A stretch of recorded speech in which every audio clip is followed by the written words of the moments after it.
All right, we're running back. One more tournament with the Lost Box Aerodactyl deck.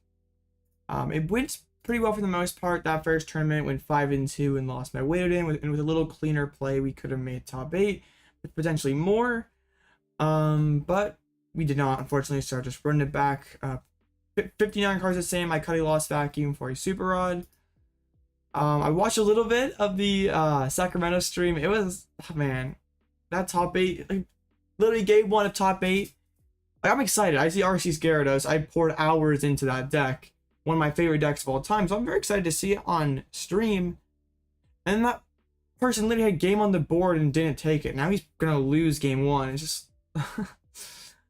I don't know how you get. I mean, I know there's the nerves of playing on the stage and all that, but I don't know how you miss that. Like, that's an integral part of your deck and you just don't see it.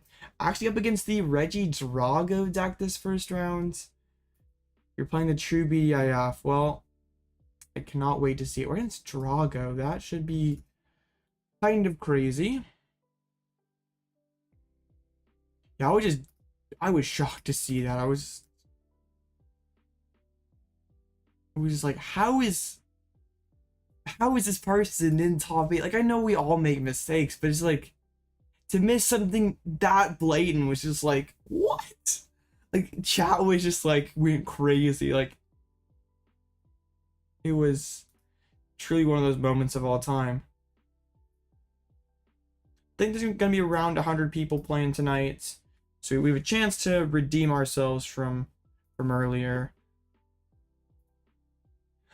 I feel like we can make top 8 with this deck. Like, whatever it is, 5-1-1, 6-1. I feel like we can do it. Like, coming off of playing Chinpao, like, playing Lost Box feels so good.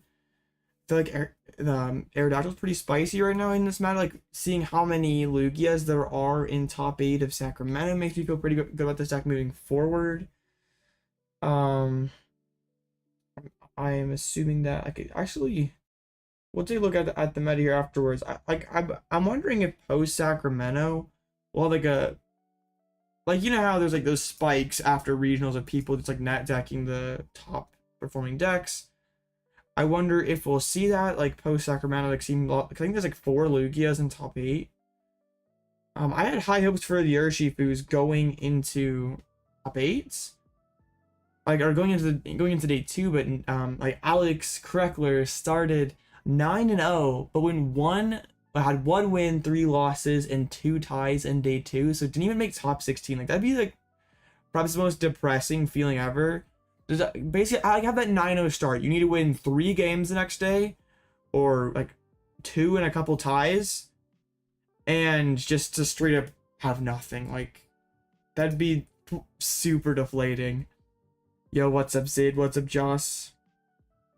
Oh, I mean, I would genuinely be surprised if Tog won a single game with that deck, excluding no-shows. No-shows do not count. Pretty busted hands here. Have the Artazon. I mean, Drago's probably really scary. But I just Dragonite you turn 2, and I should be fine. What I don't respect can't hurt me, right? So we have the Vacuum for a Seal combo. We have all the energies in deck. We have the Rod, we have the Pal Pad. So what are we missing? We have all the... I mean, Radiant Greninja is a piece that we are for sure missing. Any Mirage Gate's not there? No, like we have lots of good cards in here, so... I would normally get the what's it called, like Nest Ball for Radiant Greninja, but like it's prized, so I don't really need to push for that early. Once again, same sort of deal here. I'm just kind of chilled to just do this, get a manual energy drop on this Dragonite. Getting 2 in the Lost Zone means like if we hit the Forest Seal Stone, we can be hitting for the turn through Dragon Gale. And like one really big flaw with this Regidrago deck, yeah, I don't know how autocorrect does that. One really big flaw with this Regidrago deck is playing Leafeon VMAX, not V-Star, VMAX. I don't know if bro is playing Gardenia, but like really reliant on the greening cells, just not playing Gardenia. So if his energies get chased off the board early, they're in big trouble. Putting on a Lost City, playing a Research. Not, I guess you can go for past the peak. That's like kind of annoying that like your main stadium you can't play turn 1. Okay, gonna hide behind the other Draga, actually behind the Leafeon. And then greening cells. Loading up that Raging Drago. Seems pretty good for them. Like Rolling Iron will be very annoying, like if my opponent does go for that. Okay, Radiant Greninja, that's Radiant Greninja. Seems pretty good. I think I want a Mirage Gate and a Psychic Energy. Okay, I kind of like. We'll see how this hand ends up breaking up here.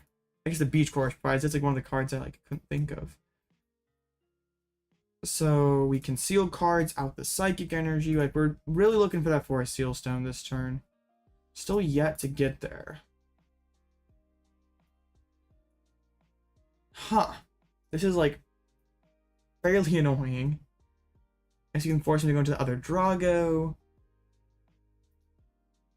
Yeah, if we hit the Forest Seal Stone, we are at... I mean, even if we don't, we're like still pretty close, I guess. Yeah, we still get there, I guess.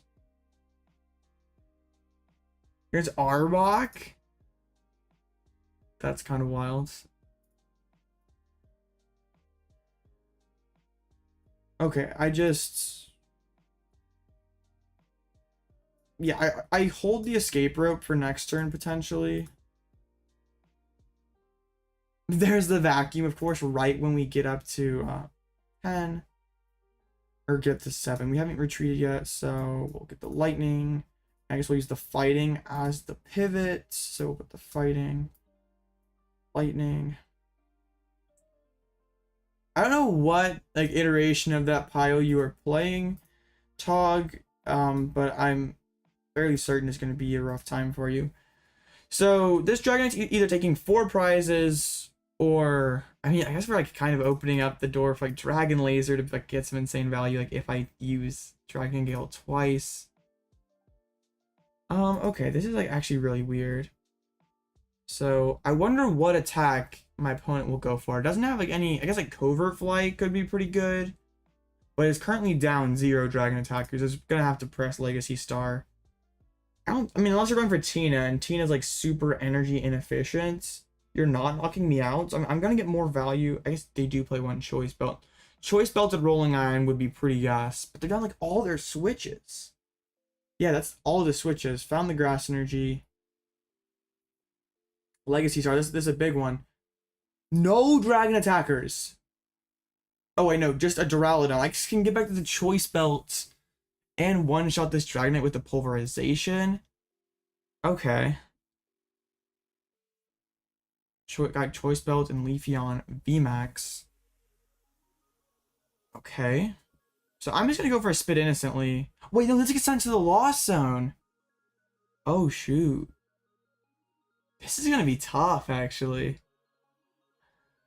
I mean, it's gonna be tough for them to have another attacker built up, I suppose. And this Leafeon's gonna be like, impossible to move. Yeah, I just wrote back into this. They're down both switches and their escape rope. The Leafeon's guaranteed stuck for a turn. I probably can just go Lost Mine and destroy his board, so. Okay, what a crazy game. I mean, I guess we don't really need lightning energies anymore. Pal Pad. I mean, we can get up to 10. Use Lost Mine. I kind of like that.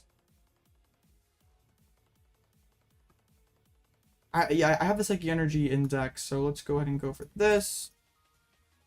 And just announce Lost Mine. Start putting pressure on this Regidrago, because they can't move this Leafeon for at least 2 turns. That's 2 free Lost Mines. That is tough, but I think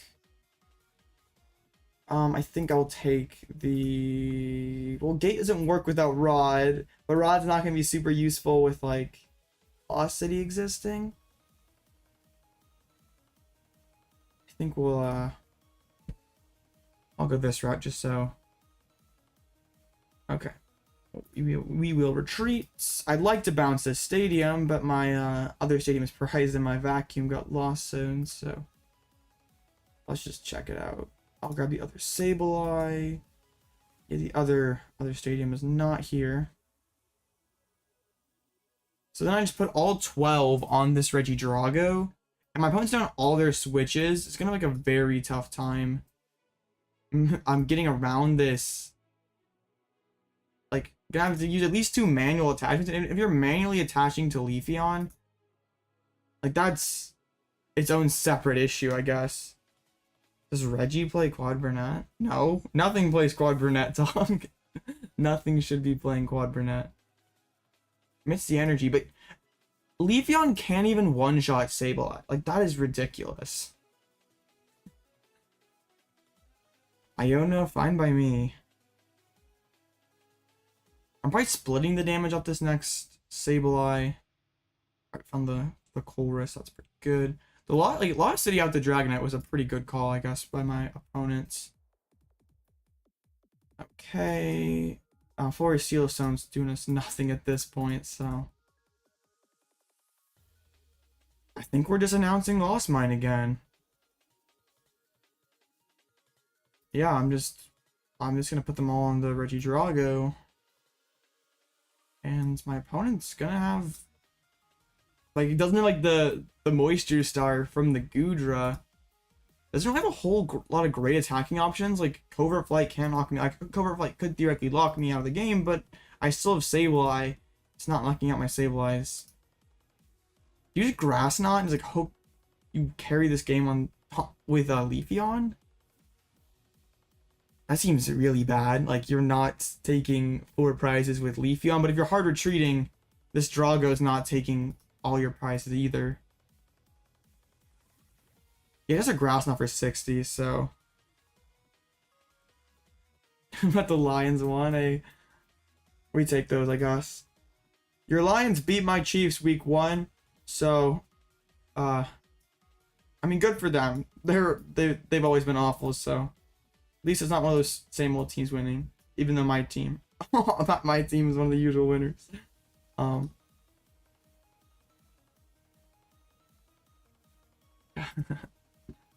Yeah, as a Chiefs fan, I was not too pleased with those Lions.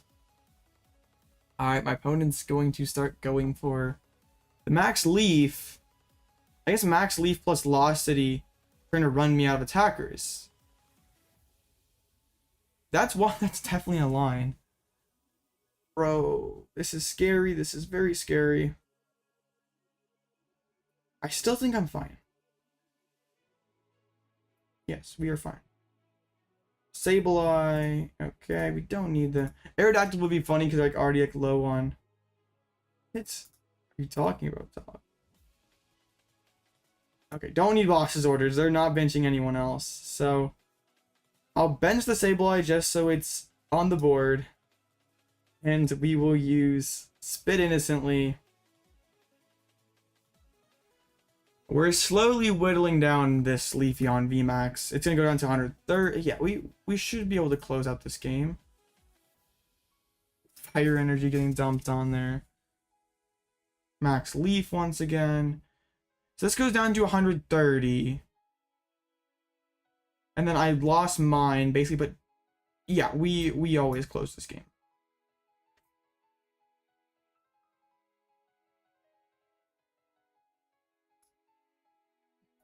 Lightning and Psychic. It's like kind of a hilarious board state. 3 Ionos. I don't. Yeah, I saw Darcy's Gyarados too, CJEP, and I was very excited to see it because, like, you know me, I'm huge on Arceus Gyarados. But that dude, did he end up winning? Because he had game on the board. He literally could have used Get Angry and won.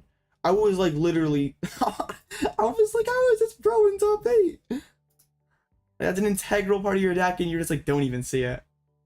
I guess it used to be more important with like the memory capsule and stuff, and not really so much anymore. But like, first of all, for his opponent not to realize that, and then for like it was one of those moments you're just like, what? I mean, I still would like to see it win because RC's Gyarados is one of my favorite decks ever. I just don't. I had that moment like, how is this guy in top cut? Is my Lost Zone 30 cards yet? No, only 18.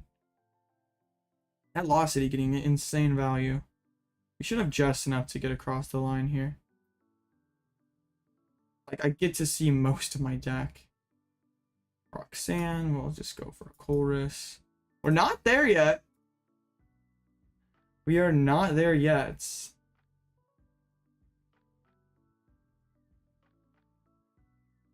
No way. I mean, I still get there, right? With the double cart. Okay. Wild. I don't know how I did. I mean, I should have started things off with Comfey. Wait, he actually won game 1? That is ridiculous. With like how he scuffed that. I mean, good. Good. I was just like, what the heck is going on here? Okay, I have the game. For a second, I had like a mini heart attack because I discarded one of my few Pokemon. I was like, oh no, am I not gonna have damage? No, we have 100 damage. You win. Okay, that game was scary. Against the Drago with Lost City, and we just weren't able to remove that Lost City, but we still got there.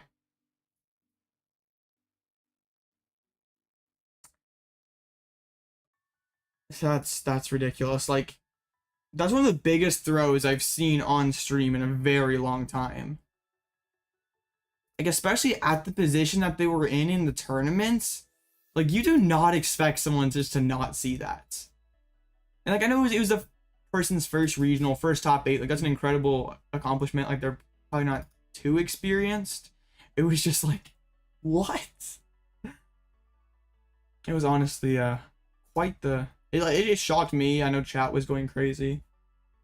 You're dying? I know that's like I guess like not so much anymore without memory capsule.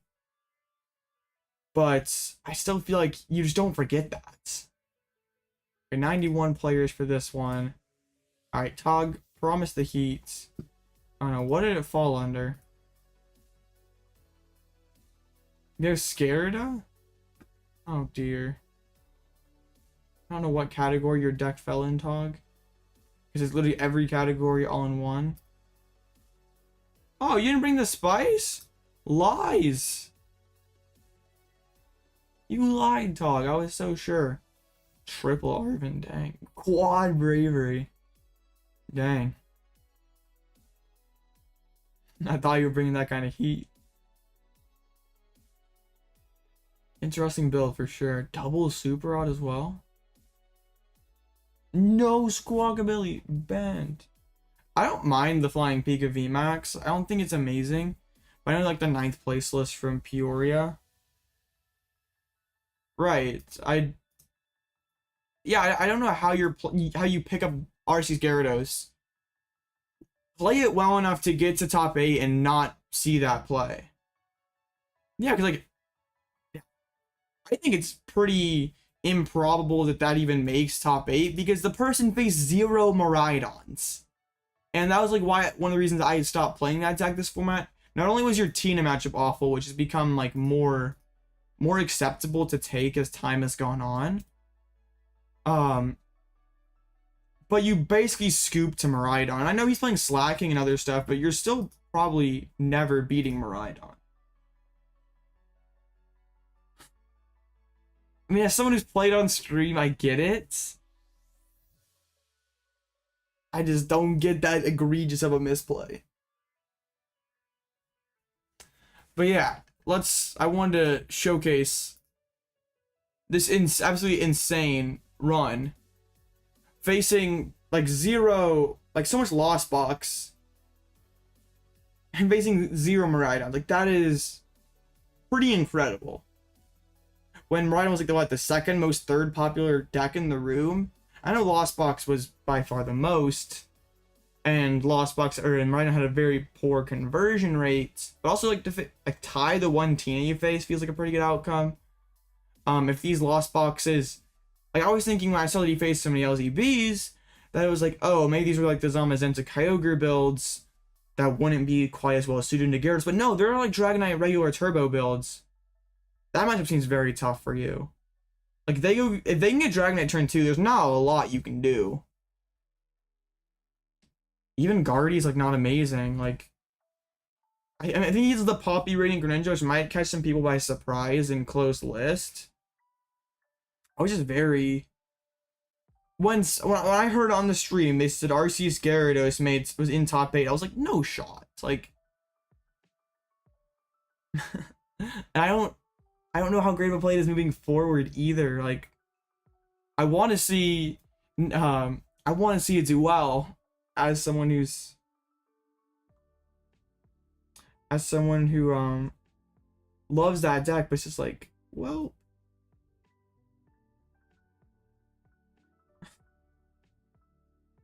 it was quite a throw, honestly. Like, that was... All right, let me plug my stream here real quick.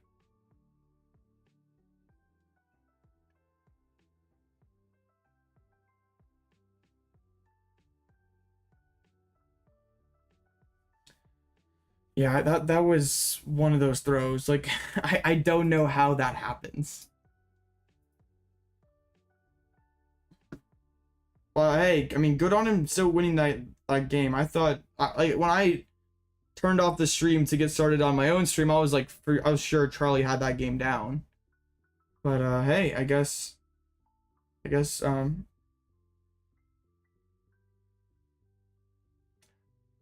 well, I think Lu, because it's like it's pretty solid, and well, I don't think too many of these Lugias are playing Luxray.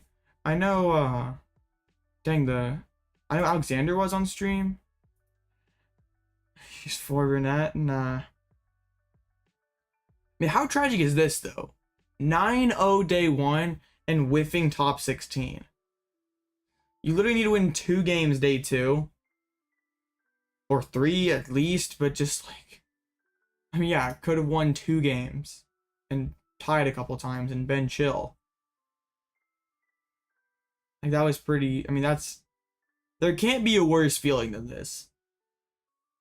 I mean, you still get top 32, still get $1,000. I mean, I know personally, if this was me, I'd be super tilted. At least after this 3rd loss, because that kind of eliminated you from cut.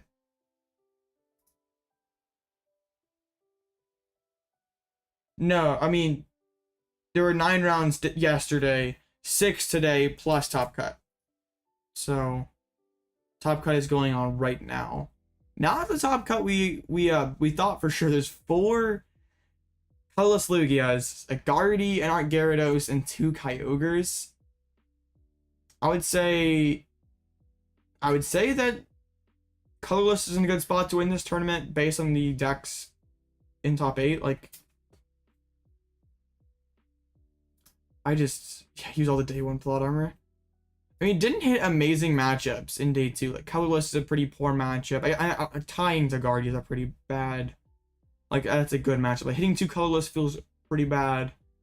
Tina's not an amazing matchup. Like, I mean, but Tina still should be fine.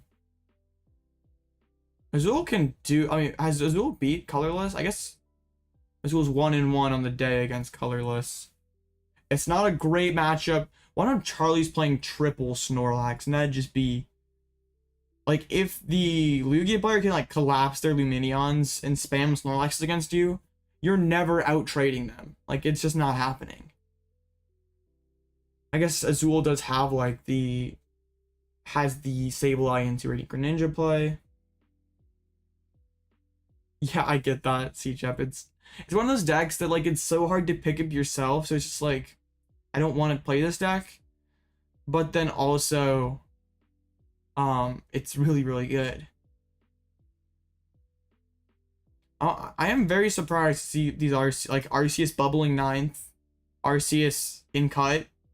I guess Miraidon having a very poor day would contribute to that. Where's the highest placing Miraidon? A 14th, 11th, 2 in top 16. That's pretty rough after how much it dominated in Peoria. I guess, like, all the Lost Box day 1 especially Kyogre, really pushed down Miraidon, and then the Lugias that made it through alive really had a super favored field. So, especially with like Rapid, I really thought Rapid Strike was very well positioned to win this tournament. Like Victor lost the win. I mean, yeah, that sucks to tie a win it in and then to lose a win it in. Tying to Kyogre feels pretty rough. Like, that's a pretty nice matchup.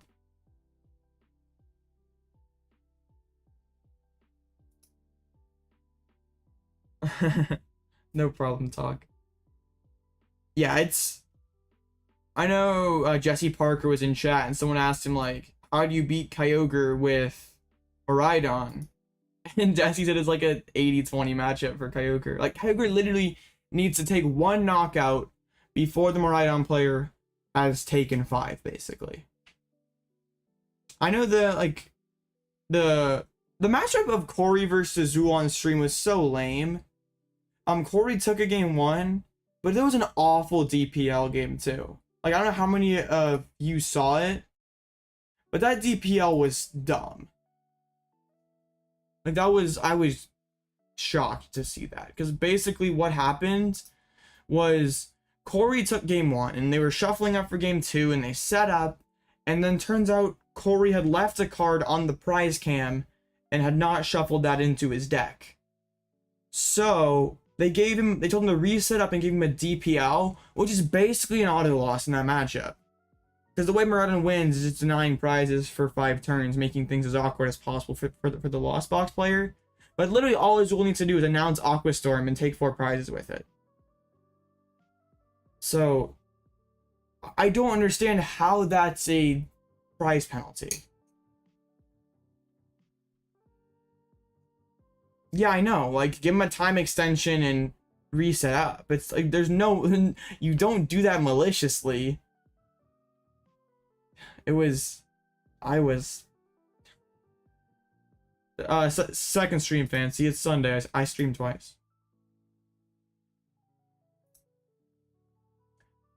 But yeah, I saw that. I was playing live and listening to the stream, and I was so shocked. What have I been yapping about? We're talking about Sacramento. How about you, Fancy? Don't come back here with your silly drawings again. Yeah, like, and the stupid part is if the judges were paying attention and doing their job, they would not have had to issue a penalty.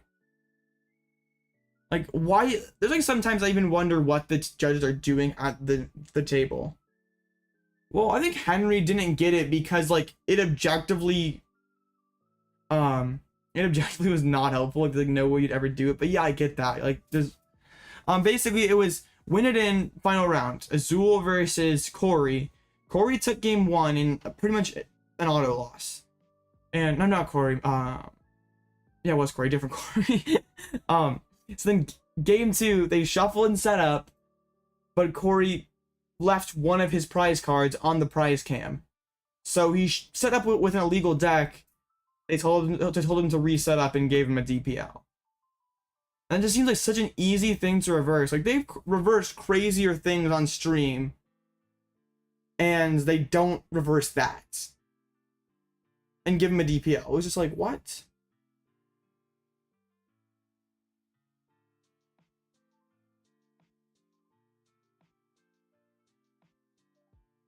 Well, you play Hisuian Heavy Ball, so you really only lose because you prize Kyogre and Hisuian. Alright. Yeah, that was just an awful penalty, in my opinion. Like, there's been, yeah, a lot worse or a lot crazier things that they've tried to reverse, or even successfully reversed. And that's just a DPL. Like, I don't know if Corey had some other game players throughout the tournament that he got warnings for, and that it was escalated. That's the only thing I can think of. Or just Judge was having a bad day. Like, it especially doesn't look great that it's up against Azul. I'm not saying that they try to rig it towards Azul or anything. It just like doesn't look great when Azul's not in a good spot and then gets a very good break like that.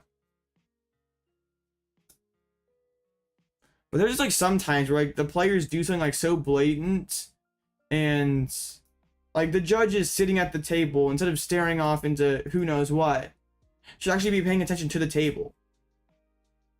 Yeah, I got you, Tog. It was just so weird.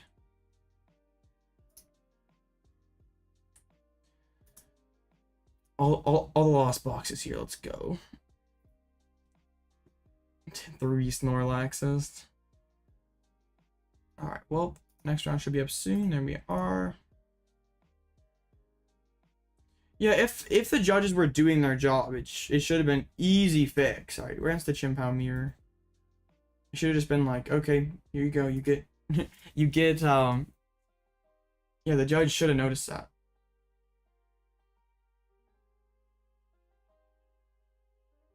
I mean, yeah, I feel like well, it wouldn't have happened because it wouldn't have been on stream. Like, you're totally picking up your prize card. And also, people in chat were saying that was also kind of crap because Corey was, like, left-handed. So, like, when you're left-handed, you put, like, it's already, like, an unnatural way that he's playing. So, it's, like, already, like, kind of a disadvantage because he's forced to play opposite-handed. And then, yeah. It was just, like, a really, like, pure Arceus. Is it like the Arceus slacking hammers talk, or is it like something Arceus with Arceus? Yeah, that was. Did I get my opponent's friend request? Did I not realize? Maybe not. Arceus. Alright, seems good. Yeah, that was really bad. Like, I've been popping in and out of the stream pretty much the last few days. That's the worst moment I've seen in a while. Like, that was.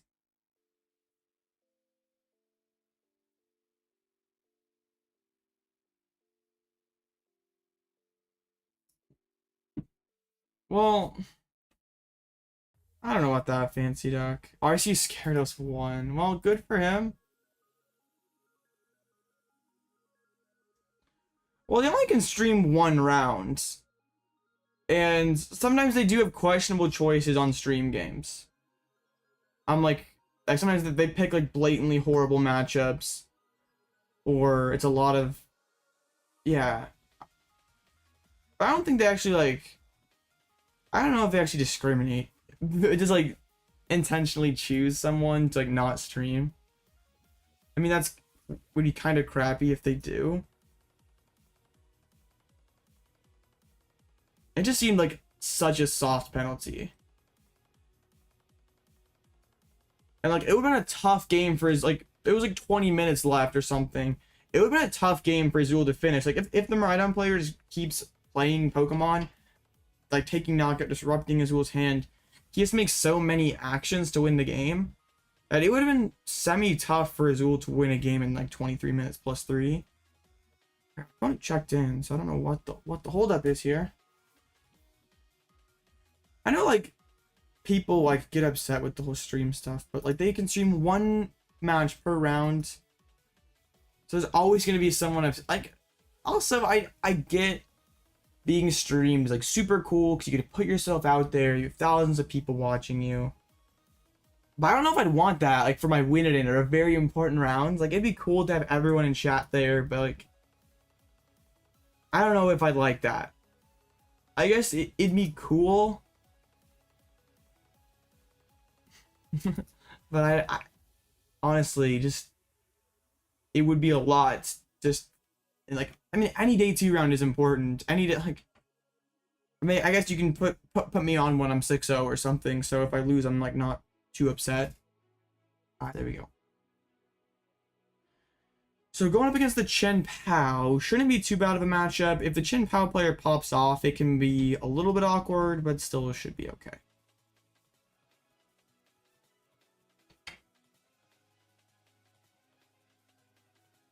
And like maybe you actually think Pokemon like dodges like doesn't people on stream put on stream just because of like potentially sus things about them? I feel like that's kind of weird.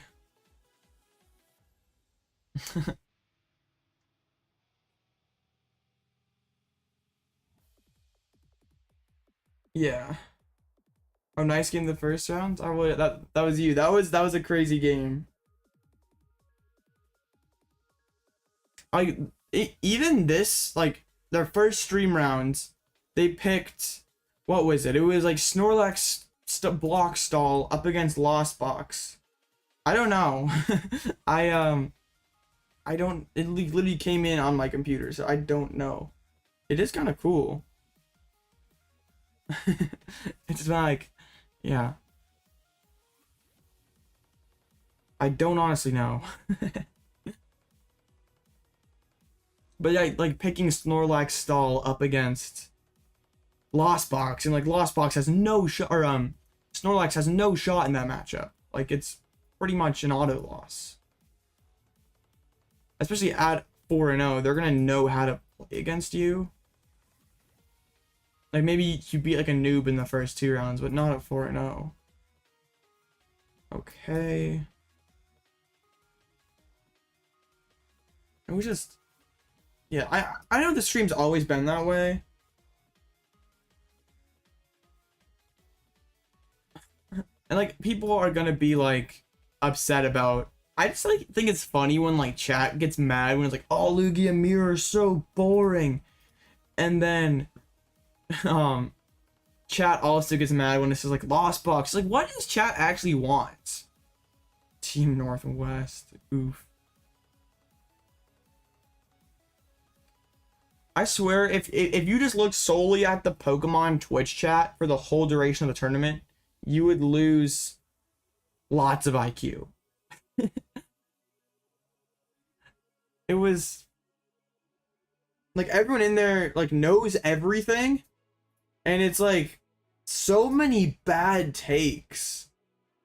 Like it's just really bad, and there's like the blatant spamming and trolling, and it's just like an absolute mess. It didn't even move the Friggy? What? Why didn't you set up second Friggy over Radiant Greninja? Yeah, I'm using different combis now. Yeah, I've crafted these today. It felt like one of those days. Okay, I don't think I need the rod. Not yet. Yeah, I know. I debated debating because I've been using the other ones for a while. What the heck? Artazon is good. Yeah, Artazon gets me cram. I don't honestly know what my opponent is even doing. I think I just retreat and take this knockout. Yeah, like, that's pretty good. What's funny is, like, I don't have, like, any bling IRL, but I make sure to rock max rarity on live. Yeah, this is one of the better. Like, I also really like the pre-release promo, too. No, mixed arts is, like, the worst. Oh, I've been in chat before, Fancy. I try not, like, I try to be helpful. I try to correct things that are, like, blatantly wrong, because there's a lot of new people in the chat who, like, are genuinely new players who, like, want to learn. But, like, the majority of that chat's either trolls or just people who are not very good at Pokemon cards or not very knowledgeable. So it's just like, if that's the place you go where you want to learn, like, that's one of the worst possible things you could do for yourself, honestly. Like, I know, boss. I mean, well, yeah, I love RC Gyarados. It's cool to see someone succeed with RC Gyarados. Like, I put so many hours in it. I mean, not recently, but just that's one of my favorite decks ever. I mean, I thought that deck was dead, and I still think it's, like, not amazing. But, I mean, hats off to them. Like, top 4 is pretty insane finish. I just lost mine. Bro is absolutely, okay. I don't even know what my opponent's, like, trying to do.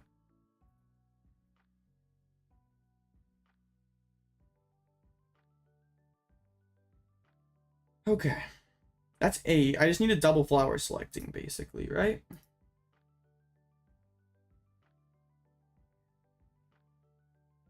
Okay, let me just make sure I try to sequence this as best as possible, because if I pull this off, this game is basically over. So yeah, I think what I want to do,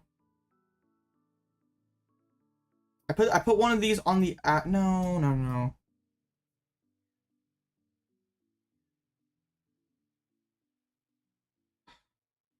Man, I'm 2 switch cards away.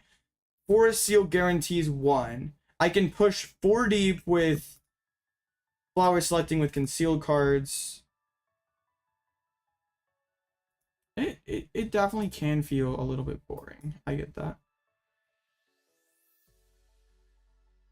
No, I didn't get there. How? I still think I gamble. Like, go for the escape rope. I have 5 switch outs in deck. Like, I am getting there.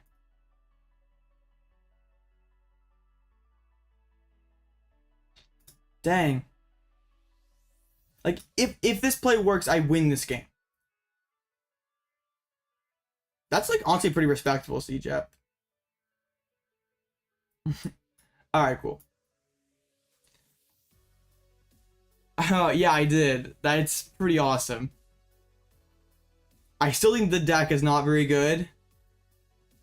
Like, to get that deep into the tournament, you do have to have a pretty insane amount of luck. Like, facing 0 Miraidons in 2 days is, like, insane.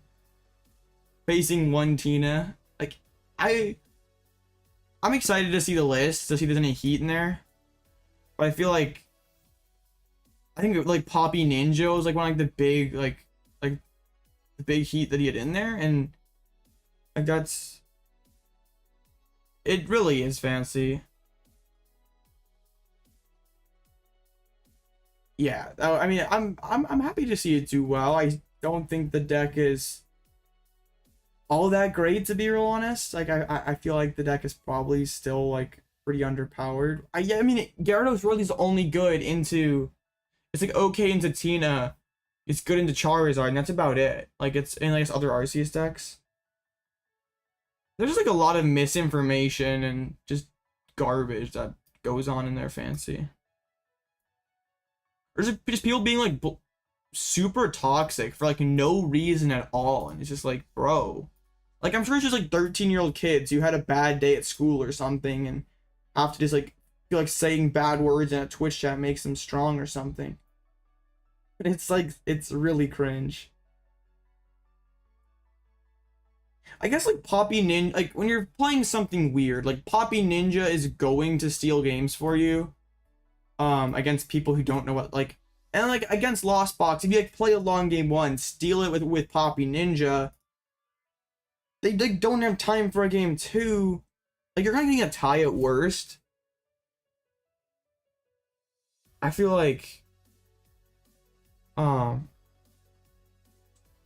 this deck gets, like, so much worse after the event when, like, because now everyone who sees Archie's Gyarados, you don't think Poppy Ninja. I still feel like in day 2, you, like, that cat's probably out of the bag by now, but, like, definitely a powerful combo in closed list for sure. I thought it can't do anything. Lost Box, like, aside from Zamazenta Kyogre, that would be a good matchup. But, like, Turbo can just run you off the table fairly easily. Like, if Turbo gets turn 1 Dragonite, what are you doing?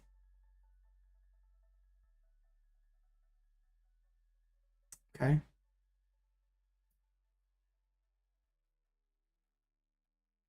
Yeah, it's really hard for Chin Pao to win this kind of board state. I'm really honestly surprised Urshifu didn't crack Poppy. This seemed like the perfect metagame for it.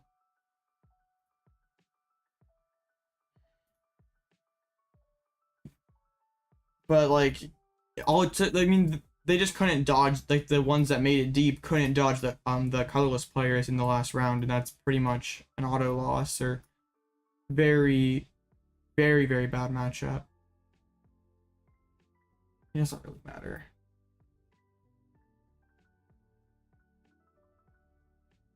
Like, yeah, my opponent just can't bench Briggy, so I was thinking, like, Iono to 1 and do something silly, but, like, it's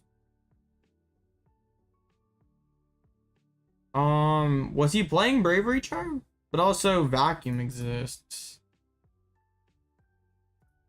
And then also Raikou exists. Yeah, you pretty much... Like, I know there's a decent amount of luck that goes into a deep run. But, like... I just don't know what you honestly beat with that deck. Like... So many matchups you just really have to rely on your opponent not drawing the sauce. And maybe just overall opponents low rolled throughout the day. Judge path stuff. Because like also Chin Pao seemed like a bad matchup. Miraidon seemed like it would be bad. I mean, no, Miraidon would be atrocious. Giratina would be really bad. And like even like Lugia doesn't seem like it'd be amazing.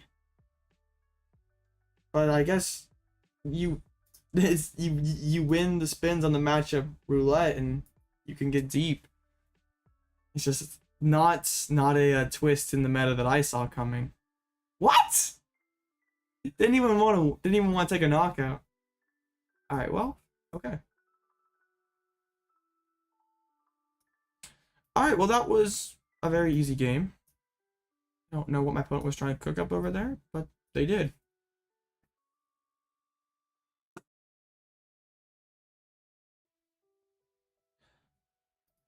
Yeah, I'm intrigued to see the full list afterwards. You know I'm gonna cover it on the channel with Arceus Gyarados being one of my all-time favorites. Like, it wasn't playable last formats, so how is it playable now? I mean, I'm happy to see it do well. One of my basically like seeing one of your children succeed in life. Did Azul not win? Because Azul's also on Zama Zenza Ogre. Let's see what went down. Looks like Azul is still going. Oh, they haven't updated. Okay, it was because yeah.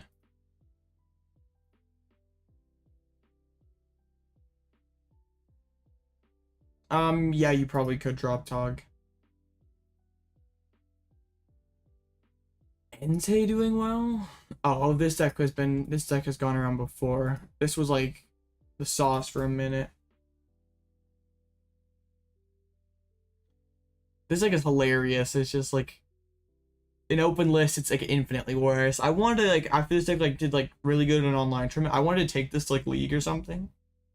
And do like the Entei Thornton stuff. But like if they know what if they know what this deck does, it just is so like they bench Manaphy, they don't let themselves get Volcanion, they spam you with hand disruption. It's just very cool deck though. I mean this is 2-0. Oh. So yeah. You guys will have to let me know how the Sacramento stream's going.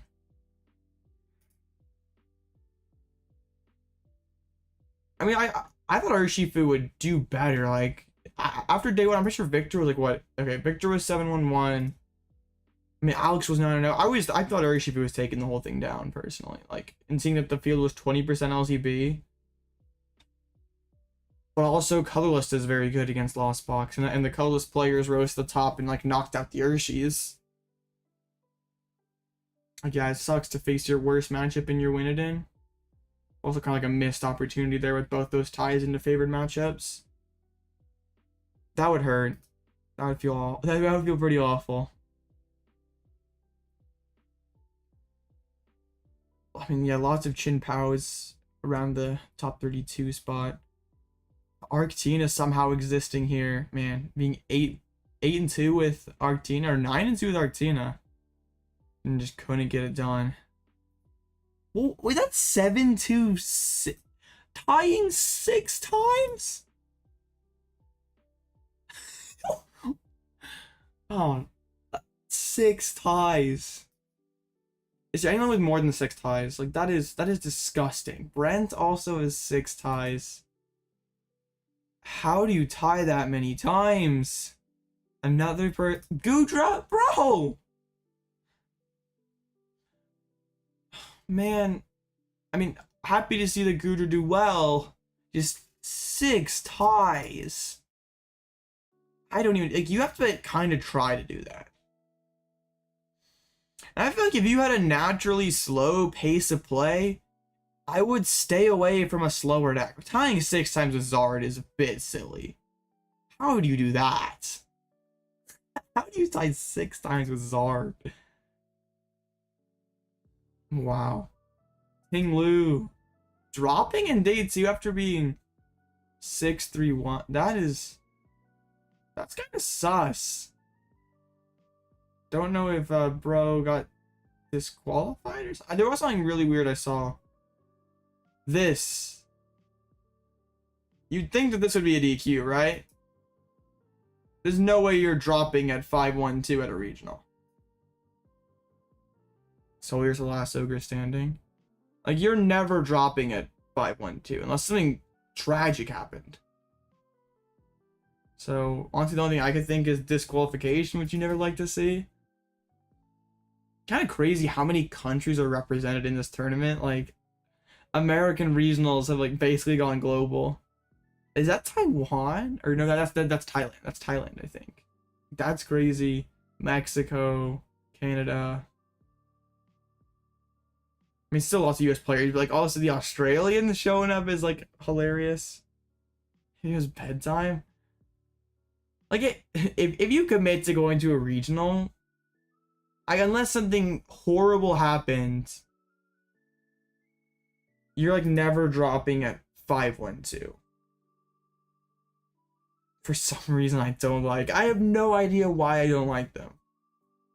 And that's the only logical explanation I can think of is like, got DQ'd. Which you never like to see. Oh, okay. But yeah. Interesting, very interesting tournaments. Like,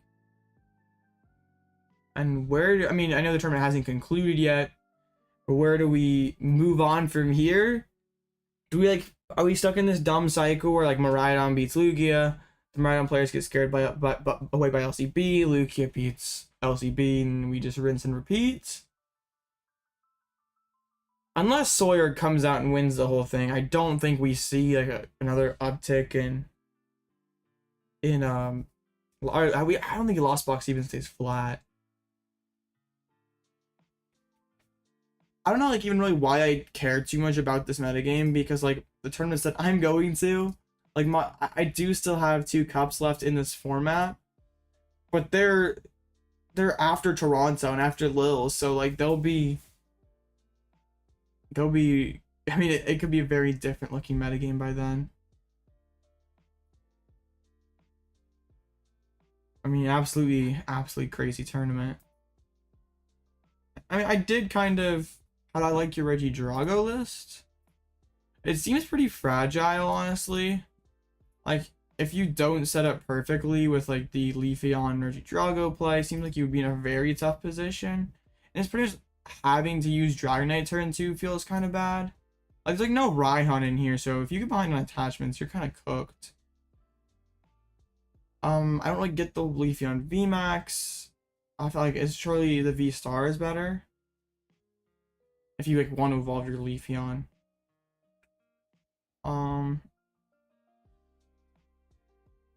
Yep, I'm gonna do my best, Fancy.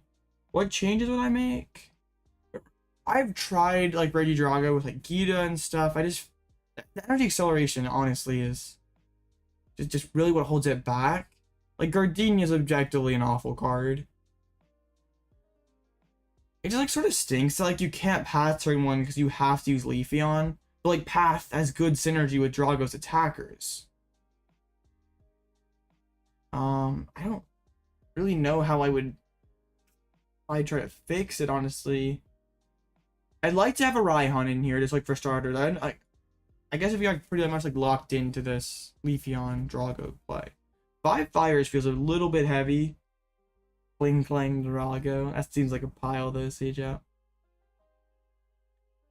Yeah, I'd probably try to fit a Raihan in here somewhere. Like, aside from that, I'm just like trying to think of like ways you can accelerate energies. Like, I mean, Gita is cool, but like you have to go second, and it's like pretty awkward. Like Leafeon sort of is the best way. Goodness, Lugia Mirror, Coin Flip Simulator. The Lugia Mirror is actually awful. Like, it's one of the worst mirrors to watch. Because there's very little you can do to outplay your opponent. Like, if one person or both people play Luxray, then sure. But like, whoever wins the coin flip is basically won the game. Unless they like totally brick out. Alright, we'll see you, Tog.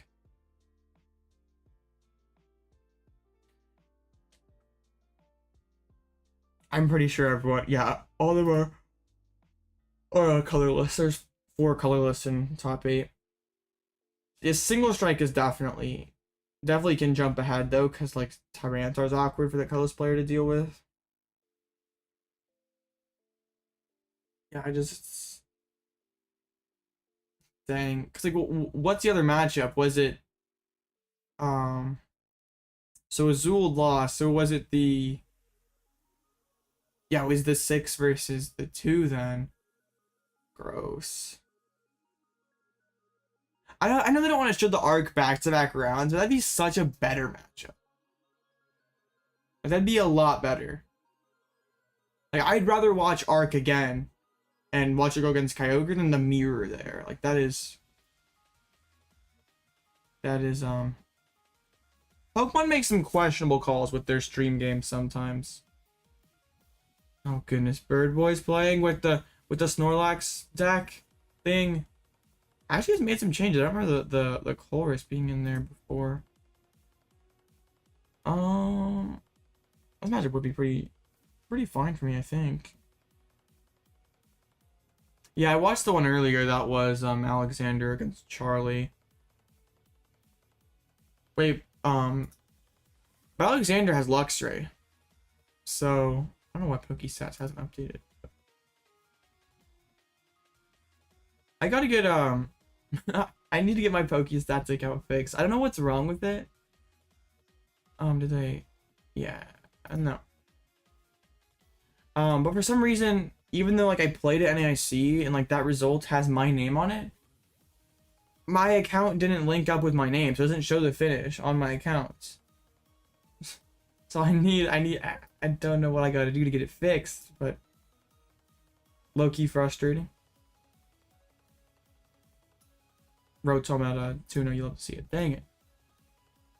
Actually, what there was a Dialga that made day 2 that I really want to see their list. It was Lost Dialga. Oh, alright. I really want to see this list because I messed around too much with Lost Dialga. Getting top 64 with Lost Dialga, pretty impressive results. So, also, what are these other decks? Like, there was a few of them just popping up in day 2 here. I don't know what they were. Like top 64, I think there were like 2 of them or 3 of them.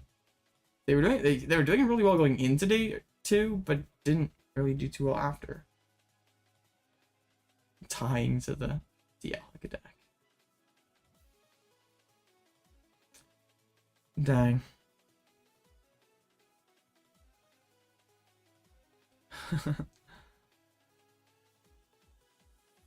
It'd be man, interesting tournament though. I'll have to after it's over. Like I don't know if it'll be done prior to my stream finishing. But we'll have to check out the final results and go over things. I'm assuming though the colorless Lugia usage rate's gonna climb back up.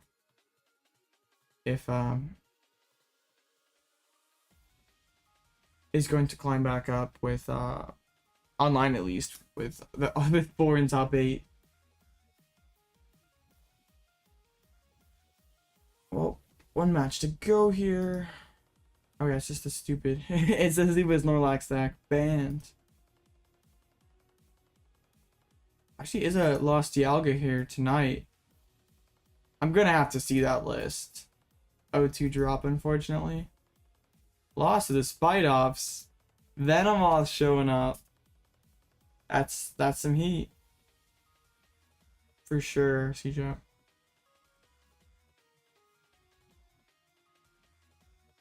Yeah, Colress was a pretty good meta call with everyone playing Lost Box boxing out the Miraidons. And then like the people like thought ahead and be like, oh yeah, Urshi's the play because Lost Box is the play. And they got beat by the Lugia players. It's funny how that works. The weekend where everyone expects the deck to do well, it doesn't. And then the very next weekend, when there's no expectations on the deck, people don't really care about it. I mean, people obviously cared. People played it. It does well. Funny how that works.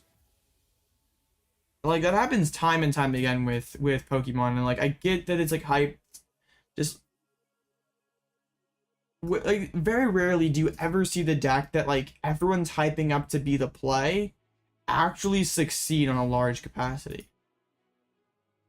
Against the Mew deck with the Luxray. Should be a fine matchup.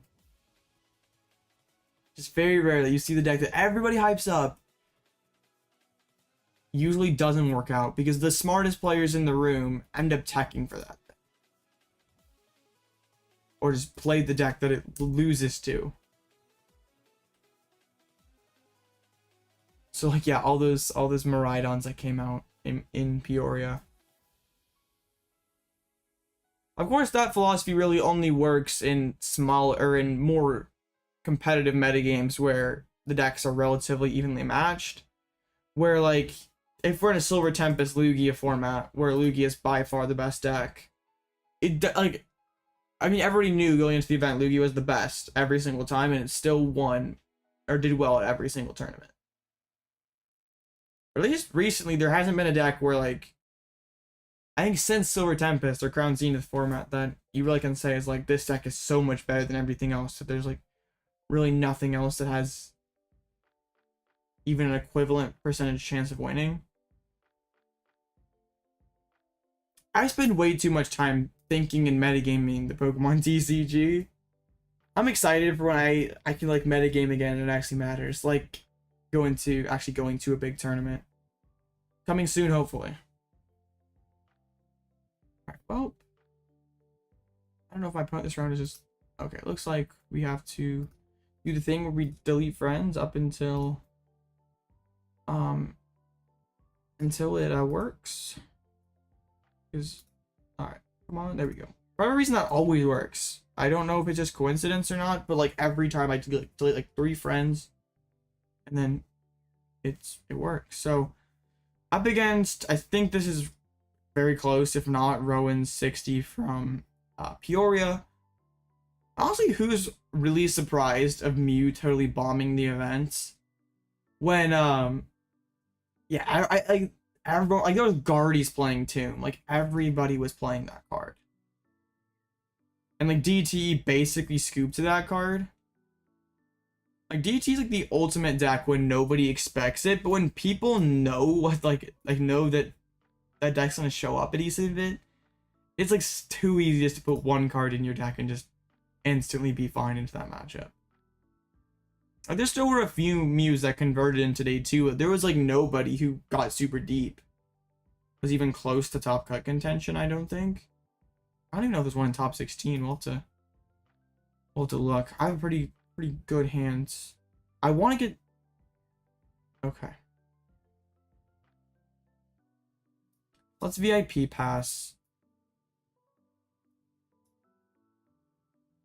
I want to put like the Forest Seal Stone on the Aerodactyl. Not that I want to use Forest Seal to set up my Aerodactyl, but then like I don't need to use Aerodactyl to win this game, but like I don't want to just get judge pathed into a brick. So I want to have access to that. If it like okay, there's no thought to that one. There's absolutely zero thought. Drapion is a pretty important card. Sucks to get rid of one of my path answers. I think that's relatively easy though. We have a pretty established board. And yeah, we just chill here. Dang, chat froze. If my opponent only gets one Mew on the bench, we have the boss Drapion to potentially pressure it. Ancient Star is always an option. like at least I have to make them think about the Ancient Star, even if it's something I have zero intention of actually going for. I only have 2 Stadium Answers left, so I have to use them wisely. I don't want to just like Lost Zone my, like if I don't want to just use Vacuum to ramp the Lost Zone. I don't want to just use getting one of their Switch Answers. Their hand's awkward then. Like they didn't just instantly slam VIP. Their hand's not great then. Getting a Mew down. Assume boss up the Radiant Greninja. Wow. If this is it, Aerodactyl can, I mean, I can either just go for like load up Drapion. I would need to get to 7 with the 4 Seal Stone. That'd be pretty not too hard to do, and I could like rope and KO Mew or something. I pass the peak. It always sucks to play like the defensive path though early when your setup is so weak. Yeah, I just spit, like it doesn't really matter. I think I just spit into the Genesect. Like I know your hand is absolute garbage. So I just do this. I don't even need like Forest Seal Stone. Like I would have liked to use Ancient Star. Unfortunately, it wasn't in the cards there. I don't know why my chat like randomly freezes, but it did. Gets the Mew VMAX. Well, we know there's no judge. Okay, you bounce your own path and lose a boss's orders just to draw 2 cards. These are gonna do. You pretty have to have like Grabber. Okay, that puts Drapion to the bottom, but you lose your Genesect. Shouldn't you Grabber first and then like maybe? Huh? I think my No, I don't think playing Weird here is necessarily a bad call. Makes your Charizard matchup a lot worse. But honestly, Charizard is just a pretty garbage matchup anyway. Alright, but we can have the only Genesect. They literally have to top deck a good card, like a Nest Ball or Judge, Iono, something. It's called Mew when they don't find anything good. It's called Mew when they whiff VIP. Alright. I think we win. Yeah, we have this one. We just need to get 3 energies on a Drapion. So this goes and finds Colress. We have more than enough energies in deck. Get down the Drapion. And my conceits. Alright, well that feels good after some of my draws against Mew earlier today. Getting the dub there. I feel like I've been pretty fortunate with some low rolls by my opponent these last 2 tourneys, but hey, no complaints from me. All right, take dub. These games are going way too fast. If I want to be able to compete with the Sacramento stream, I can't be just sitting here talking about nothing. But I don't necessarily hate cutting the Deer. I mean, your Zard matchup basically goes from unfavored to unwinnable. And did Dorian face any Zard? How did he beat 3 Zards? What? Okay, I'm interested to see this list. How are you beating the matchup without Deer 3 times? That is ridiculous. Losing to Tina is all, speaking of ridiculous.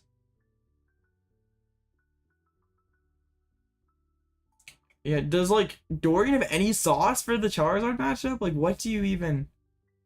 Yeah, I mean that's kind of how the mirror feels. Like what if you don't take the first knockout, you have to Snorlax, KO the fish, and just like put them on odd prizes to jump back into the game. But I mean, Alexander was playing the Luxray, so that would help. All right, so 7 rounds. We have to go 5-1-1 most likely, or 6-1. Shouldn't be. I mean, from 3-0 shouldn't be too bad. Okay, Cash is also up here at 2-0. Is playing. Still is playing the Q fonts, and I don't get it. I don't understand this card. There's no impact energy.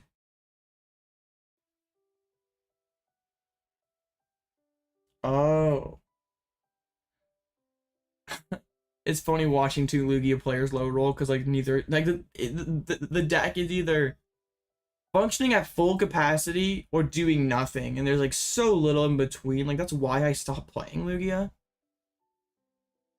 It's definitely more reasonable in best of one, but it like there's still so many gross hands you go with the deck. I don't understand Q font at all. I really, I like seeing weird cards succeed. I don't know why you play this weird card. Like roll out of, like you're not opening it. Like I guess roll out on a Frigibax is like cool. Roll out on a Baxcalibur maybe, but like you're never opening this. Like I guess you could use it on a Curly or something, but like you can do the same thing with your Yveltal or Tyranitar. Well, I just like Tyranitar's a 2-prizer. I really don't understand the Q fonts. I know Cash had been in chat before, so might have to ask. Tinkaton's, wasn't this Tinkaton in the tournament last week? Insane deck. I mean, just scoops to LZB, but it's like funny. He knows things, but what is there to know? What's even do with Q fonts?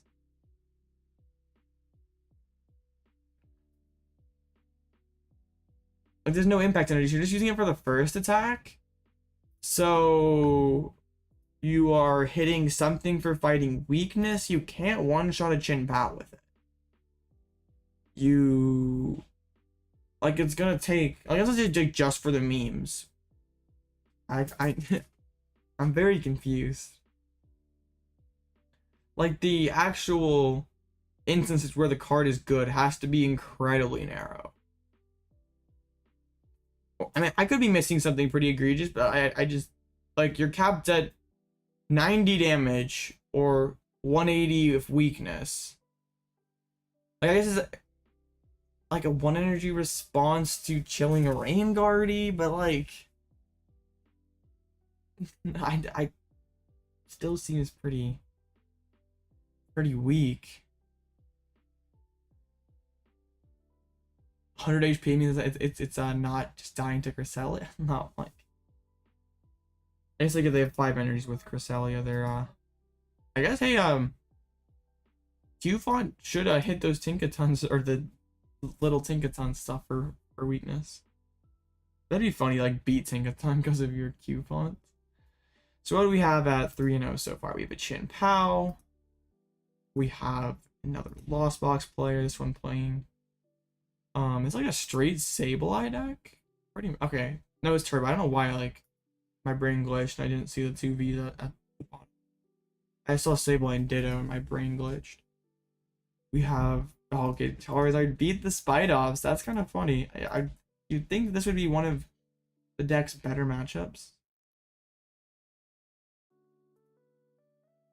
Better in like quotes because it's still Venomoth. How come Venomoth hasn't got its own unique icon yet? Come on. Jolteon? I haven't seen this deck in a minute. 2-1? Triple? I mean, it's... You're just 100% scooping to Manaphy, kind of? Yeah, it's second stream. On Sundays, we do 2 streams. This isn't new. I've done this the last few days. I did this the last 2 weeks, basically, right? Yeah, it's a... Oh, no problem, PokeXC. Rookie of the Year streamer. Hey, I'm trying out here. I do my best. Yeah, Dialga lost bugs. It's just how it sounds. Dialga V-Star with the Lost Zone engine, and it did get top 64 in Sacramento, so... What? MJ Goat stuff. I really want to face a Rapid Strike so I can do the Aerodactyl against it. There's only one Rapid Strike tonight? Only one. I'm really not quite so sure myself, PokeXC. But just so I'm not lying to you, or yeah, it's right here, 49th place out of 1,500 people. As facing lots of Chin Pals would be good. I feel like your Zard matchup would be like decent because like you just sort of run them off the table like really quickly. Of course, if you get going quickly. So I'd like to see what engine, like not just engine, but like what kind of cards they're working with in there. Of course, proud father moment with RC Gyarados in top 4. Insane run, but that's insane. I played way too much RC Gyarados in my life. It's cool to see that deck do well. So Cash one has a single strike. Another Chin Pal. I want to face the Urshifu just so we can do the thing against it. I want to be able to... Yeah, I'm sure that it's probably playing Zamazenta. Seems like... I mean, I would be pretty good into Miraidon. Like, taking like 4 prizes. Close with Zamazenta. Just, of course, if it's consistent enough, I'm going to have to try... There's a lot of decks I need to try out that did well at this event. I'm going to have to do the RC's Gyarados. I'm going to have to try the Dialga. There's a lot to work off of here. All these Arctinas, like, what? Absolutely how? Beating 2 Miraidons, like, that's what I'm, like, as you path first, you have to win the flip in path first. Like, that's your only win. That's pretty much your only out.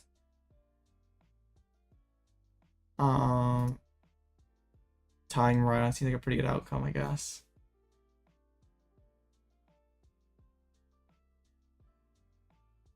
Like, I guess if you, like, got through, like, dodged Miraidon day 1, it wouldn't be, like, so bad day 2. But also just, like, your overall matchup spread seems pretty weak. I guess, like, you just beat Guardy. A lot of question mark decks. I don't know if that means, what... I mean, I know it means that a deck did not get reported. So, hard to go with not max information here. Like, RC's had, like, a couple, like, there's, like, 1 in top 32 in Peoria. There is 1 in top 4. The next one's in top 64. I know that there's a 1 in 9th place here. I wonder, like, what Braden was using. Pretty ridiculous. Alright, well, of course, always a Snorlax holding up the show here. This dude was playing this earlier. Unknown Hands. Oh no, the best one was the Unknown Damage Exodia deck. That literally got that card banned because it could win turn 1. Unknown Hand was pretty cool. That was like one of the funnest in quotes mirrors was the Stall Unknown Hand mirror because it was whoever went first uses Steven's Resolve. And you just literally spam Stevens over and over again to get your hands to 35. To Unknown for the win. It was like the dumbest mirror ever because it just erased the 35 cards in hands. So yeah, those Unknown cards were silly. I mean, it's cool to give the game alternative win conditions. Yeah, that's... I wonder if I can wonder if I can find the Unknown Damage Exodia deck. I don't think it ever, like... I know they banned one of the unknowns that it was played in. Or not, yeah, not heck. They banned the Damage Unknown. I don't think it ever did, like, amazing. I mean, yeah, just a couple top 128s at a regional. Deck was hilarious, though. if still remember, here it is. Basically, you'd attach the Klefki. It was an insane combo. You try to win turn 2, where you unknown damage is, I don't remember how many damage you had to have in play, but it was a lot. And basically what you try to do is you get the Solosis down turn 1, you get the Sneasel down turn 1. Turn 2 you evolve into Weavile, Candy evolve into Reuniclus, and then you drop Klefki with the Magma Basin in play, did 20 damage, and attach the Klefki as a tool card, and then Weavile pulled off the tool. So you use Reuniclus to move the damage, and kept benching that Klefki over and over again. And eventually you'd win. Like, if you could get all the damage on your Whale Carps, you'd win. They actually banned unknown damage, but like, crazy deck. Like, you literally got that combo turn 2 and you won. How much damage was it? Because it was a lot.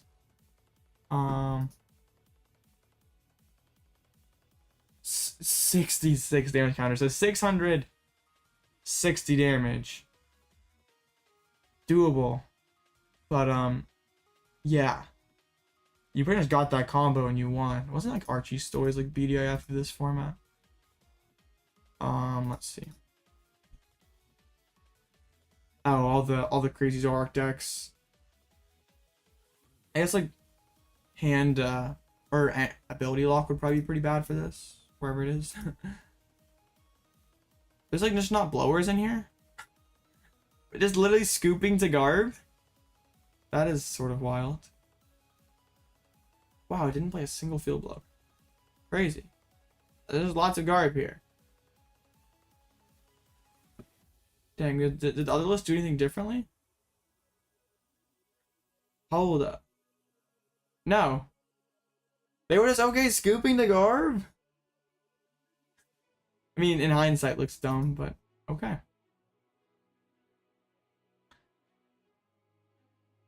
Oh, see, you get to go back in time and look at amazing old decks here. Who needs to watch Top 4 stream?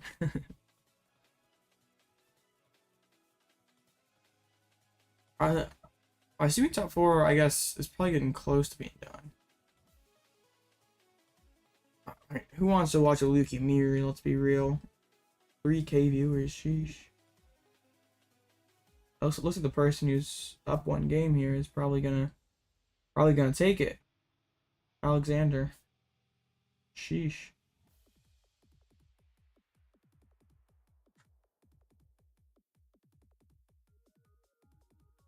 Well, I mean, you'll love to see Colress doing well. A deck I poured a ridiculous amount of time into. Not that I played it too much post 151.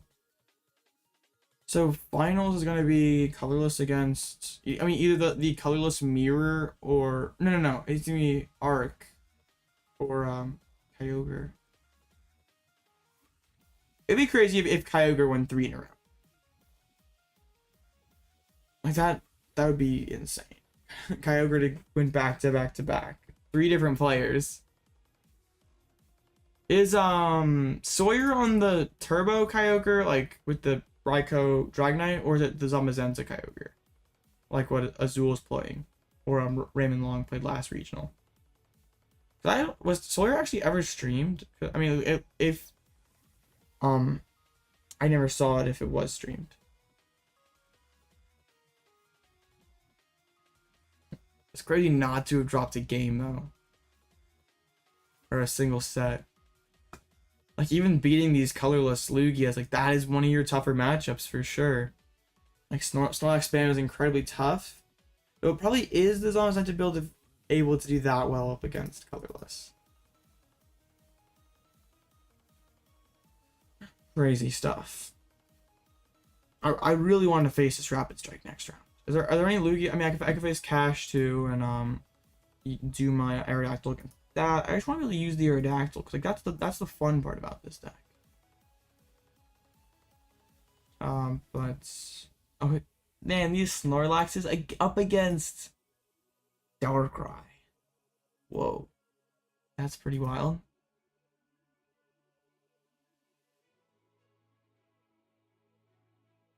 Man, the 201 Snorlax. I do not want to face this. I lost this last weekend.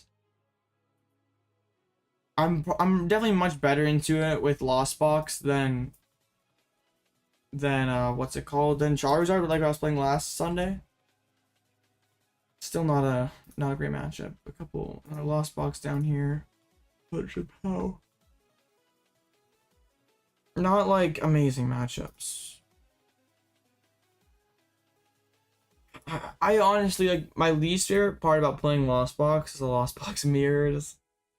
Too much of a headache for someone like me.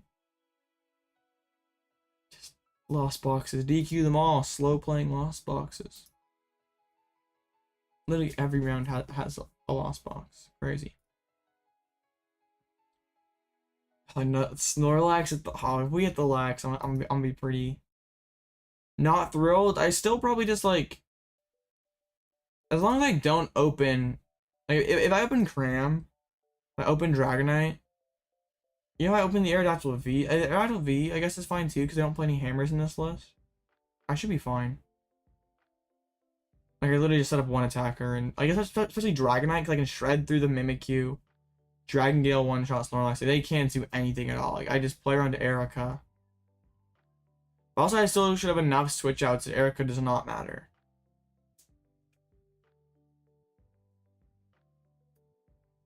So it's like definitely not too bad of a matchup for me.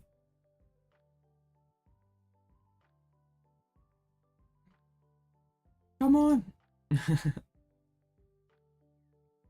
Waiting stinks. That's like the worst part about streaming these online tournaments, is like the sitting in between rounds. It's definitely kind of sucks. But I guess if you combine these two tournaments, we're 8-2 so far. My opponents have definitely not drawn incredibly hot against me, which I guess is something we have to bear in mind with only like a 10-game sample size. But hey, we've still done what we've needed to do to win, and definitely had some games where we didn't have incredibly strong hands. But yeah, we from the list earlier, I took out the Lost Vacuum, or a Lost Vacuum, and put in a third Super Odd. Only 3 Stadium Answers in the deck is a little sus. But I don't think it's, like, aside from like Path in the Mew matchup, shouldn't be too much of a factor. Like, I guess like League HQ can sometimes come in there. Not that too many people play HQ. Dang, Charizard just dominate. Wait, playing Ditto and Zard.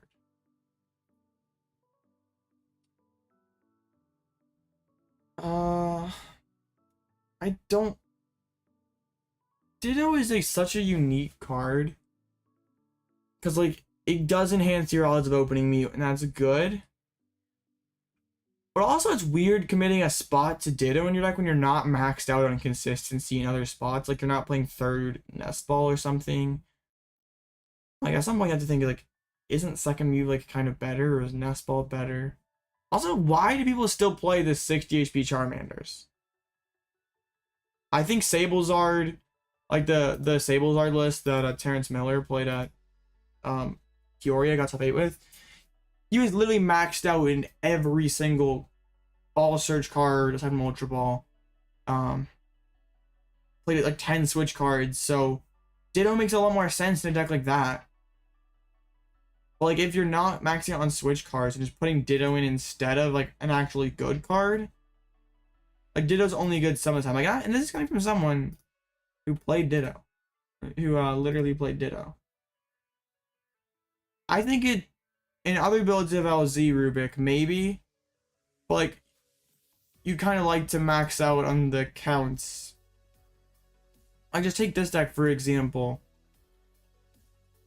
Like, is Ditto going to be more relevant than like third Nest Ball or a second Artazon, or like a card that's actually going to just keep down a Comfey all the time? And if you're like maxed out on those spots, then it makes sense. But I don't think it makes sense in pretty much anything other than Sablezard. I guess like other LZB, if you can fit it. Like, I think there's one of the LZBs that was undefeated was playing it, if I can find it. I don't remember who it was. Sub 4 VIP for Ditto. I don't think so. Maybe it was this person. Yeah, they're playing the Ditto. And, like, I feel like you can kind of get away with it here. But, like, then again, is Ditto better than, like, a 4th Rope? Is Ditto better than a 4th Nest Ball? The one Jet Energy is kind of hilarious. I agree, Lou. VIP is one of the... VIP seems balanced on paper. It's just like, oh, okay, another Chin Pao. We clapped the first one, so. I don't know what Bombardier does, so. Oh, isn't it like, isn't there one that like already exists? It's like kind of like a consistency boosting card. I think I know what you're talking about, actually.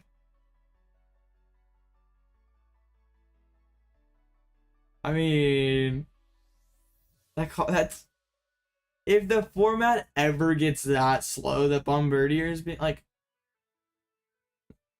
maybe. I doubt we ever get to the point where the format's that slow that that's an acceptable attack to use. That was just one though. I literally. Or is there a new one coming out? That's 3 tools. This is a basic. 1 basic. Oh, the Bombardier reacts. Okay. Okay. Is that coming out in like the new set? Alright, let me send the friend request. Okay. I was confused. It's like, are you getting the attacks mixed up on these two? Well, VIP seems like a balanced card on paper. Like, oh, do you really want to play this card? It's got a pretty good effect just only on the first turn. But, like, it's such a strong effect that the payoff of it not working for the rest of the game is 100% worth it. Like, they have some abilities and supporters and cards that are just like, you might only use this on the second turn or on the, not in the second turn, but the first turn if you go second on the first turn. And those cards rarely see much plays because they're not strong enough. But you can, like, any deck can just max out on VIPs. Like, especially Lost Box that sees a ton of cards, Mew that can see a ton of cards. Or, like, just play Mew and hit them, like... And then it just sucks when there's, like, a dynamic where you hit your VIPs, I didn't. I'm so disadvantaged because your board is just incredibly better than mine. Like that feels so horrible. Like that is, it kind of sucks when the game is decided in one turn, and that's VIP Pass feels that way. Like I know there's coming back from it, but it's incredibly hard. See, I'm not gonna be too sad to see VIP go. Like there was.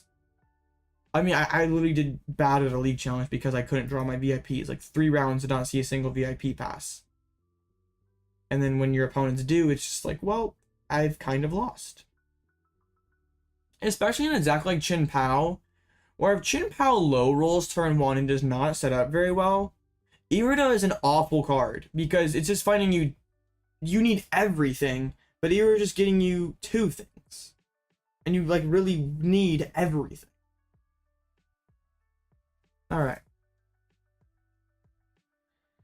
Not in awful hands, but I would, what? What? Why would you do this? You have the Chin Pao, you have...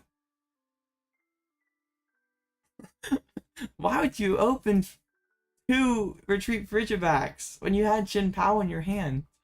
That has to be a misclick. No, what? Bro's just like, if you get turn 1 spit, it just be, what are these Chin Pao players doing? There's the card. I am very perplexed. This is incredibly interesting line taken by my opponent. Can't say it's what I agree with.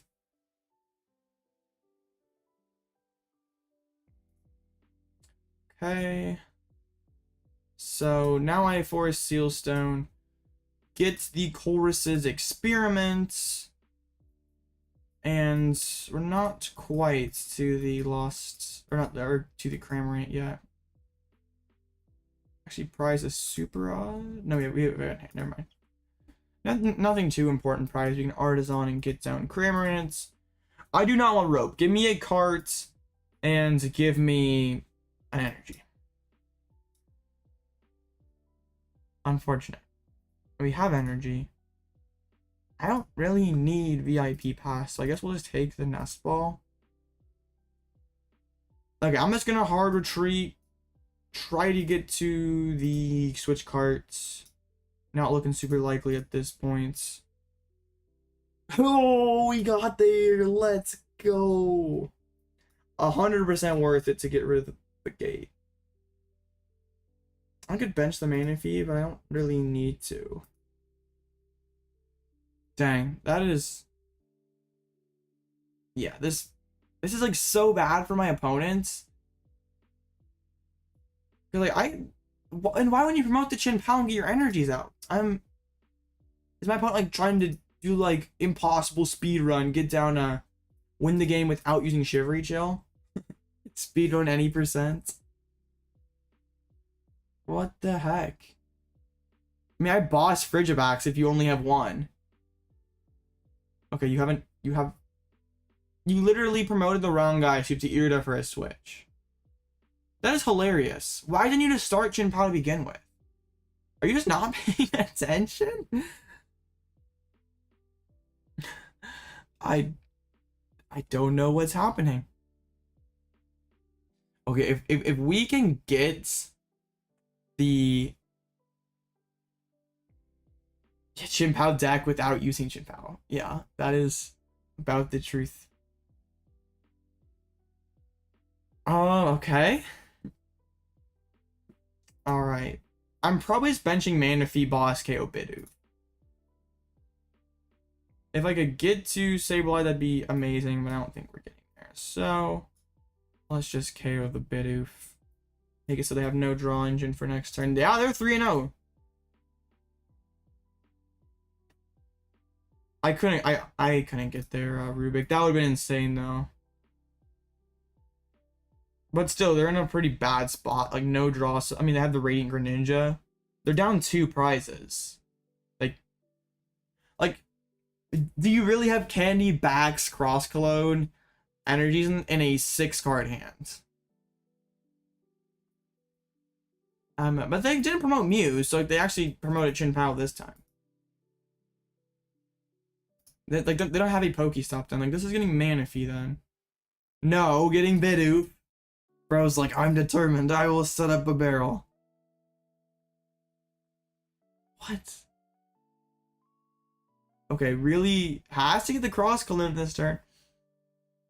Or, I mean, there's the Candy, but that hand would have to be like... That literally has to be the ultimate hand to have that. No, you don't have enough cards. Yeah, you can... I mean, this is Cross Switchers. Yeah, their sequencing is definitely leaves something to be desired. Yep, we will definitely use Greninja next turn if we can do it. Or Sable. I mean, I guess we can't Sableye.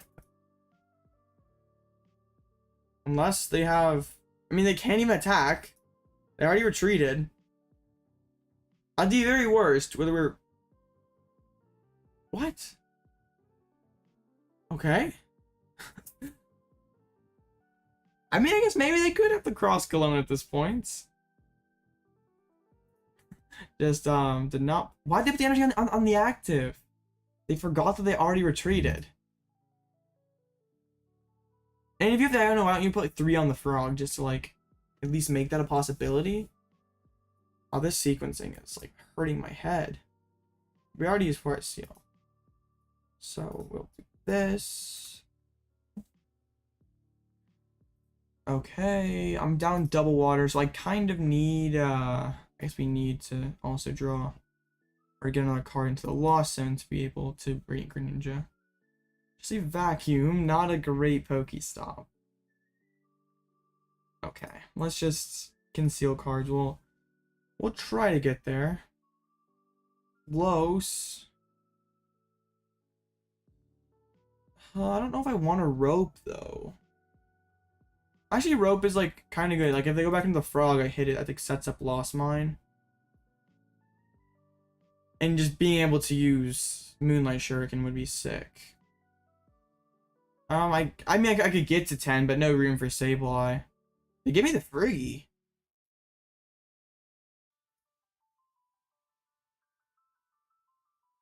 Okay, that's a simple choice. I'll just drop the Beach Court because like because Pokestop is insane for them. I don't really want to. Yeah, I'll just throw 2 Colresses back in. I don't think I'll be needing boss if there's enough prizes on the board. So, I mean, I'm up 3 prizes. So, yeah, it's going to be very tough. And I have, like, multi-prize Lost Mine potential. I just 1 Baxcalibur on the board, so that's pretty vulnerable. I can't really bench any more Frigibacks this game. But I can get to 10 next turn. Was, like, wish we had, like, Collapse or something to... What? Okay, evolved into the Barrel as the Cross Switcher, so we're gonna be dropping two prizes this turn. My opponent's actually able to play Pokemon. Well, needs the... They didn't even Mysterious Tail. Bro got too excited. What? There's no reason ever to not do this.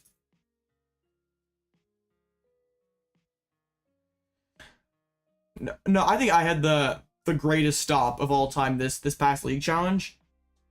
Turn 1, I stopped out double Frigibacks. And then that previous round, I whiffed turn 1 VIP off of a Pokestop and a Mysterious Tail. Then turn 2, my Pokestop was double VIP pass. If they miss this, they are like, what are they even doing?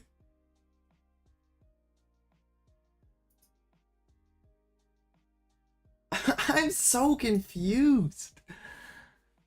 Who let bro cook?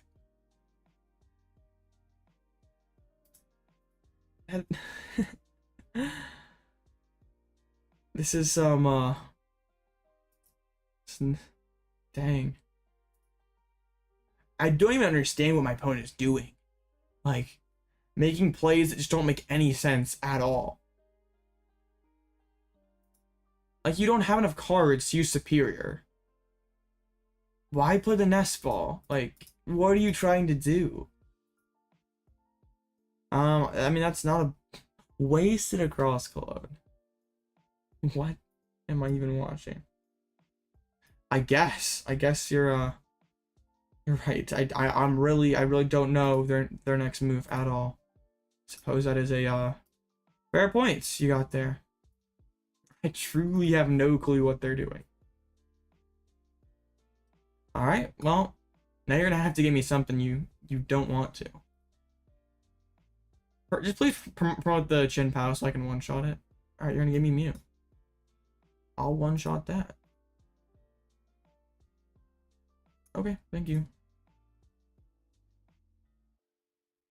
I could go for the... I don't need to, though.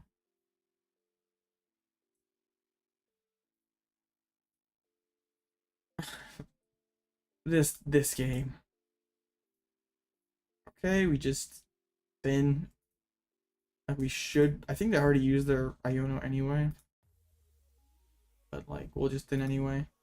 Just out of principle.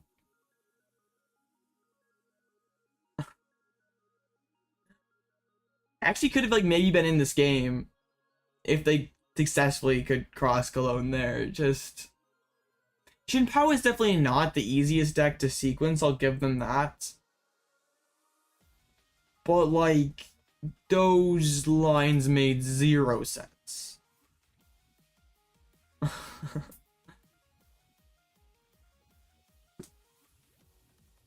We really need gold Beach Court. Like, let's be real here. We need it. Isn't it coming out in Paradox? Like, after you boss KO Dragonite, I just go Lost Mine KO Barrel. Or just actually get back Dragonite and knock out Jinbao again. Alright, well, my opponent... Ah! Okay. Yeah, I'm 100% letting him cook.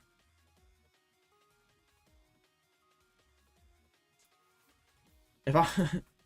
yeah, I don't know how you... Yeah, I have lots of questions, and I think they're probably best left unanswered. Just, what the heck? I mean, zero complaints from me. Like... Alright, well, we're 4-0? Bro knew he was on stream and was just like throwing as hard as possible. Just like, yes, it's one way to give chat a show. I don't think anyone wants to watch that show, but okay. At 3-0, I have no clue, Rubik. I mean, secretly they're all paid actors, but okay. All I can say is like, okay, like I don't know. All right, so we have at 4-0 we have the mirror match. That wouldn't be too bad. I just don't want to play that. Yeah, the script obviously. We have Miraidon. Path Miraidon's like kind of weird. We have Lax versus essentially another mirror here, but the Kyogre's on Magenta builds. And then me, and I really want this Urshifu to win.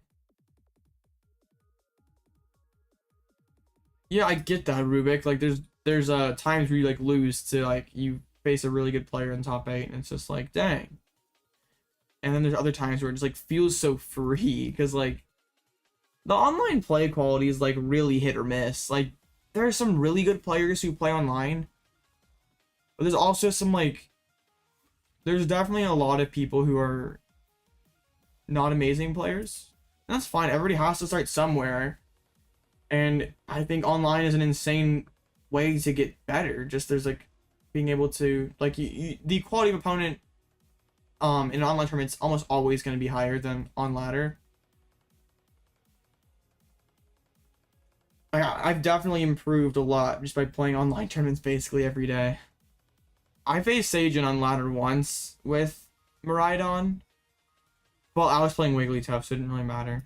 He could have been... I mean, and I still had like an opportunity to win. Like, that's how dumb it was. I don't know why PokeStats is not updating. That's like mildly cringe. What's going on in Sacramento? I have to know. Okay, Andrew did win. I really want to face this so I can do the Aerodactyl. Like, if I get one thing done today, it's Aerodactyl against Archie. That's like every day. I play tournaments like every day I can. You think I have a Pokemon problem?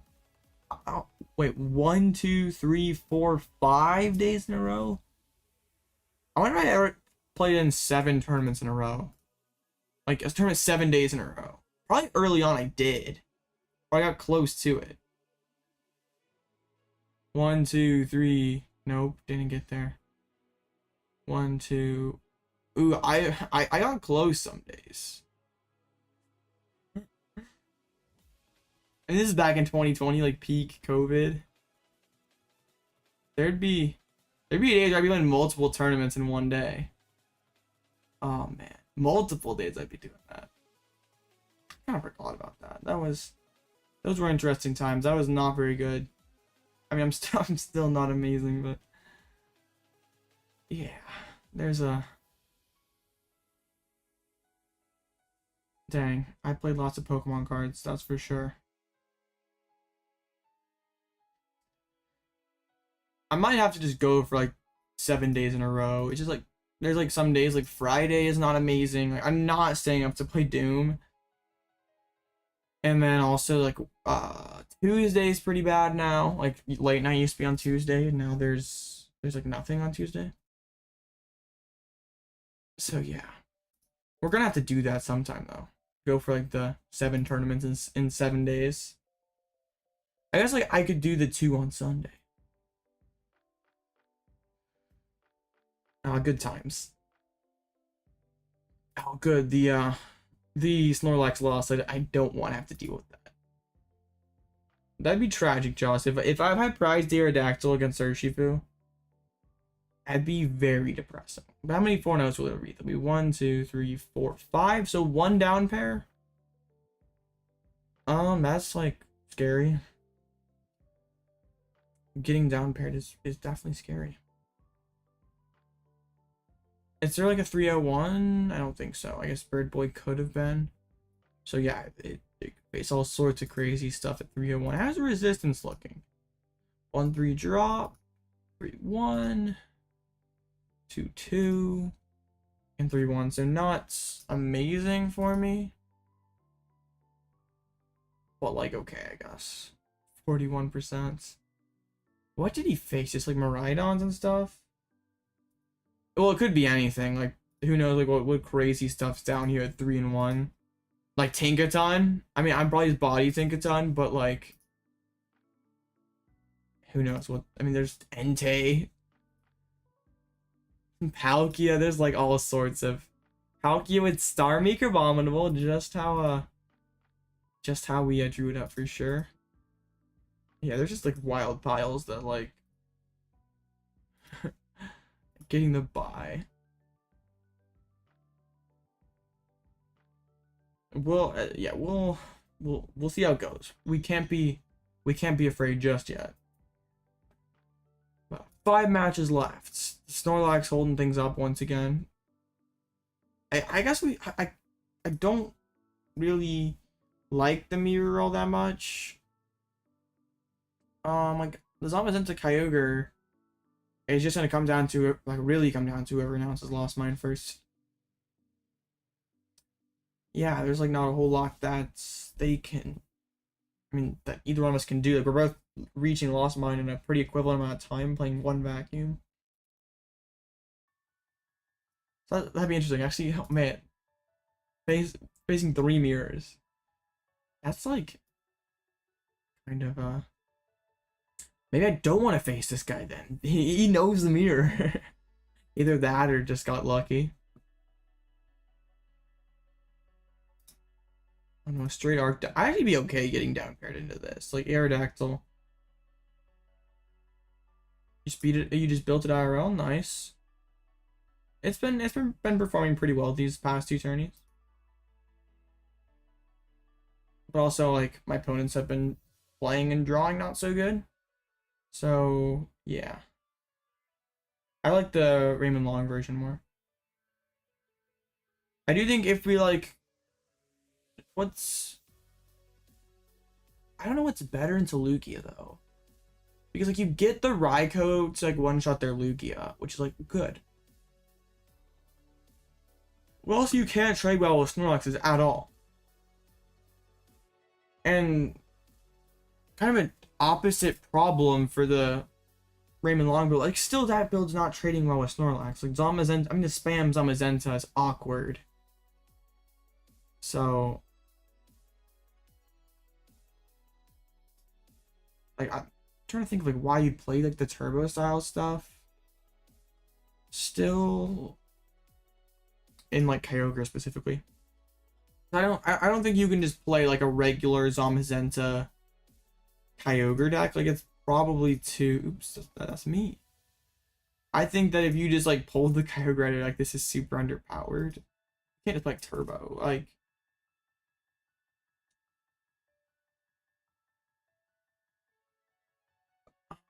I think I definitely do like this more. I would like moving forward though, like which one's gonna be the preferred builds. And like isn't Sawyer and Azul both on that Zamazenta builds? And hopefully they get lists out from Arcanine, or like Arcanine publishes the list like tomorrow or something. I really am very curious to see how like multiple of these lists here. Yeah, that's what I thought. like Sawyer did pretty well into colorless throughout the day, or the days, like beating 2. That was an ID. Beat it in top 8. So like it's obviously not bad for the Lugia player, or for the colorless, for the Lost Box player, but also like the average Lost Box player is not Sawyer. Sawyer's like, I faced Sawyer in what was this online tournament. I got absolutely outplayed. Like that matchup was just ridiculous. I think played something like this at Peoria. Well, I got sauced in that game.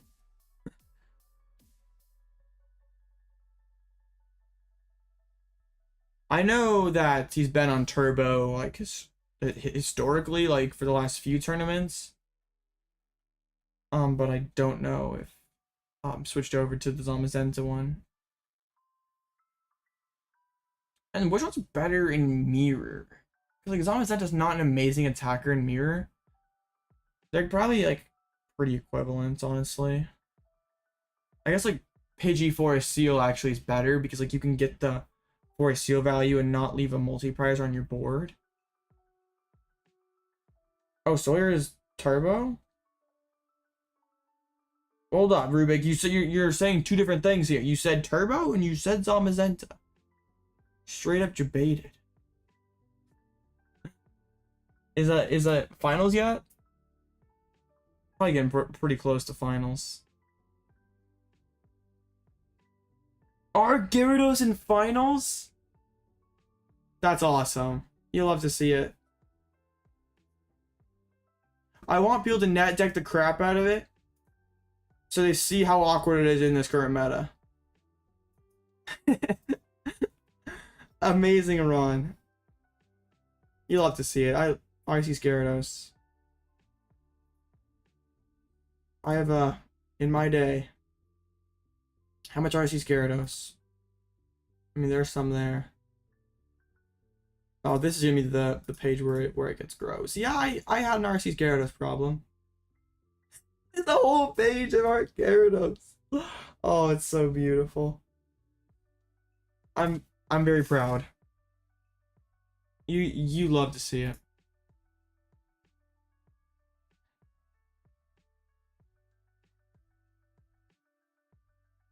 Yeah, I don't think, like, as someone who's been the biggest fan of Arceus Gyarados when times were tough, like, I literally played the deck last formats. But, like, I mean, you have to get lucky to have, like, a miracle run like this with a weird deck. But I think now that, like, I mean, surely the top players were suspecting the Poppy anyway. Like, I don't think you lose to that. I mean, incredible run.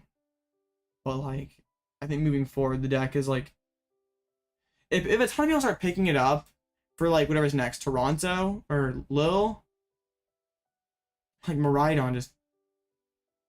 I mean, I can't form too strong opinions without seeing the list.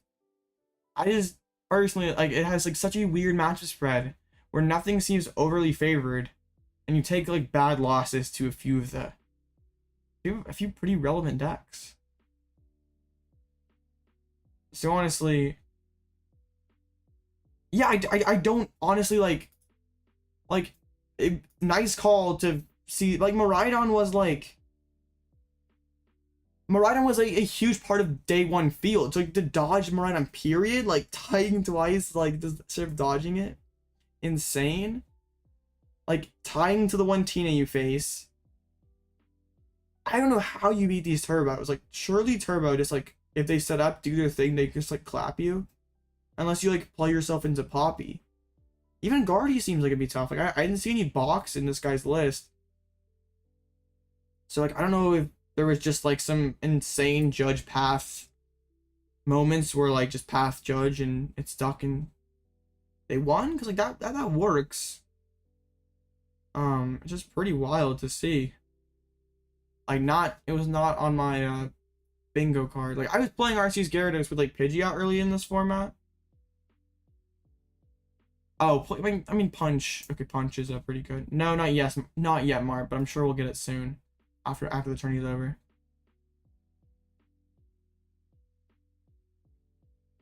Okay, well I guess Punch. Punch has got some cool synergy with Gyarados as well, because he can get you up to 280.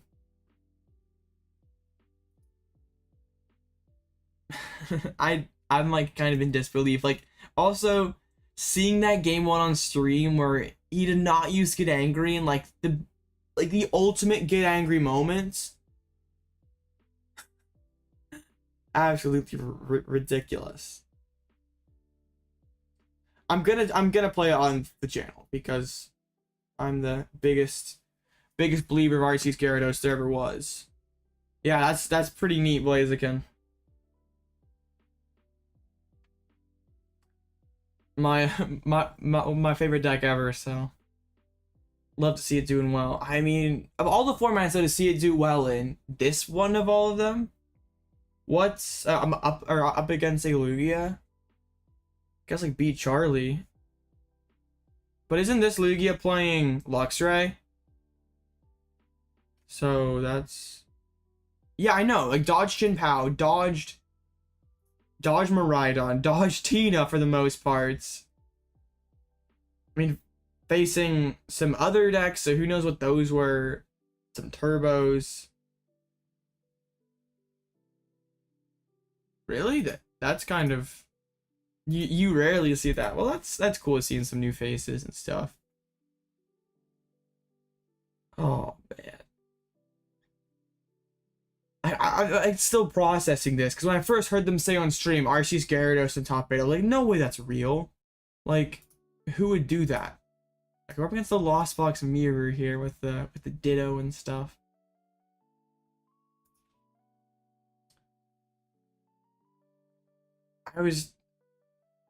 When I first heard it, I was like, there's no way that's actually right. That, I guess like if you win the matchup roulette, it's like possible. Like, I'm not gonna discount their play at all because it's still incredible. Like, you can't get that far by being a noob. Like, there's no way. But like, I guess the matchup roulette's got to spin your way to get that deep. So that's just some like, Miraidon was like 13% of the day one field. Dodged that entirely. Dodged Urshifu. Dodged Chin-Pao. Tina. I guess Judge Path finds a way. Yeah, that's ridiculous. I mean, I'm happy. It couldn't happen to a better deck, honestly. It couldn't happen to a more deserving archetype.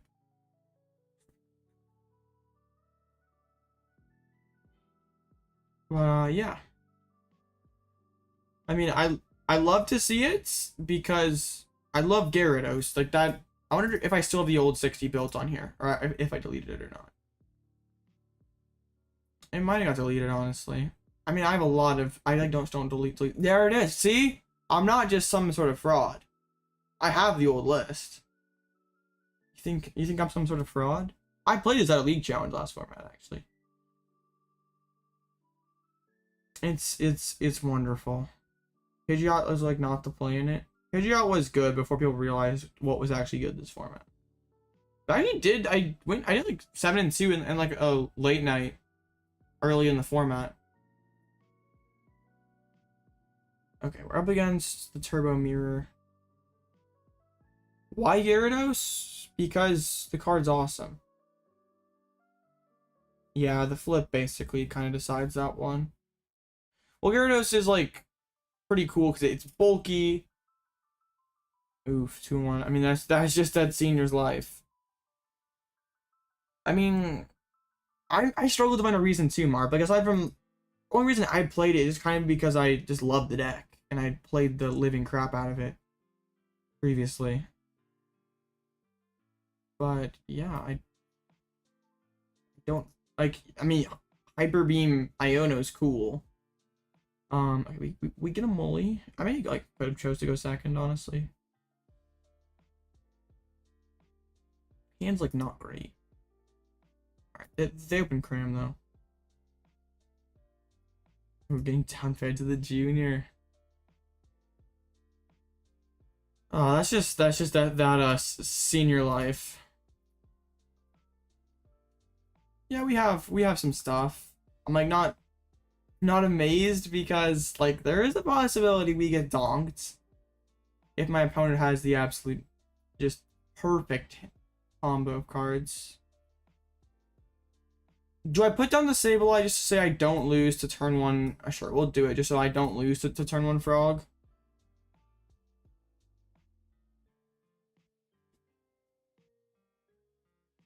Oh, there was one of the people that taught.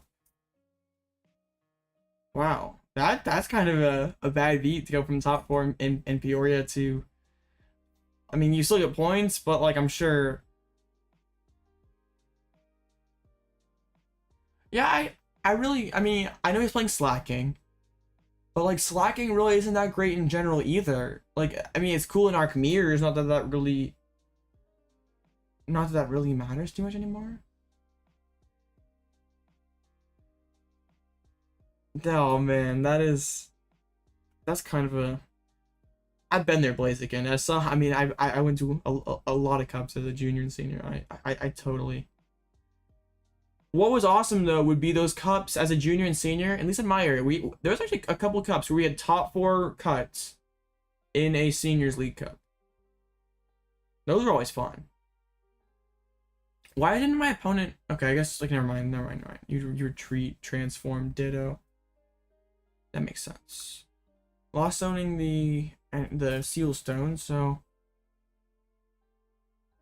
maybe we're all right. If they Greninja though, we're in deep trouble. Greninja's always prize trust. I mean, neither one of us hit a VIP yet. Well, actually, no, what they did. They just use it first thing, so I forgot. There's the Radiant Greninja. Still needs one more flower selecting, and then the vacuum. So hopefully cannot get there. Would need to have a pretty strong hands. Wait, no, already touched Jet Energy, so we need double gates. So yeah, that's just not happening. All right, spit innocently. It's the one of Jet Energy turn 1. You love to see it. They're probably going straight Arceus in that matchup, Marp. They should not be benching Gyarados. I just judge path being awkward. Speaking of being awkward, I don't know where my ball surge cards are. I guess that just like kind of sucks when you whiff VIP and you just can't get anywhere afterwards. If I could get to the Greninja, that'd be pretty dope. Yeah, they must. They're playing Poppy Radiant Greninja, so I'm sure that like played a part. All right, see you Blaziken. Okay, I can get there if things go right here. Double guard though, that's not it. And I can get Radiant Greninja. I think we've lost. Basically, giving them 2 turns is tragic. Oh, darn. The mirror when you don't hit VIPs. I've literally played 1 ball search card. Yeah, it is a 1-1 mark. They're playing 1-1 and a Slacking, then Barrel and Arceus and Radiant Greninja for Pokemon. They're not like super reliant on Gyarados, which like makes sense because Gyarados is decent into like Zard and Tina, but like overall the card's kind of underpowered. If we had Memory Capsule in this format, it'd be a lot better. It's like okay into Lugia also. I kind of just want to deny the prize to be real here. I mean, my opponent probably still has it though. 13 card hands. Surely. I just still think like RC is just as an archetype, it's just incredibly underpowered. And it wasn't even like it was some insane meta call. It was just like, it was just some, I mean, got fortunate with the matchups early, then going into day 2, the field is obviously more favored. I still would love. I mean, I'd love to see like hear him have a tournament recap, and just explain how everything went down. Because I just can't see the deck, honestly. That attack was a lot better when Arceus mirrors were everywhere and like getting rid of their DTs, like set them back. Or like you went first, and you could do that relatively early, and that was very awkward for them. And like then you could follow up with like get angry and stuff. But yeah, it's just I want it fails the Artazon, doesn't get down Manaphy. Like Arceus Gyarados was legitimately best second format, Brilliant Stars format. Okay, Astral Radiance formats, but like really not been anything since. Yeah, I honestly, if that guy wants to come onto the channel, I could reach out. As like a big Arceus Gyarados believer, I should see if I can get him on the channel. Well, this is bad news. I have to go Roxanne and KO both of these guys, I guess. That's definitely an ouchie, though. Maybe that's the play. We try to get him on the channel here. All right. Rope is not a good top deck. Finally hit cram like way too late. We're never cramming at this point. I definitely feel like the Ray isn't too bad right now. Or Aerodactyl. I still don't know about Arc-Ray. I feel like I'm not gonna go out and call the performance a fluke, because like you can't go that deep in tournaments without knowing what you're doing. I just like would love to know how he ended up on that deck. It was like some sort of like calculated meta call. If it was just my first regional, I'm gonna play my favorite deck. Cause like I don't know how logically you can be like Arceus Gyarados is it. Like this is the call for this meta. It's like not, I don't feel like that's an idea you ever land on. So I'd really like to hear an interview. Because you definitely don't get second place by being bad at the game. Like, you definitely are decent. You're definitely really good. I just, like, don't understand, like, of all things to play, how was that? I guess, maybe. I just think, like, if you, like, look at the results from Peoria, like, wasn't even playing Tomb from what I saw. It's like, you're not really beating Mew. Chinpao, Miraidon, Tina. I don't think you're probably beating Turbo LZB. That's like 5 very relevant decks you're taking a negative matchup to. Like, that seems awful. Like, that objectively seems awful. So, I'd really like to hear how they ended up on that. Okay, I guess my game plan here is just Rocks to 2. I need Rod though, and like I need Rod really badly. Rocks to 2 plus knockout. I'm like still in not a great spot. Yo, Dragonite. I don't want to use Dragonite though of all attackers. Like I'd rather use Raikou.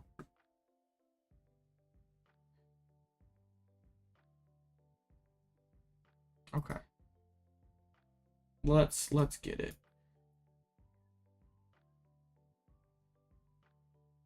I mean, yeah, it very well could be some massive Galaxy Brain play.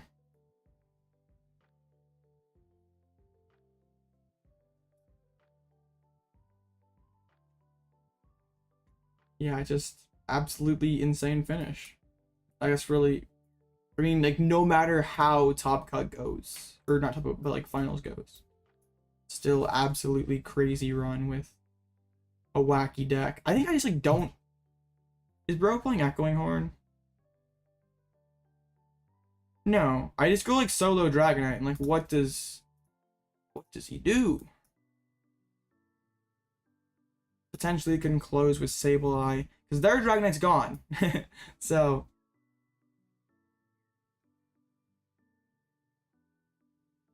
alright, we get the concealed cards.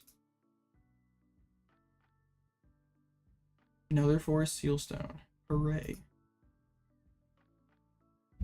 So yeah. So then my play next turn is swing with Dragonites. Maybe should have put the damage on the Cramorant so I could shred for the knockout. Klara's not a bad find. I'm assuming my opponent just goes like retreat spit. I need gate. I think I lost on one too. Oh, found the Klara. That was a very good find. Oh no.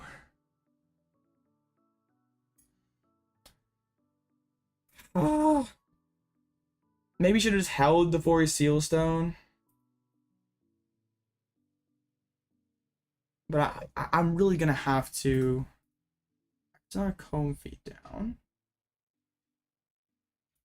Losing the coin flip. I mean, and the Lugia player was playing Weirdeer and what's it called? What's that thing? Why can't I not think of it? Luxray. So like you're never able to like get yourself back into the game with the Gyarados. So if you lose the flip and can't just judge path into a brick, probably not a great day for you. Alright, spit innocently. I'd really like a Mirage Gate off the top deck, please. Okay.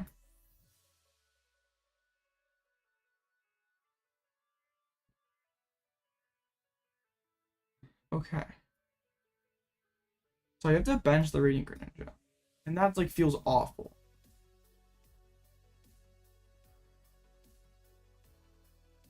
Speaking of feeling awful, I probably should put 90 on the Cram. Perhaps. I need to get gate.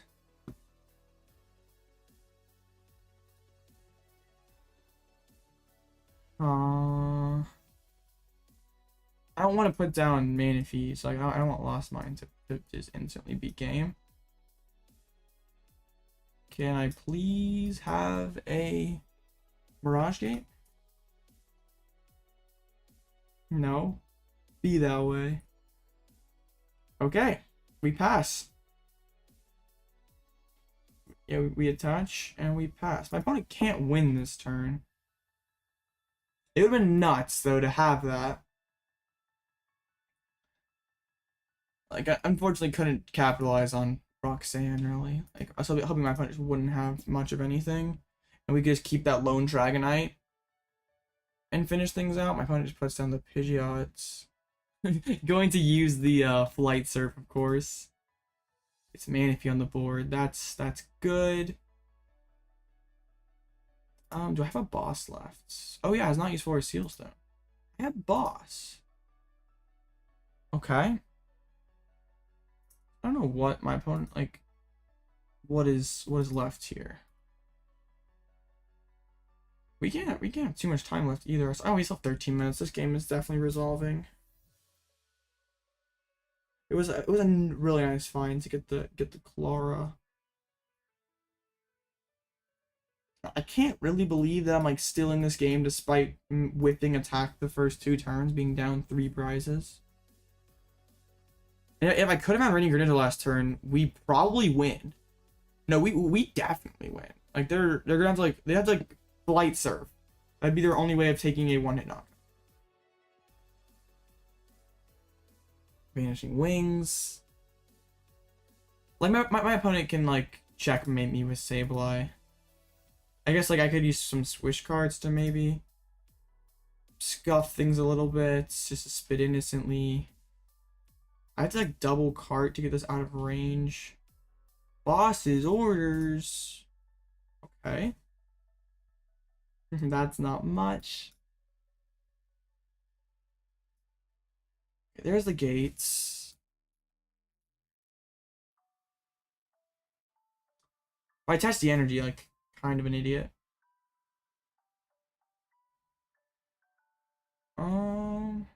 No. I can still win this. I can definitely still win this. Okay. I play a Switch Cart.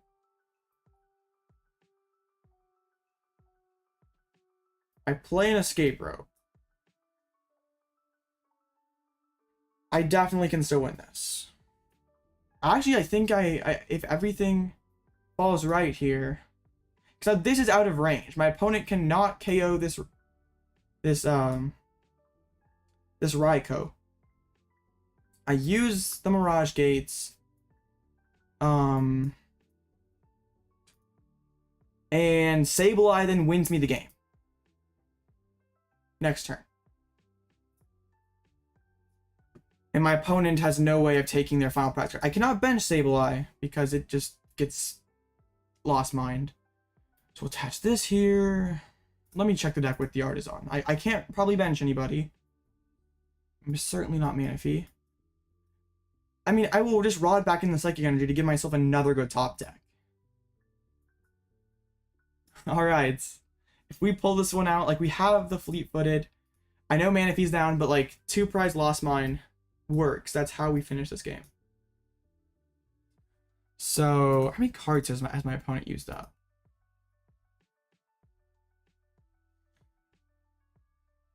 Okay, like, this only kind of falls apart if my opponent can, like, cart and heal that frog and just promote Sableye.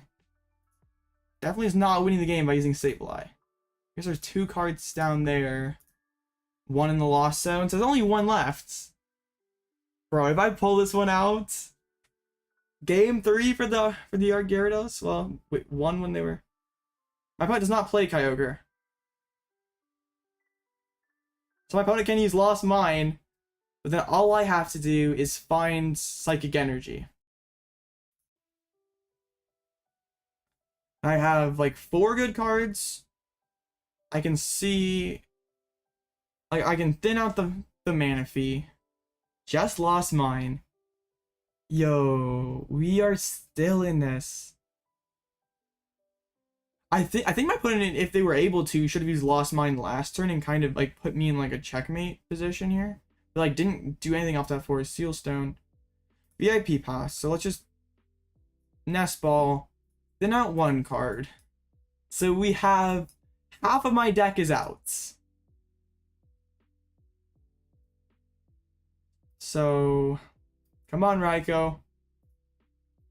Fleet-Footed. You've 1 job. Colress? As long as both Psychic Energies are not my bottom 2 cards. Alright, perfect. Yes!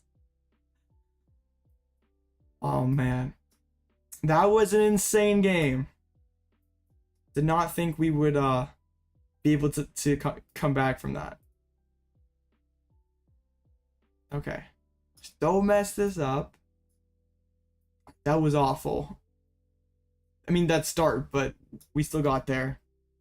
I bet my opponent could have played that one better. But dang, that was, they couldn't find the KO at the end, and we could Switch Cart, basically made them waste the turn.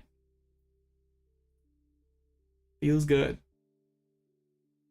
Alright, record, there we go. So 5-0. That means we probably can ID our last 2 and make top gut, so you'll have to see it. So what else do we have at 5-0? We'll be facing a Miraidon. I'll probably just ID, and the down pair 1 with the Urshi. It was an insane game. I was down 3 prize cards. I Greninja'd for 2, Roxanne them, and didn't really find anything, and we're just able to make it so they couldn't like Lost Mine or Spit and kill anything. They like lost in their Dragonite and their Raikou, so they had no heavy hitters left. And then yeah, I was able to close it out with a 2 prize Lost Mine. It was a lot, like, I flip-flop between decks a decent bit, but really once you play Lost Box, everything else feels like trash. Like the amount of cards you can see, the things you can do.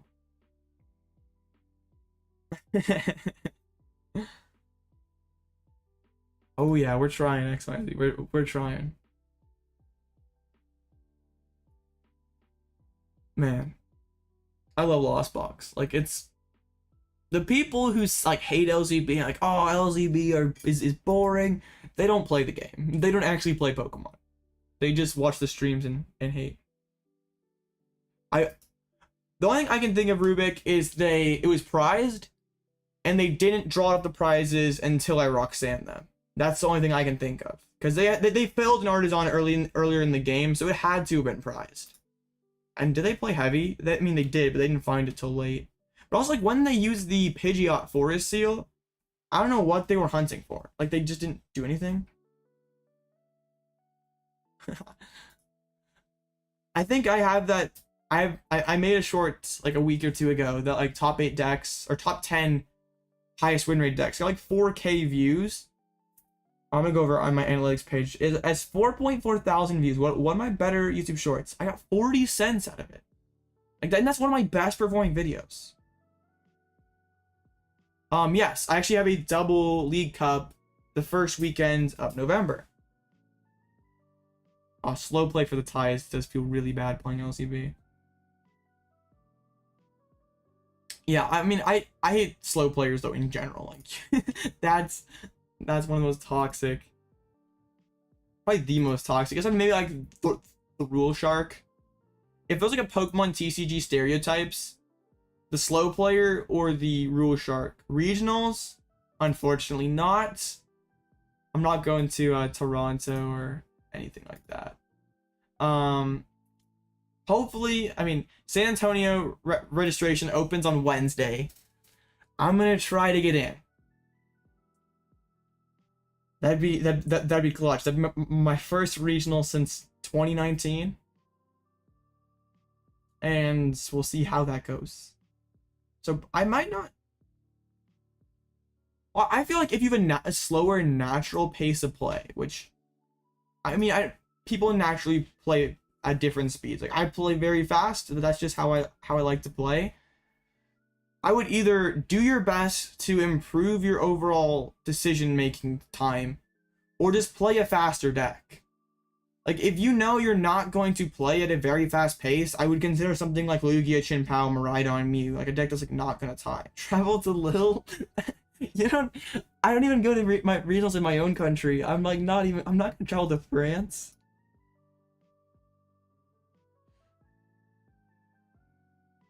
Yeah, actually, the weekend of San Antonio, it's Lakers against Spurs, so that'd be a heck of a game to go to. I doubt I'll go to it, but it's like the Friday before, so yeah. Like like how bad it is to tie at regionals. Yeah, you just like. Because like also a lot of people who play these decks like Guardian Lost Box just don't know when to scoop. Like, they're gonna play a game to conclusion even if their odds of winning are incredibly low. So they basically have to settle for the tie at best. And like, I get it. Like, if you're coming from playing pretty much, yeah, Lou.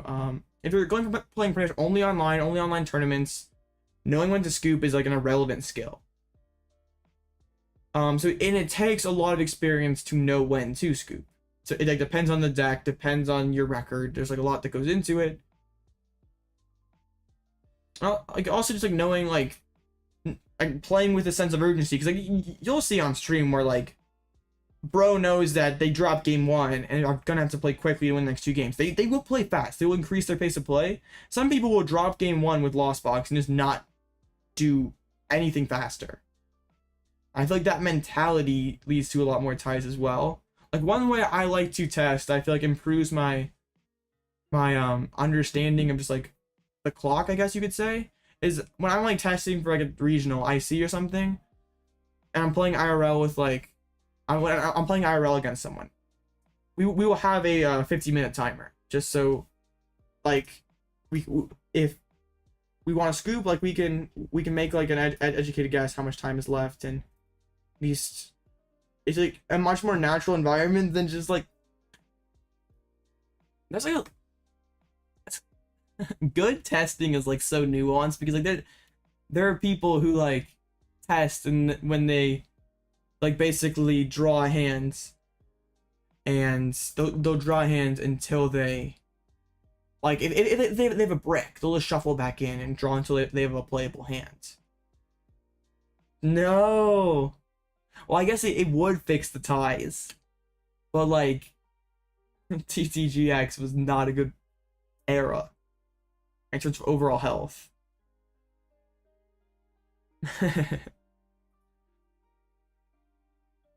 And it's like funny with like the new players that have come in, and they're just like, oh, these games take too long, and they've never seen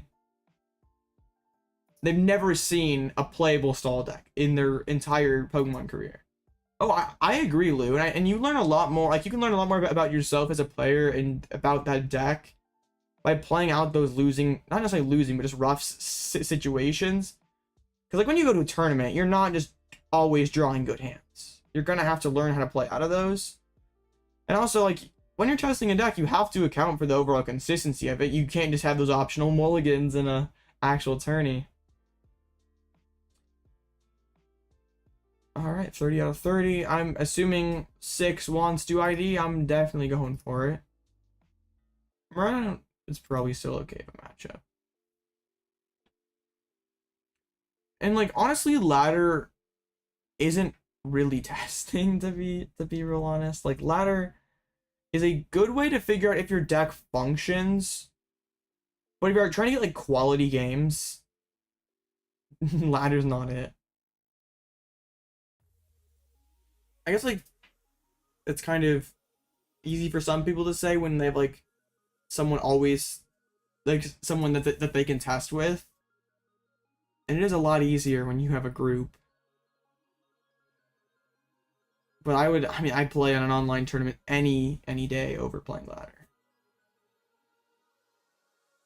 Alright, well, what's all at 4-1? Got some heat. Darkrai, Tinkaton, Entei, Palkia, Straight Arc, 2 Snorlaxes, 4-1 drop. What? Dropping off a win too. Man, Bruno, what the heck? Actually, Stall losing to Miraidon. Tragic.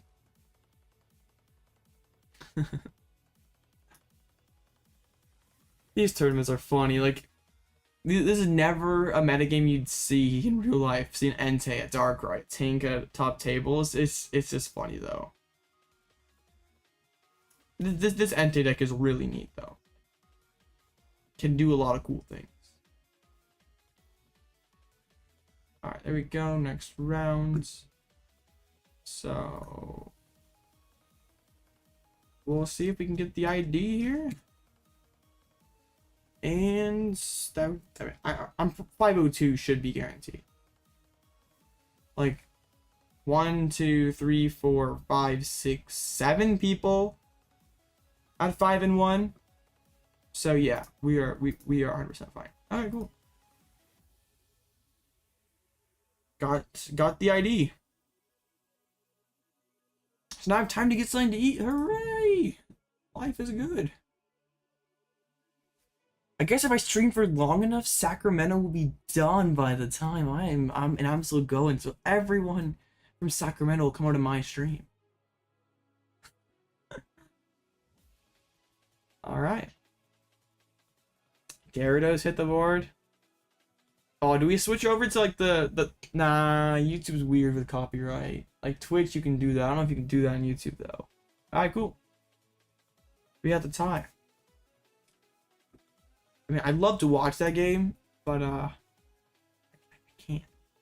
I don't want to get a copyright struck over something stupid. I almost actually had a copyrighted song in one of my videos like a couple times ago. Just like, oops. Good thing YouTube flags it, so like, I can edit it out or something. It was kind of crazy. All right, well, I'm gonna go grab something to eat because I didn't even eat supper, so pro plays.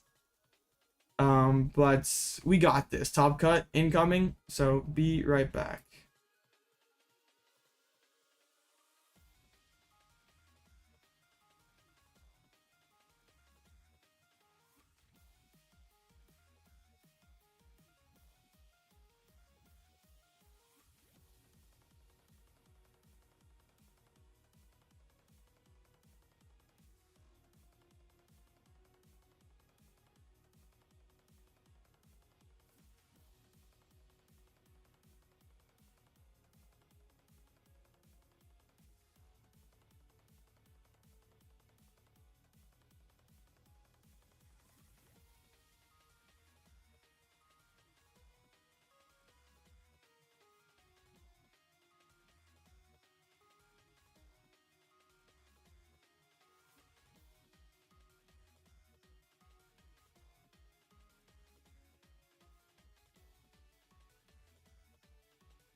It's tough watching two of your children that you poured many hours into, both of them, perfecting them over the years. I'm just kidding. It's kind of funny though that like two of the decks I spend an absurdly large amount of time in end up in finals. Not that I had anything to do with it, but it's just kind of funny to see. Oh, I while I was eating, I saw the boss and the Gyarados, the deer. It's okay, yeah, Miraidon is about to go pretty crazy in Toronto. If people go back and like Ned's, like, people who are behind the curve definitely might just pick up Lugia again. And we could have a repeat of Peoria where, yeah, that was not, I mean, nobody had that. So let's see if a Pokestats is updated or we are still stuck here. I might look like they still have not updated yet. I don't want an ad. Yeah, for a reason. Has not updated since top cuts. So a bit unfortunate. He's back in the menu. I still I mean, I primarily play best of 1. I play very little best of 3. I hate the deck in best of 1. It's like such a break. It's so flippy. It feels so bad. I think it might be Goodra time though. Goodra very good into colorless. Goodra very good into Arc Gyarados thing. It's definitely Goodra for sure. Goodra's it. Like especially if like the colorless dries back down the Kyogre usage. Oh, Goodra's so back. I feel like Urshi was kind of, I mean, I guess Urshi was never getting past colorless. I mean, what a finish. I mean, yeah, I was, well, I'm pretty sure someone asked me on stream, what was it, like Thursday, whatever the last day I was live, and asked me like what I thought. And I said single strike Lugia because of Miraidon I thought would be a pretty interesting play. I mean, I kind of wrote off colorless. I thought single strike was better in this current meta. But yeah, colorless, I mean, it still wasn't a very powerful deck. Like nobody, I mean, nothing changed. Just the Miraidons got bought. Like Miraidon had such an amazing day 2 conversion percentage in Peoria, and then it had an awful one in Sacramento. So much more favorable day 2. Like the Lugias didn't start off especially amazing, did they? I guess Alexander was like 8-1, right? But it just didn't hit a Miraidon all tournaments. Charlie didn't hit him run all tournaments.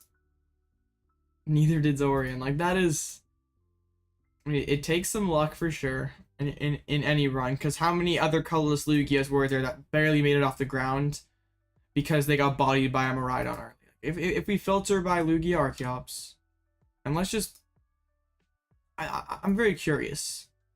I mean, yeah, you get caught in the mid Rhydon pile,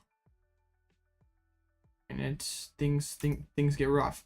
The best single strike was 69th place. Okay. Yeah, I mean, lots of colorless made day 2, but if we just go to like someone who went like 3-3-3, I mean, yeah, crazy Miraidon, pretty bad. Okay. Oh, you do not know what you faced, but actually beating Miraidon, but it definitely, there's an insane luck factor to have such a deep run in one of these tournaments, because there's like, to make top cut you only were afforded 2 losses, so there's basically, I mean, there's an insane amount of luck and an insane amount of skill, because there's like not too many rooms, there's not much room at all for misplays, and also basically 0 room for bad matchups. Like, you're basically afforded 2 bad matchups all tournaments. Like, that's pretty bad. Well, not necessarily bad, just like, if you want to get that deep run, go for golds, you only can face 2 bad matchups. Like, that's why I like decks. Like, if I were going to regionals, I would play a deck very neutral overall matchup spread. Like colorless kind of does that well. Goodra does that well. And that's exactly why, just because I don't want to have games where I just instantly feel like, well, I've kind of lost. My opponent flipped over Gardevoir. My opponent flipped over Mew. I'm already kind of out of this game. But of course, there's like the opposite logic to that. It's just I'm gonna play a deck that hard counters a certain thing, and just hope that the matchup roulette spins my way. Like that's how Urshifu won NAIC. So, I mean, there's a couple different schools of thought. I always personally like prefer like Urshifu is like kind of like that prime example. It's bodies Lost Box and Charizard and Gardevoir, but this is pretty much scooping to Lugia. Has a not so great Mew matchup. So yeah, I'm very excited to hopefully get back on the big tournament grind. Like I was sort of a little frustrated with how NAIC finished for me, and I'm like, I really want to do good at one of these regionals. Like I just want the opportunity to be able to go to one of these and do well. Oh man. But yeah, Goodra seems like it's definitely a interesting call, but like, are people really gonna drop Lost Box though? Like, I guess seeing Gyarados, is Gyarados really that bad? I really need a tournament report from bro over here playing Art Gyarados, because I want to know, first of all. Yeah, that's pretty rough. But like, I don't think Chin Pao, like, it takes a special person. Like, Chin Pao players are born, they're not made. You have to be a different breed to play this deck, and I'm not cut from that cloth. I tried. Yeah, that's what I thought, Pokemon Catcher. Like, that's what I was thinking. But like, Nico over here clapped the turbos. To be Rapid Box with Turbo LCV, that's definitely tough. Yeah, I mean, there's some of those decks, just like Chin Pao. Like, Chin Pao is just like it's like kind of dummy, because like it just like feels brainless when you're facing it. When you actually play it, it's like an interesting sequencing puzzle. But also the deck is like basically 0 or 100. Like, you're either just drawing straight gas, like turn 2 Corellisk, turn 2 360 damage, or it feels like just a pile of cards that's like bound together by Irida and Concealed. Like, if your opening hand is not strong with Chin Pao, it's like so difficult to get back in games. Like, when your main attacker is like this glass cannon style thing that's gonna be like 2 for 2 trading everything. And yeah, that's pretty much about it. Like, your only supporter is Irida, which is like great when things are going right and you can cherry pick just the right pieces. But when you need more than 2 pieces, like Irida, kinda not that good. I do kind of like this format, how like you can kind of go in your lane here and just play whatever deck you have the most fun with. And as long as you're not like going too deep into the pits down here, like, you're gonna have a decent chance of winning, or at least just being able to do decent. Should you try to ID? Nice, you should beat. Okay, let's see. You beat Andrew. I want to face Andrew. Okay. So there's going to be 1, 2, 3, 4, 5, 6, 7, 8, potentially 9 if Bird Boy. I mean, there's going to be 9. So if every table IDs one person misses, I mean, your opponent's win percentage is solid. Depends on who all else won and if they're worse than you. You're probably safe, but no, I can't like 100% guarantee it. Yeah, that's kind of one of my issues too, Marv. That, yeah, I mean, that happened to me in the tournament earlier. So it probably depends. Like, Lucas here has, oops, I just It's like the why am I just spacing out here? Like Lucas had like pretty garbage opponent's win percentage. Like you just need to be better than like 1 or 2 people, and as long as those people like you have a pretty strong resistance. Oops, that's you. I'm like, okay, so race here. I mean, race, you're not gonna be better than. I mean, I think you're probably fine. 2 ID Stillwaters. I can't like 100% guarantee it.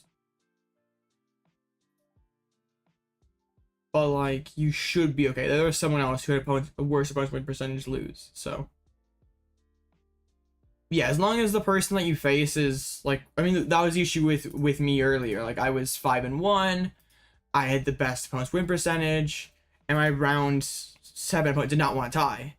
So then I had to play it out and lost. They ended up getting top 4, but yeah. Yeah, it's like when you're so used to playing at like a faster pace, it's like hard to slow down. Like even when like it's like you kind of tell yourself with like Lost Box, you get up, you win a long game 1. You don't need to play fast. Like you can kind of slow down, like not slow play, but like you can play more comfortably, knowing that like you can like you're okay taking this game. Like I'm not advocating for slow playing. I'm saying that you can play more comfortably, not have to be super aggressive. You don't have to like be super reckless. Like you can just kind of play at a comfortable pace, and 6 prizes in 2 turns. Nice.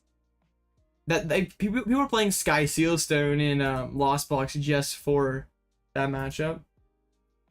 It's like kind of hard when I'm so used to playing fast, just to be like, because it feels uncomfortable to play quote unquote comfortably. It's kind of it's just pretty weird. So yeah, I assume the person I face wants to tie. Hopefully I face one of the people with a better opponent's win percentage. Auto cash lost, right? I feel like really the only matchup where Forest Seal is, I mean Sky Seal is better is just because it's Urshifu, and then you also have to like find it. There's like no town store. It's like you can't really find that card. Yeah, like that's what's important. Like playing at a comfortable but not slow pace, and also just like knowing when it's okay to lose, basically. That's a very tough skill. Like you can definitely improve pace of play with enough practice, but it's hard just to like be like I can't just tell you like you should always scoop in this particular instance, or you should never scoop in that particular instance, because it's kind of fluid depending on the matchup, the record. Like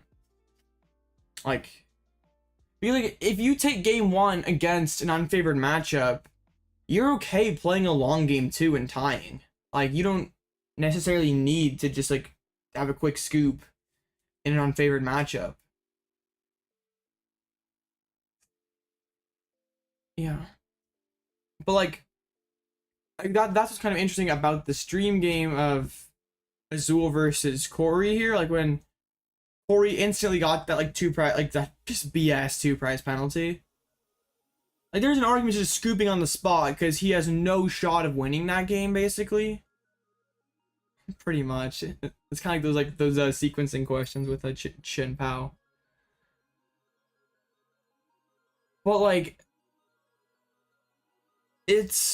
tying isn't necessarily a bad thing. It depends, you see. You have to imagine just getting paired against Azul. Probably the only way you win is just smashing, like donking them, basically going second donk. So I think like if I'm in Corey's shoes and I like lose game 2, that DPL was so bad. Like that took like, yeah, that was awful DPL. It's like a tough pill to swallow though, to be like, I'm not I have a chance to make top 8, but I'm not playing to make top 8. Yeah, that DPL was awful. Like, if the judges were actually doing their job and watching the game, then they wouldn't need to have signed that DPL. So what happened was Corey won game 1. Impossible matchup. So, feeling pretty good. But then sets up, and turns out one of his cards was still on the prize camp. So, instead of just having him shuffle, reset up, they gave him, they told him he could do that, but there was a double prize loss. So it was, like, basically it's game over against Kyogre. Azul just needs to literally set up Kyogre before Corey's taking 5 prizes. And it's like such an easily reversible thing. Like, I've seen them reverse a lot crazier board states than that.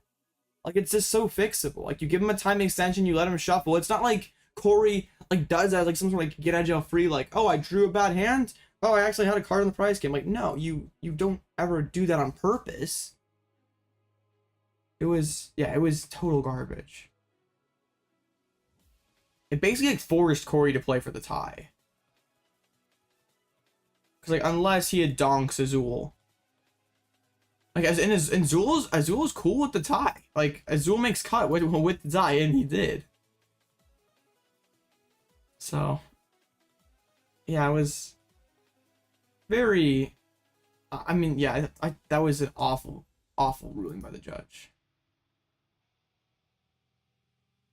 Like, I was playing PCGL and listening to the stream at the same time when it happened. And I heard they talking about, like, judge call. I went and looked over, and I was like, okay, pretty simple fix. They just have him Yeah, I know. Like, if the judges are, like, sometimes I wonder, like, why they even have judges at the table on the stream games. Like, this, like, seems like it's for show, really. Like, make the new people think that they care, because, like, there have been so many instances where, like, the players make, like, a game-breaking error, or even if something, like, a little bit careless or silly like that, and then the judge was actually watching the game, they would have caught it. Because, like, I remember, like, being in juniors, playing on Top Cut, there'd be a judge on both sides of you who, like, actually would be, like, paying attention, like, marking down when you attached energy, marking down when you played a supporter.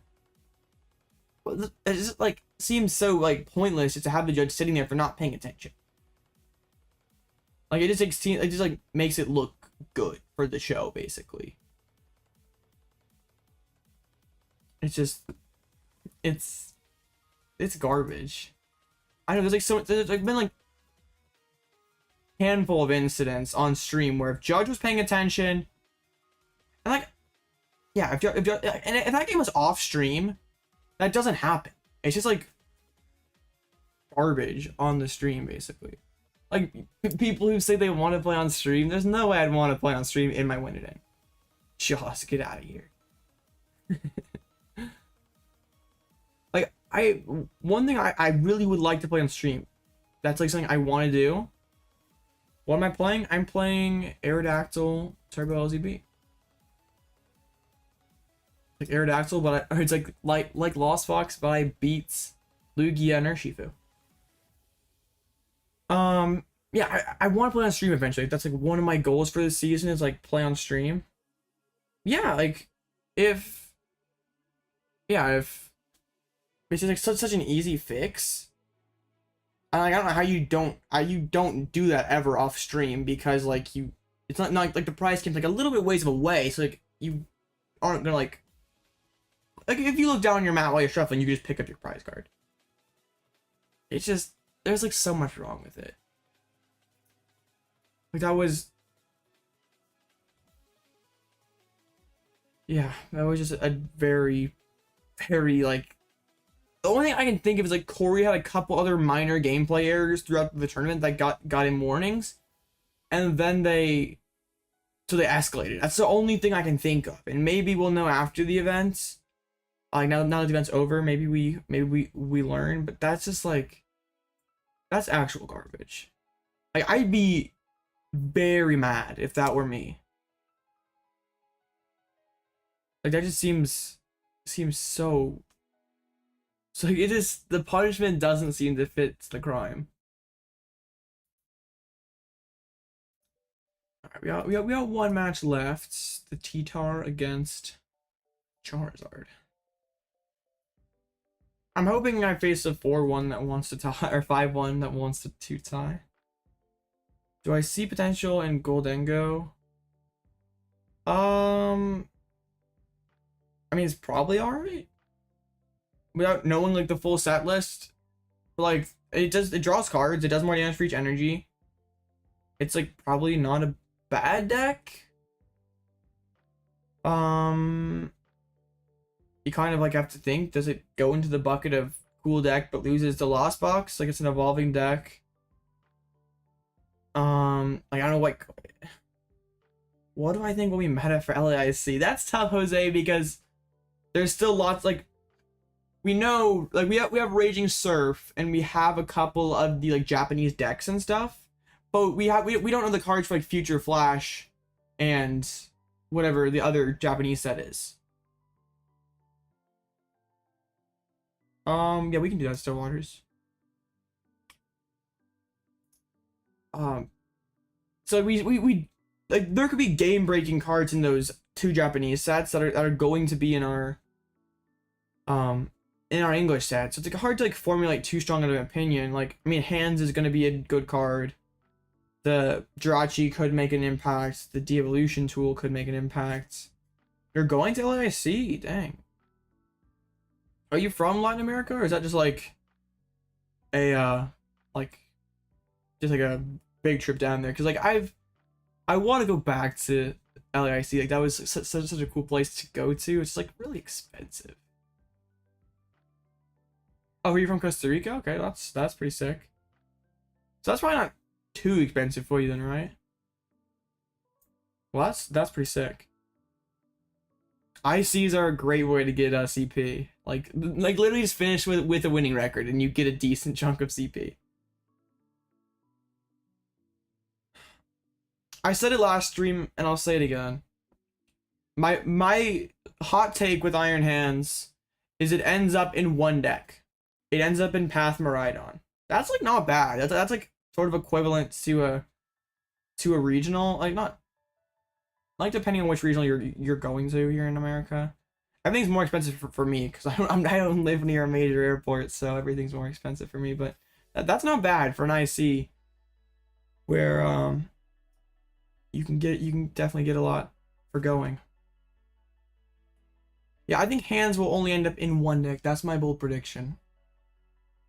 It's just awkward. Like the decks that can power it up, you put it in Shin Pao, it's like putting a card that is sort of clunky in like not the most consistent deck. I put it in Lost Box. I had to get Double Gate turn 2.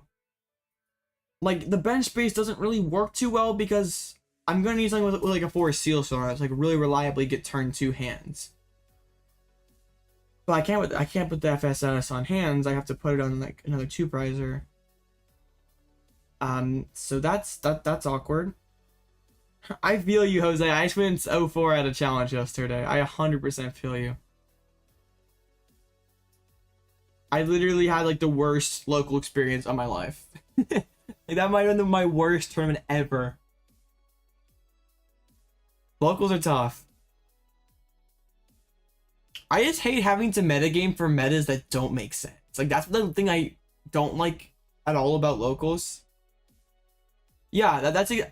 I played Shin Pao at a challenge yesterday, and in my first 3 rounds, I did not play a single Battle VIP Pass, and in 3 rounds, I played 2 Iridas. Like, it was just horrible. Depends, boss, but like, usually it's like 60 to 80 bucks here in America. And I think San Antonio was like 70 something. Like, Peoria was like 70 something. Alright, Lucas. I don't know if he'll want ID. His resistance sucks. So.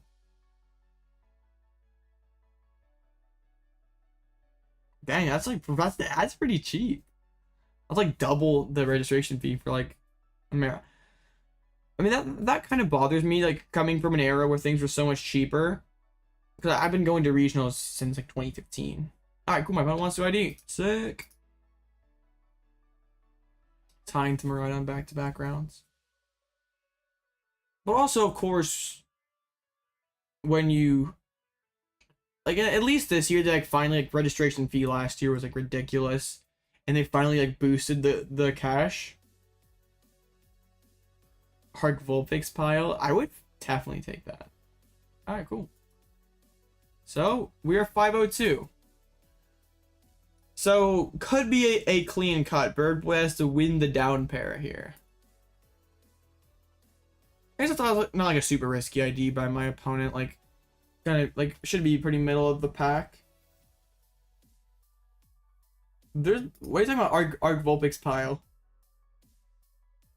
But, like, what I was saying, like, entry fees have gone up, and, like, at least prizing has, like, sort of come up a little bit. I mean, it came up by a lot. It's, like, still kind of crazy, though, that you can get, like, top 64 out of 1,000. He said no to the ID. Well, yeah, best of luck. Like, don't pressure it. I think you unfortunately got paired against a person with the worst opponent's win percentage.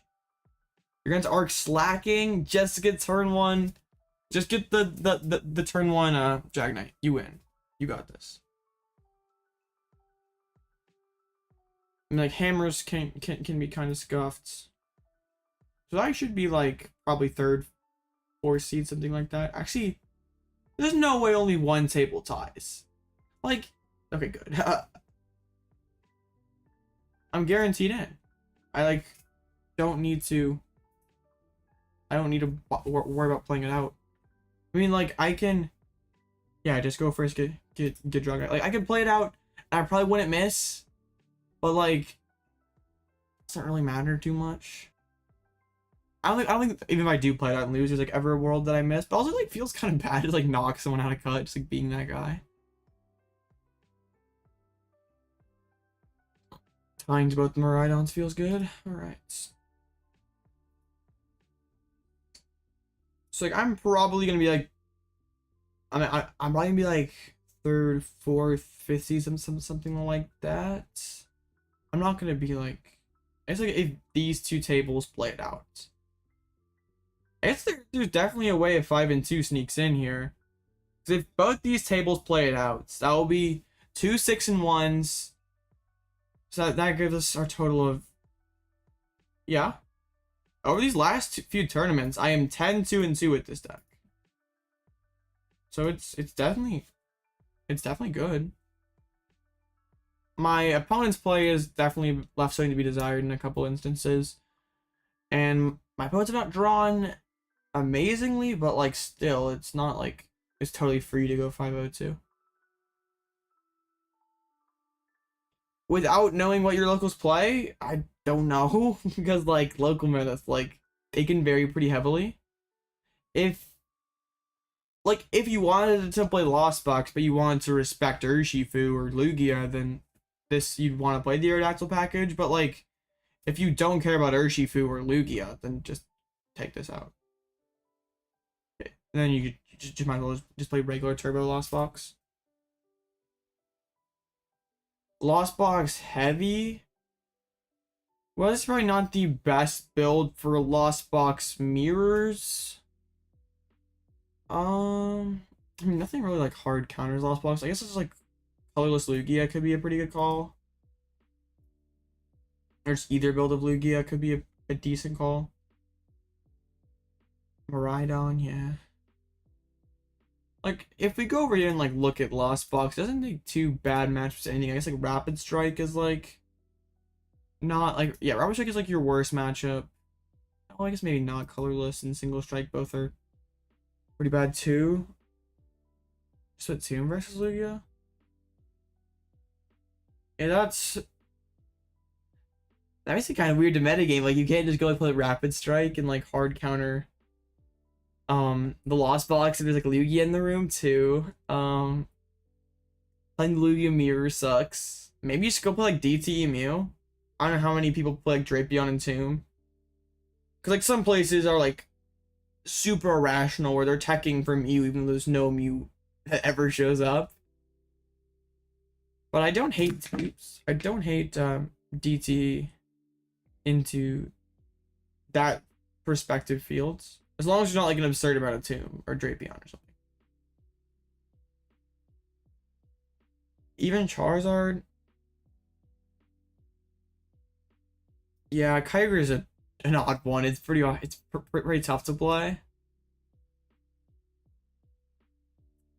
Yeah, I'm like Kyogre's ceiling is unparalleled, but like also it's like tough to be able to play that way, you know?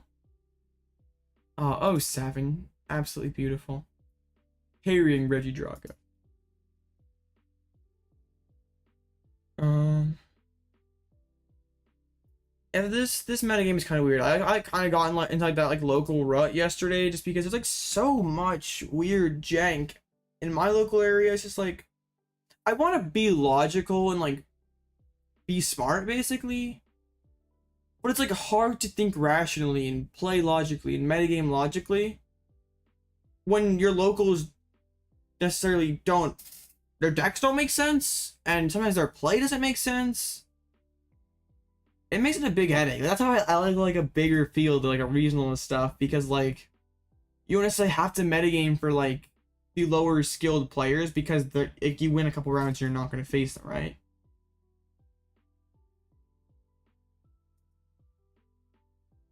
Yeah. In general, though, I just like, and this is like a strategy like I need to like use more. It's just like I hate drawing badly. Like I want to be able to play the game, outplay you, and if I play something like Chin Pao, there's like a decent amount of variance that. But if I play Lugia, there's a decent amount of variance. So moving forward, I'm not gonna mess around playing jank. Not necessarily jank, but just like brickier stuff at locals. Like it's gone poorly too many times.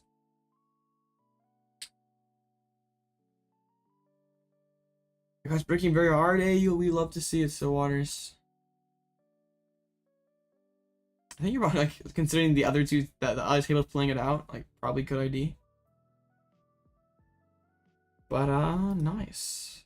I mean, it's kind of an arc pile. I mean, yeah, absolutely an arc pile. Yeah, like if they can get their hammers flipping heads, set up a couple RCS to share and scare between. Hey, congrats, Ryan, at Sacramento. So you got some CP out of it? Not bad.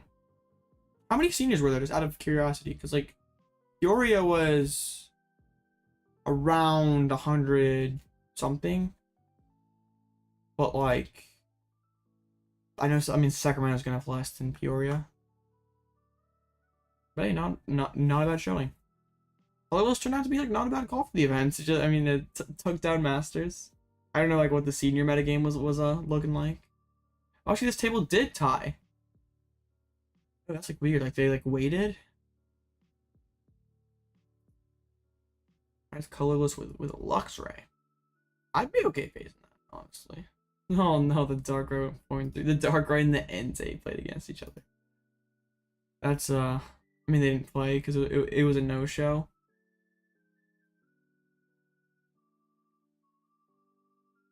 I'm excited for when Limitless drops the list. Maybe I should make a video on the second channel with going over some of the day 2 lists I find interesting.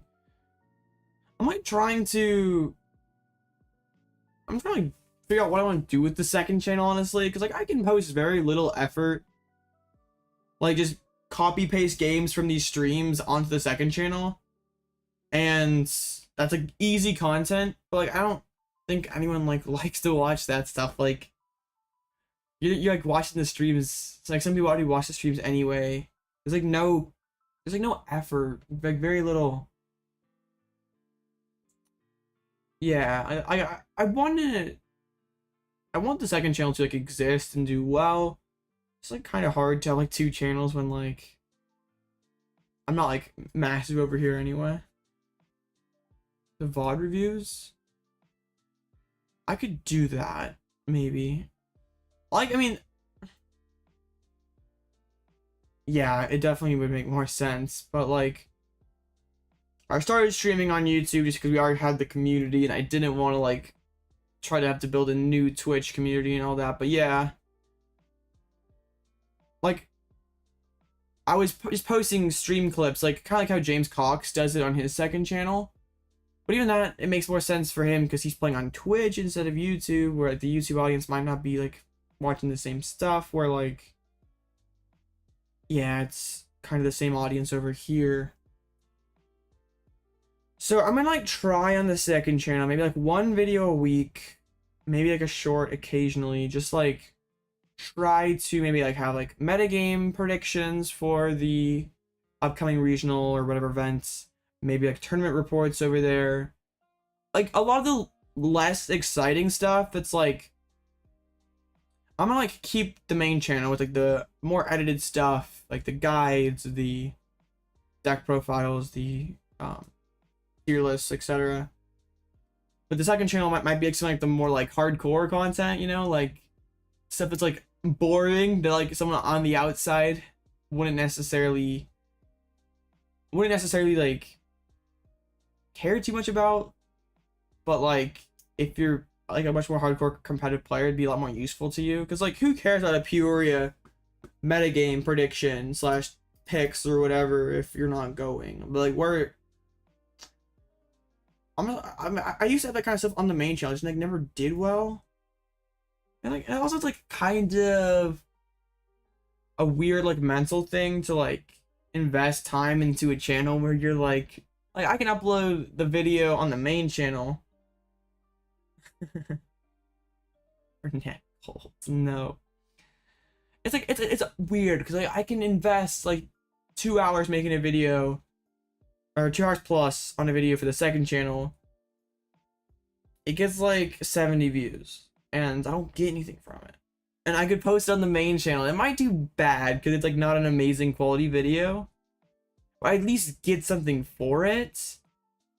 Like I kind of just have to look bigger picture about it and just be like, eventually, I mean, if I keep working on it, eventually I'm gonna get to the point where like there's like a niche or a place for the second channel where like, I mean I mean the end game is doing this full time, and of course having multiple channels would be more revenue, make it easier to do it full time. Just like kind of balancing it right now where I have limited time to make content on the main channel, so like I don't want to say to like ditch the second channel like while I just like try to grow my way here. It's just trying to juggle everything because like also I'm playing IRL more, so it's I obviously want to test for that. But I'm doing my best. I really strive just to put like not.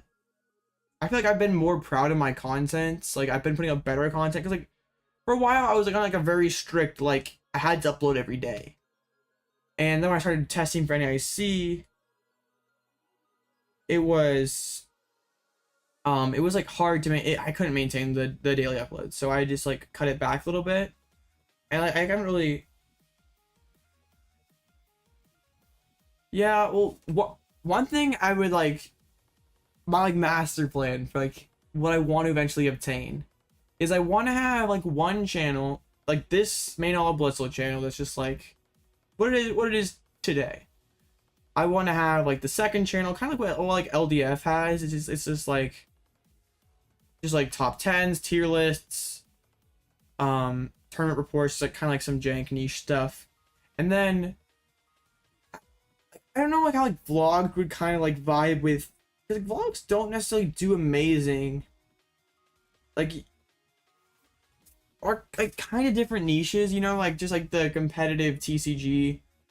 Like I wonder if there's like an opportunity if like you had a channel that's just like kind of, it was just like kind of me, like it wasn't like necessarily like about hardcore Pokemon, it was more about like my travels and experience as a human. If people would care. It's like it's gonna take a long time to get to that point,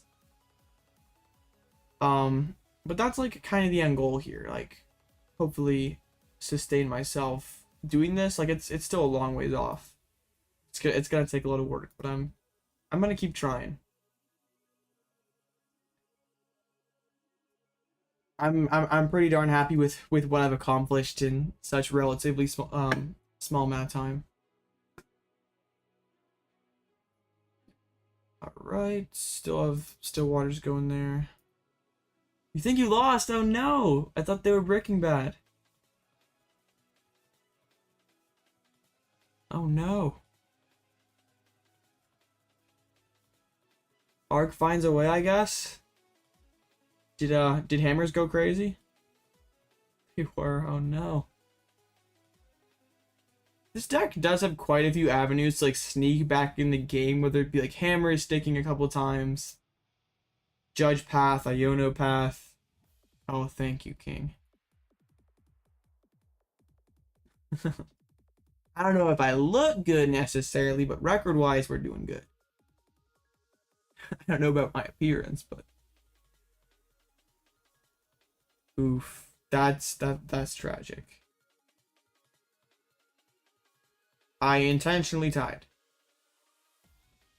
because at 5-0, I was just guaranteed to make top cuts, so I was getting the extra match points from these. Like I don't need to play it out because I could potentially lose.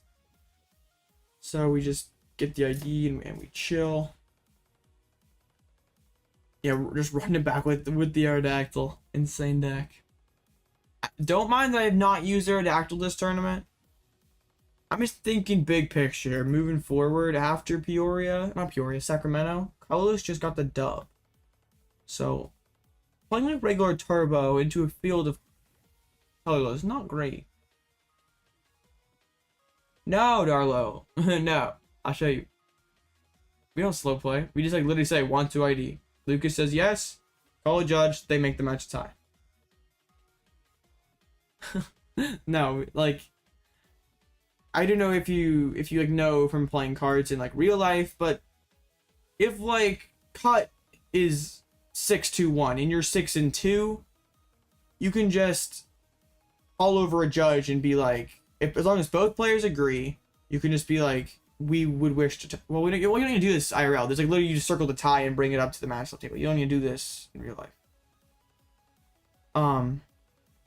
But like people will do that because there's like risk. Like I could have played out last round and lost. I could have played out this round and lost, and then I wouldn't make top cut at 5-2.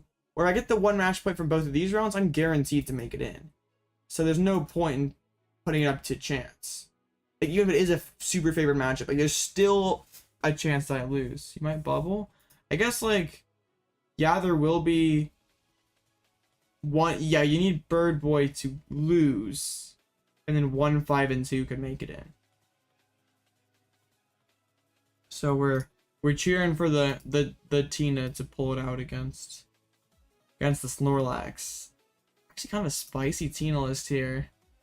Definitely not well equipped for the Snorlax match. Really just one jet, 5 switches. Not gonna be a great time. Dang, this is a jank Tina list. The Thornton Ultra Ball, Drapion, like the Beach Court and Vac, just one Rod, one Recycler. Has a Lucha, but only one Sableye. Dang, this is some heat. I like Thornton and Tina, but like I don't like this. I don't honestly know. I mean, I guess I got the buy. That's like kind of helpful. I don't know how you're 4-2 with this pile. Yeah, I wouldn't place a lot of hope in this getting a win. I guess they've won. You're screwed. Hey, he hasn't won yet. You're fine. Trust. They always brick. They always brick. I faced this deck, and it is so scary once they get moving. I guess like now I'm playing a deck though that can like one-shot Pidgeot. I just like open Dragonite, and I just like slow attach. That's like kind of weird because he plays hammers, and most builds are not playing hammers. This only has more than 4 hammers. The Saline. Trust. Hammers always flip tails. I guess 10 minutes they could tie. Tie goes to you for sure. Yeah, this list is crazy though. I don't know how you end up on this. I mean, still could be tough though. Like if the Tina player just opens Tina and just sits there and just attaches. Like, bro could start hitting hammers and miss sisters and stuff. But I guess there's like also like you just like shred through everything, and eventually they run out of hammers. You can probably outlast them. Like what they do with Erica though. Like Erica's like such a impact card for Snorlax. This list, yeah, I agree. This definitely does not make any sense. I don't know why you end up on some of these counts. Like 2 VIP passes.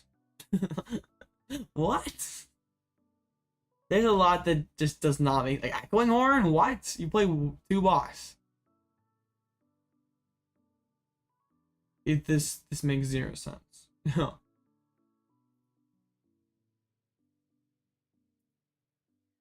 So yeah. I don't know how. I mean, your resistance would be pretty solid. Oh, I guess they updated it randomly. Oh, but Cash is gonna be better than you. Do you have anyone left still playing?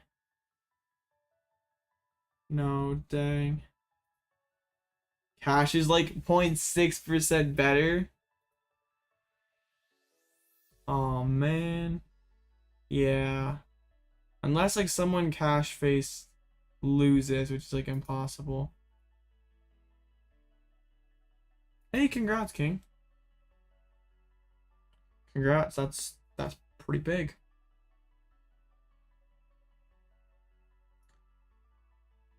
Dang.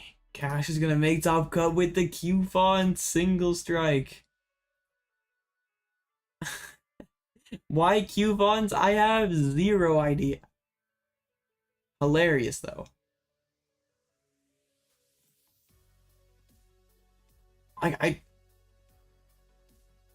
Why? Why, Marv?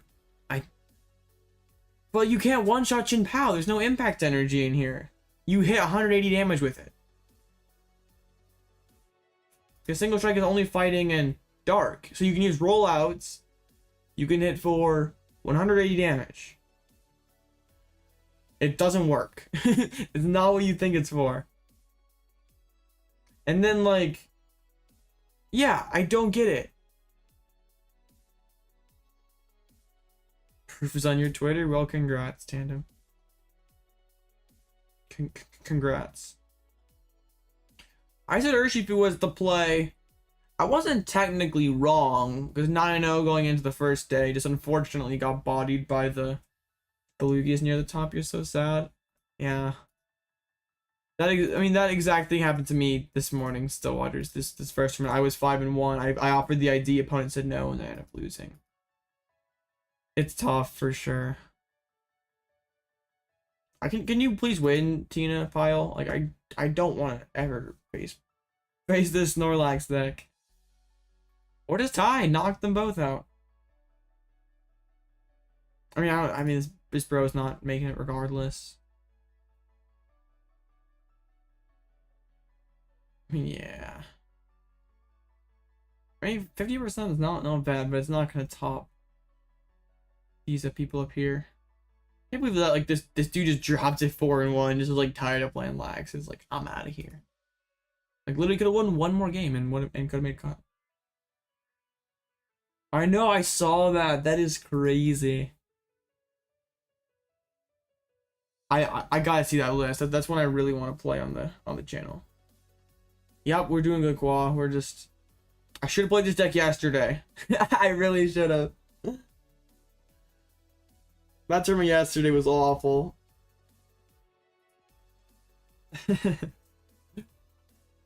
Yo, this one, it's getting close. I don't know how I can be so good IRL or online and do so trash IRL, but it's just the way it goes. It's just it's just the way it goes. Oh yeah, that Lux Ray trapping you there, that was a pretty funny moment. That was pretty good. Yeah, that was one of those moments for sure. Bro almost ended his career. Thought you did for a moment. Oh man. I guess that's just the feeling to lose to Palkia. It's just nah, I'm done with this. I just like it wasn't that I did anything wrong. I just didn't get to play Pokemon cards. Karma caught up to you. Who he wants to. That's like kind of, it feels bad. Like you throw a big fit and then end up winning the next day. I mean, good for him. Get third? I mean, hey, at least you got some CP out of it. I was just like so tilted because I mean I tried not to like show it because like it doesn't do anything to like, throw a fit like that. But I did not use Battle VIP Pass until I was 0-3. I played 2 Iridas in 3 rounds. Like it was just like such a weird experience because I go from just drawing straight heat the night before and I'm like, oh, Chinpao is it.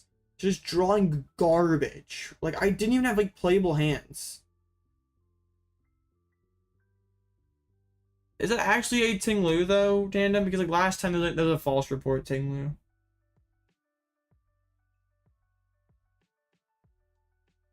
Yeah, that would be a pretty challenging matchup for you. So I am facing the Chinpao again that I beat before. I mean, this person played incredibly poorly against me, so guess they get their chance at redemption here. I'm definitely fine with the Chinpao matchup. On the other side of the bracket, and on the same side of the bracket as Snorlax, though, that is... Oh, I've like never had that experience before in my life. Like, it was so awful. Like, I know you can't blame things, like, you shouldn't blame things on luck. Like, it's not a constructive way to think about things. But I was like, what do I even do with this? Like, there's nothing playable. There's nothing I could have done differently. Like, getting down 1 Frigibax turn 1, getting it gusted down by Mew. Then the next time, opening Frigibax, draw, attach, pass. Like, and then whipping turn 2 Baxcalibur, going first in the mirror. And opponent having turn 2 Cross Cologne. It was just like... So... Like, that's why I hate VIP Pass as a card. It's just like when my opponent gets 2 of them and I have 0 of them. And like Chinpao is probably one of the worst decks that, like, if it whiffs VIP, like, it does not have a stout turn 1.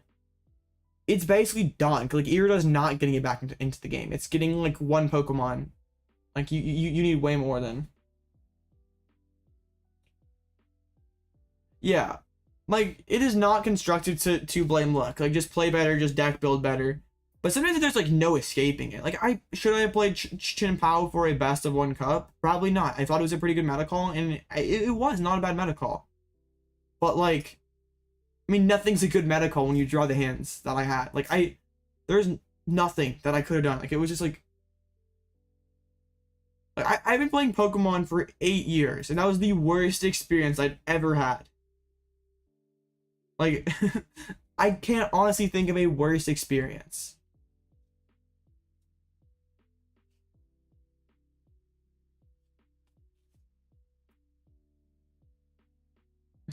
Man. It was funny sitting next to you round 1 though, Qual. That was... Yeah, I get... Not like I'm like super... Bodied for benching the Friggy. It's like, now I just go rope, and you can't Shiver each other right away. Absolutely bodied. And well, the dumbest part about it, that I was drawing straight heat. I was playing all sorts, I was playing all my like solitaire hands the night before. And I just like, I couldn't have really drawn better. Like, it was going so well. And then it goes that way. I was just, yeah, I know, that was like, I was a very ill-advised played by my opponents.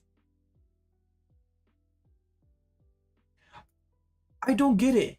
I literally don't get it. Like, I can go 9-1 in an online tournament, get first out of 120 with Lugia, and then I can, like, I freaking lose to Arc Drago. Like, it's like, how? It's honestly so aggravating.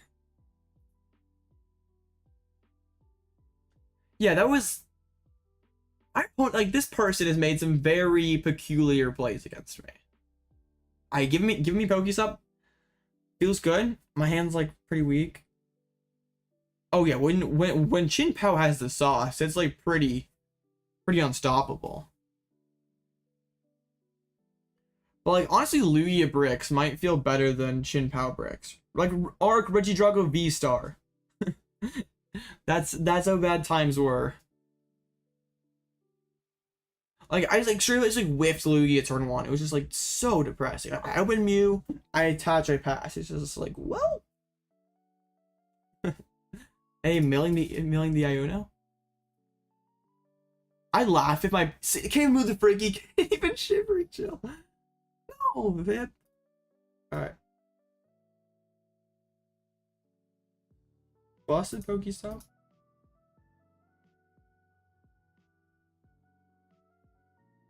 Well, there's just very little comeback potential when your main attacker is like a 220 HP glass cannon. Like, you have very little way to come back. Yo, can I get to the Radiant Greninja this turn? Oh, I might be able to get it. This is 5. So I can get to the vacuum and get to 7. I just need to find either vacuum or frog off of this flower selecting. I make sure the frog is not prized. Like, that'd be incredibly bad. It's not. Okay. We need either frog or vacuum off of... I have gate in hand, right? Yeah. Oh, yeah. Always clickbait.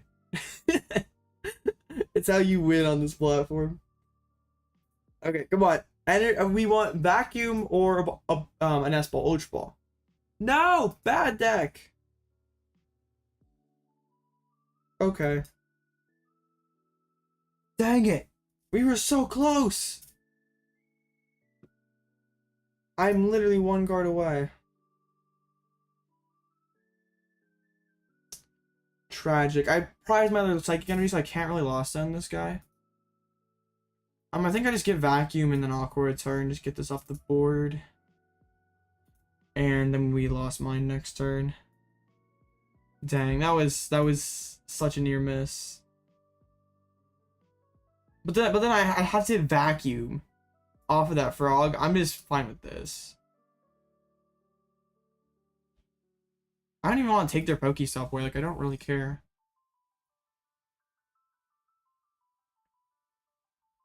Alright, we'll just drop the Awkward turn, put this into spit range, get the Lumineon off the board.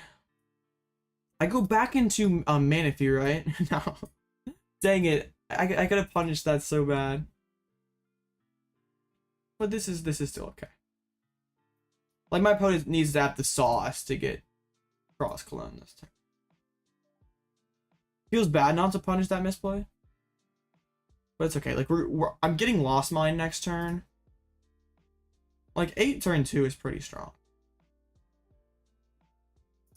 Okay, what about Rod and Candy?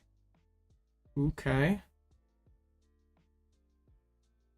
Brony's at the absolute didn't even Shivery Chill first. What is bro doing? Yes, this is the exact same one from the previous tournament. But we're in top 8 this time. Instead of getting 9th, we're in top 8. So. Well, it's not that competitive of a deck. Like, that's what I'm saying.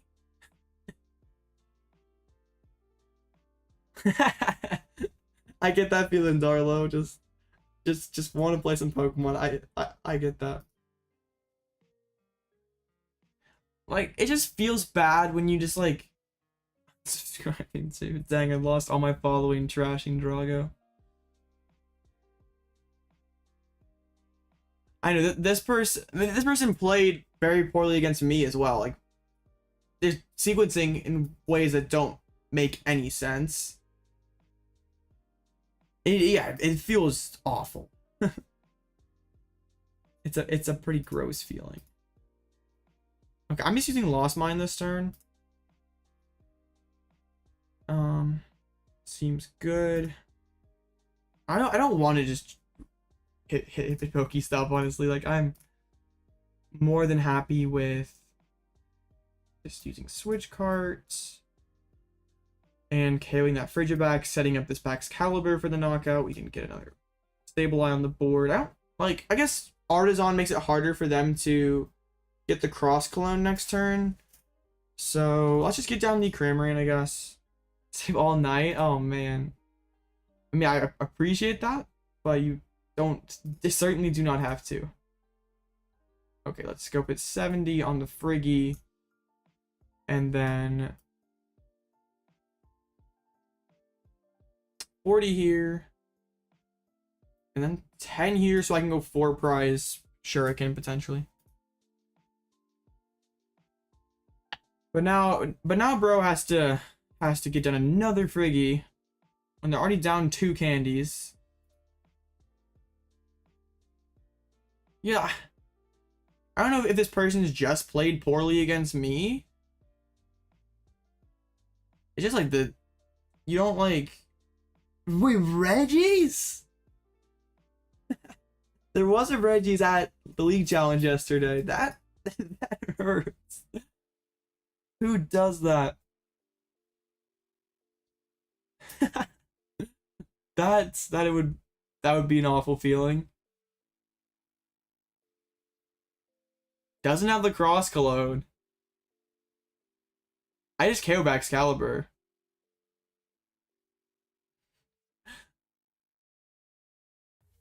Yeah, that was Reggie's. I played too much Reggie's back when it was like meta viable. I played it a little bit. I hated that low skill pile. No, I did not quit Lugia because of Reggie's. Bro is capping. LZ Tina. How do you lose to that with LZ Tina?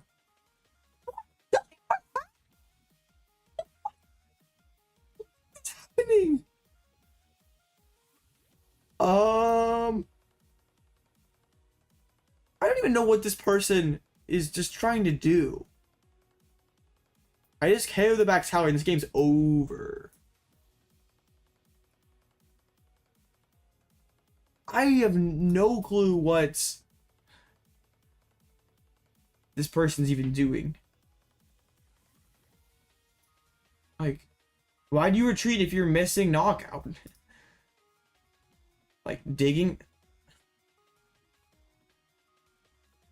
This is just...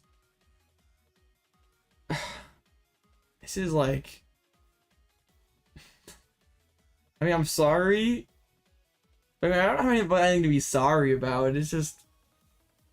I don't know how this caliber of play gets you in top 8. Like, this sequencing doesn't make any sense. It's like the plays that my opponent's going for. It's like does not do anything. It doesn't... Paid actor. Yeah, I guess. Like, why would you ever bench Mew? I mean, I just take 2 prizes, then my last prize is right there. I got the checkmate right there, so. I mean, that's really all you can do. Doing all this and then chilling. Seems good. Yeah, it doesn't make any sense. I mean, I just do this and announce lost mine and my opponent cannot win. I mean, I kind of think that he might be trolling. Like, I don't know, like, barrel Pal PSR. Ugh. What? No. Alright, my opponent concedes. I don't know, Claw. I really don't know, because he played the exact same way against me first round of Swiss. Or first time I faced him in Swiss. Like, alright, we took game 1. I mean, I don't even like know if bro's trying to go for Cross Cologne. Actually, the first time he went for Cross Cologne, but didn't have the energies to use Moonlight Shuriken. Like, it was like, alright, opponent wants first. You got it, buddy. it's just very. How am I like a political channel to Joss? Like I literally talk zero politics, nor will I ever. Like I'm not going there. What's my max rank on ladder? I think it was like some sort of great ball tier. I don't play ladder a whole lot. I play online tournaments every day instead of playing ladder. No, Jinpao sequencing is not the easiest out of like. There's some pretty complex Jinpao sequencing, but like this guy just doing things that just don't like retreating that Jinpao there. Like that doesn't like benching the Frigibax. Like those are plays that don't make any sense at all. Like that's just like Pokemon in general. Just like it's I'm so confused. Alright. My hand's kinda stinks. Yeah, I'd like a VIP for sure. Yeah, I found the Friggy, that was a nice find.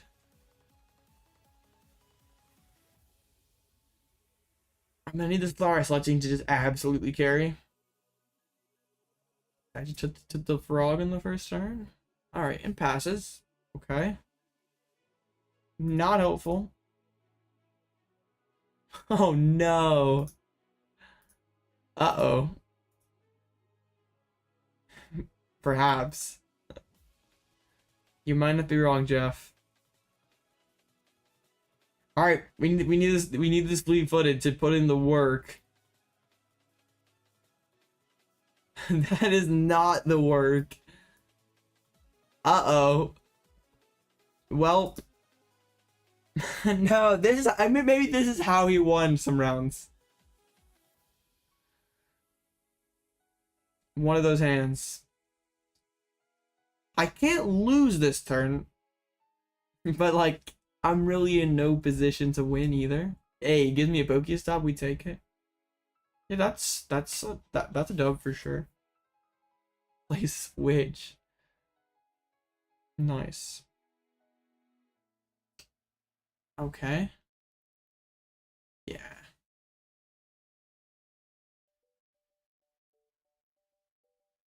You bench 2 Regirox. Oh, that is so. I've done that before. Not at that big of a moment, but I have. There was one time on an online tournament. I was like facing Steelers Network or something. It was like 3-0, and I benched the wrong Reggies. Like it was just like my opponent has nothing again. What? Okay. I want to find Lightning Energy and just boss this Friggy so bad. But not gonna happen. Let's go find Colress, then let's Pokestop. I should be out of. I mean, I guess my is low rolling. I guess there's like. I guess maybe we're fine. We're fine. Thank you, VIP Pass. There's the Lightning Energy, of course. Radiant Greninja is pretty good. I think I want Boston for a Seal Stone. Oh no, that's not feels good at all. That is absolutely tragic on so many levels, Tandem. I don't know, Jose. It just be that way, I guess.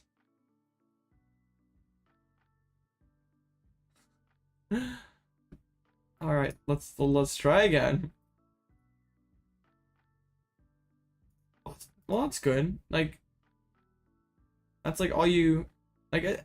Even if your record isn't something that you're like insanely happy about, I guess what matters more, at least in my opinion, is that like you know that you played well, or that you know you have things that you need to improve upon. Because like it doesn't really do a whole lot for you. Like if you get into top 4 or something, get into the top 8, and you're playing like trash. Like it's just because your opponents have drawn poorly. It's just like it's not like even though you're in cut, it's like not like a great feeling. Like as long as you're playing confidently and playing well, then like eventually you'll start to see good results.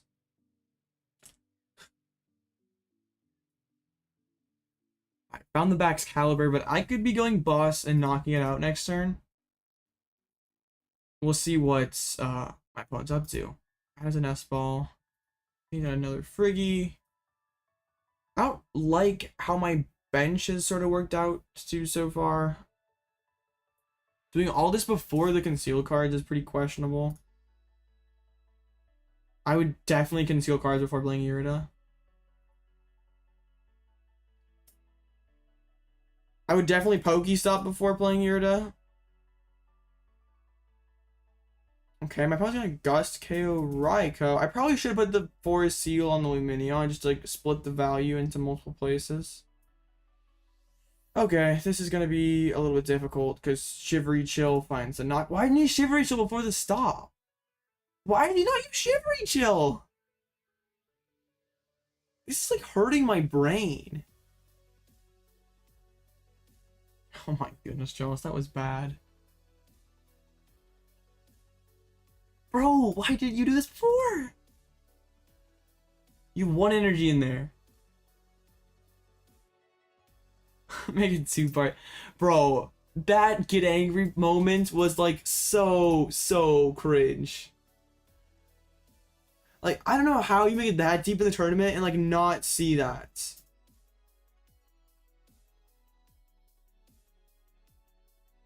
Just run that or take the L. Well, yeah, Lugia taking a pretty good Lost Box match, doing well is like kind of like it at least makes things a little more interesting. Okay, I'm gonna just do the same thing I did last time, literally. And everything is going to be alright. We need Manaphy, we kind of need Roxanne, I guess. Psychic Energy is good. I guess I'm only at 6, so I can get to 7 this turn. I might just spit this turn. I don't want to Austin a Rod especially. But I think I probably can get away with it. So Ultra Ball, I think I hit the poke. I want to. Dang, this is weird. I want to just. I don't think I gotta play this Ultra Ball though and find Cram. What's the discard? VIP for sure. You know what? Let's just use conceal cards. Like I'm perfect.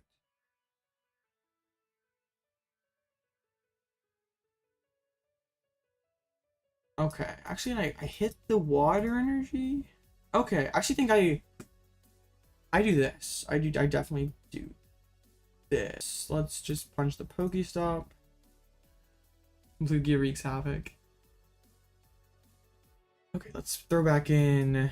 I want water energy. I want psychic energy. I want lightning energy. Just for fun.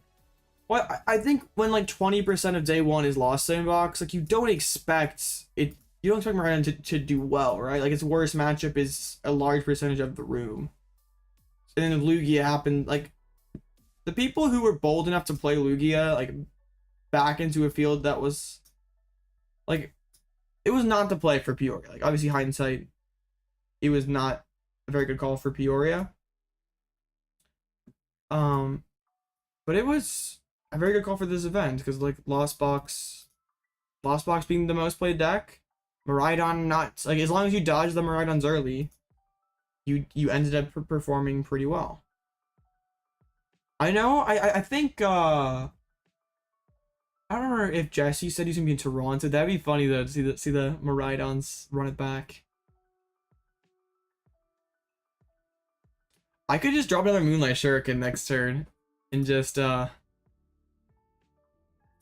yeah, I can just Moonlight Shuriken again next turn potentially. I would need the other Super Rod, which I did Lost Zone, so because one of my waters is prized. Finds the Irida, so we could get cross Cologned. That would be like annoying. But if they don't get Manaphy, I just go Roxanne plus Frog, right? You gas Pokestop. There's a SER. So actually can put enough energies in play that like doesn't necessarily need backs for a little bit. Does have to like dump 3 energies though just to Hailblade into this guy. All right, we're gonna see the Cross Cologne getting down to 2 prizes. That is very good for them. So I'm at 8 in the Lost Zone, right? 7. That was very cool. I still kind of, I can't really compute like why you would play that deck, to be real honest, but it was awesome moment to see someone doing that well with like a off meta pick. I mean, I always love to see that. All right, do they play? They don't play boss. They're just sort of out of gust. So let's go boss, KO, Baxcalibur. And then I try to close the game with like Raikou or Dragonite or something. Tough though, like I want to keep ramping the Lost Zone.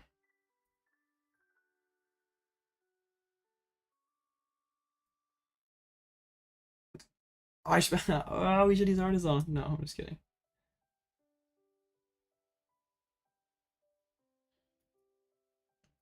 Alright, we'll go ahead and get down the Comfey. I think I just want to get one more flower selecting. Just getting up to 8 seems really good. And then we will. Alright, that's absolutely pain-free. Then we bench the Cram. Do we play Cart or Rope here? I think we play the Rope. This is like not gone too great for us since I started off so slowly. Alright, goes into the Chin Pal. That'd be like really funny if we like. Maybe we could have gone for Dragonite. We actually have Dragonite here if we want it. How many SCRs are they down though? Like only 2. I'm not confident in that. I just want to do this. And let me just spit innocently.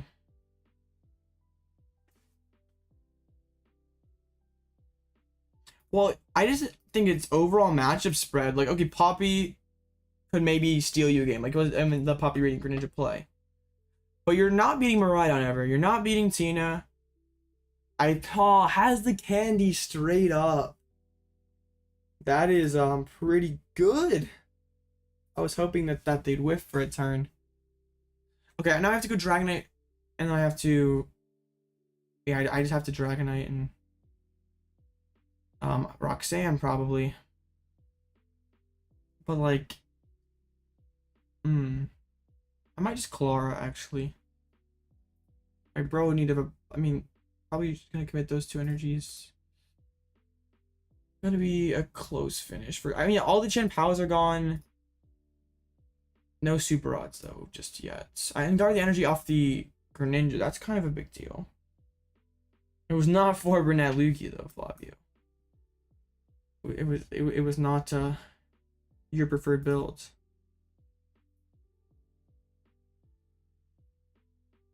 Okay. I just get on Sableye. It doesn't really matter. Okay, let's go ahead and use flower selecting the BDIF. You guys need to learn what BDIF actually means. Okay, here we go. This has to be it. We Rod back in, Dragonite's back in. Oh, I only have 1 Rod. Shoot. Okay, hold up. Hold up. I scuffed this a little bit. We have to Klara, actually.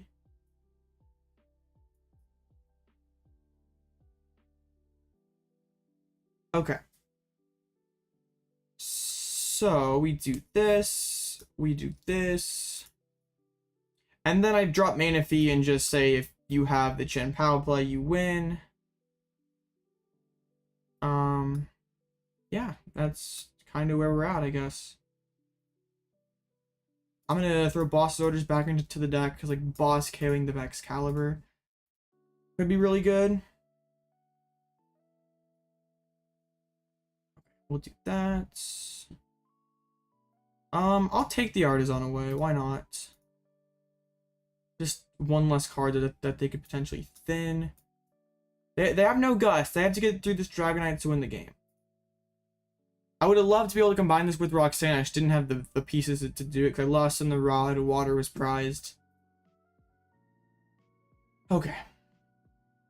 So next turn, if they don't have it, I either go Boss, KO, Baxcalibur, and then that would be that, or I just go Roxanne.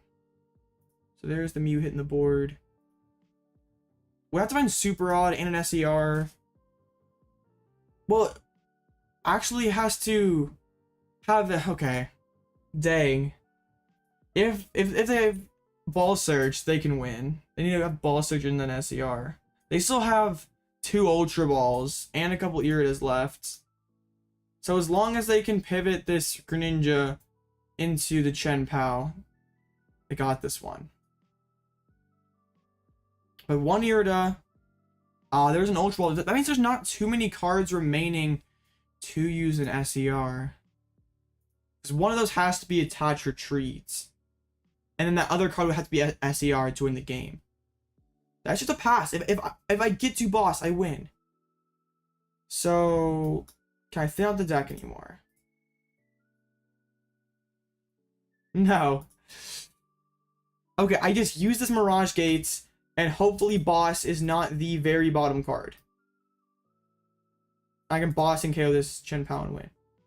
Actually, no, I should put it on the Comfey. If I put it on the Comfey, I win guaranteed. Boss the deck.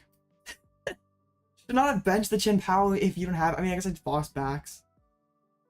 Bruh! Somehow got there despite the very poor start. Deck is insane. Alright, there we go. On to top 4. Sorry, chat. I was like not looking over there for a hot minute, so hopefully place didn't get burned down. Ah, cool. Chat did not burn down while I was gone, so alright.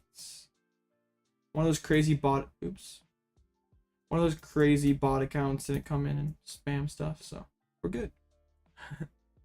Alright, sick. Oops, that's not the right thing. Alright, so I'm facing the winner of Miraidon versus Snorlax. So I really would rather face the Miraidon here, if I'm being honest. I don't feel like the matchup's like that difficult for the Miraidon player. Like they just don't bench Flaffy, just back with Miraidon. Really, you can afford to be patient. Yeah, got the dub. So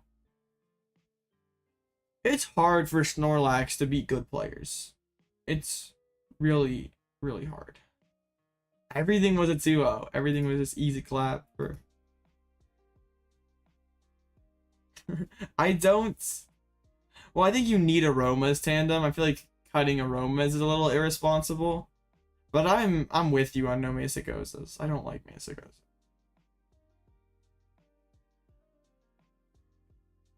And like really Snorlax isn't much of a flip card because you play Therapeutics, so. Alright, up against the Dawn here. Matchup should be okay. Just like have to survive. That's like still pretty light on the ball surge. Like there are. I like the 4. I mean, Great Ball is an RNG card. It might not be flipping a coin, but it's still RNG.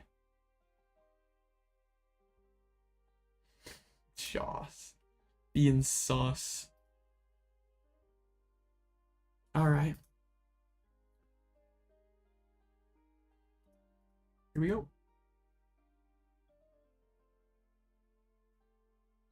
And we get it done against the Miraidon. This is going to be like more difficult. Yeah, Aroma. Putting Aroma feels pretty bad, honestly. I'd play Aromas over Nest Balls for sure. Like, if you want to go with the 4 Ultra Ball, 4 Great Ball, 4 Aroma. Like, if you want to play the 4 Ultra Ball, 4 Great Ball, I'd play Aromas over Nest Ball. Because like, most of the time, the card you're missing is not Lugia V, it is Archeops. Like, also, Nest Ball can't find Fish, which can't find Burnett. Which I guess you don't need to find Burnett when you play 4 of them. At least most of the time.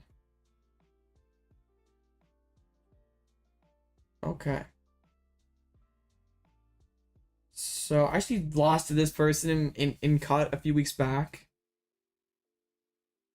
Path Miraidon is like, it's so much better of a matchup for colorless, or for Kyogre build of LZB, just because like I'm pretty much 2 prize trading with all their guys. Like I can go Sableye, Cram for 2 potentially. There's a collapse stadium though, so I have to be like careful at going for that play. I think I want to go second. Or do I just go first and just like get turn 2 7 plus mine? Or 7 plus like Dragonite or whatever.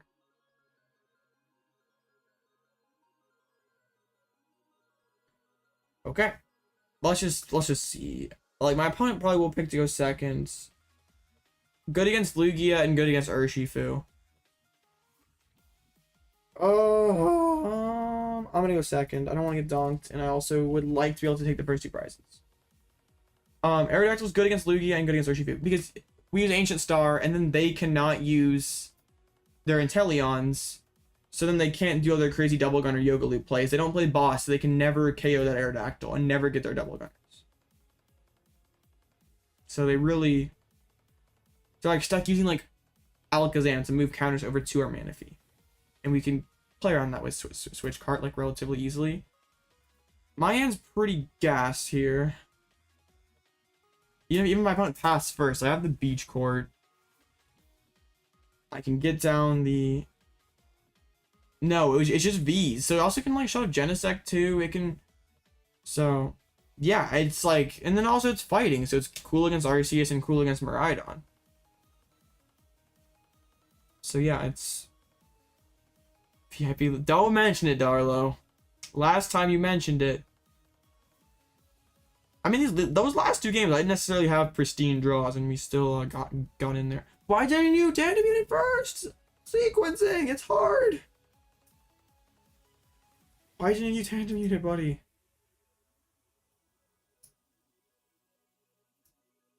Sequencing is just so hard. This is top 4. Game 1. Like, surely you... I mean, maybe you don't tandem unit, I guess. One of the last times I faced Miraidon, they hit 8 energies on 4 generators, so... That was... I feel like you at least get, like, Flying Peak down or something, like... Alright, well, I don't really care that you Beach Court, or you Path me. Ultra Ball, busted. Alright, we VIP, we get down the Comfey, we get down Frog. We have the Dragonite in deck. Have the Colress. Do we Vacuum? Vacuum's in there as well. We prized 1 single water energy. Seems okay. So we Nest Ball and go ahead and get down the Dragonite. Then we use the Flower Selecting. No. Maybe it is a tandem TCG reference. We will never know. I'm gonna I wanna Ultra Ball for the fish, but I don't like have cards I want to discard yet. Those are really good cards. Those are honestly really nice cards. The other water energy is like really good. Cards.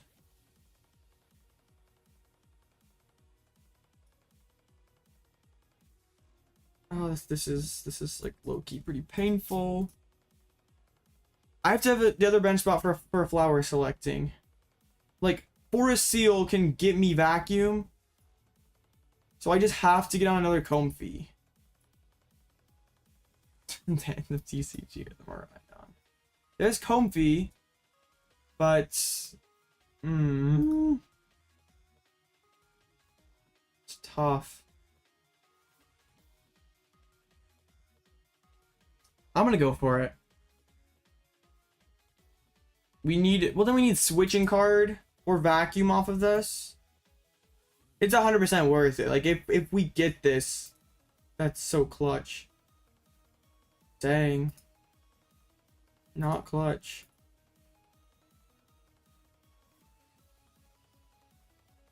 Imagine bro's got like the boss energy in hands to KO my Dragonites. Yeah, just one card short. Unfortunate. Could I have held that rope? I don't remember what the other card I grabbed was. It was a water energy, I think. Or the psychic energy. I think I still made the right call. Just switching card short or vacuum or whatever we... My opponent's hand's gonna need to be pretty good. Like, as long as they're not taking 2 prize cards in here, I'm okay. It's like a little sketchy to like lose it. Oh no. Oh no. They have energy boss. That would be so bad. Am I gonna get punished for this? Oh, please don't punish me, bro. Ultra Ball. Okay, they would need to have like the perfect final 2 cards. Which I suppose is possible because they got rid of lightning energy, so they might have another one in hands. Lightning energy. No, don't do me like this. Okay, good. We are fine. We're fine. No, it's not. It is not. I mean, it's like kind of meta, but like we got the heat. All right, cool. No, Darlo, that is. Oh, shame on you, lying to your boss. Oh, that's kind of a... Are you actually sick though, Darlo? Oh, that's kind of a just that. I don't think that's it. We're up to 7. We're in here with the Mirage Gate.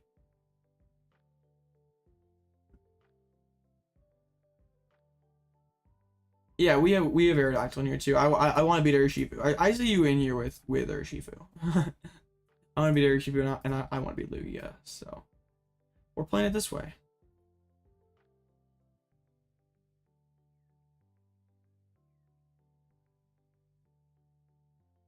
Oh, it's definitely an Alloutblitzle live stream. We 100% Alloutblitzle. Just a little bit different. We're not doing silly stuff. We're doing serious stuff. Okay, I just get the Aerodactyl down, I think, and just like load it up.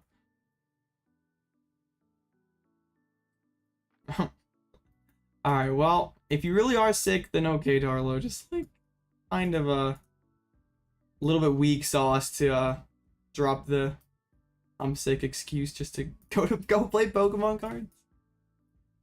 A little weak, not gonna lie.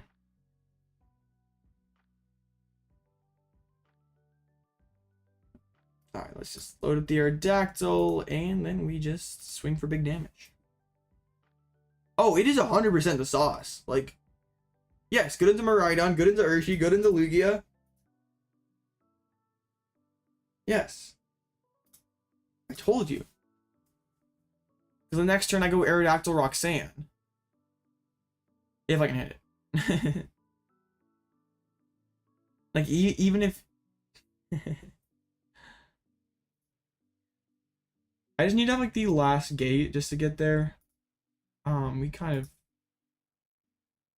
Alright. Because how like no energies in play. Not a great way to respond back to this Aerodactyl. Lost Box Mirror? What do you mean? This is not a Lost Box Mirror?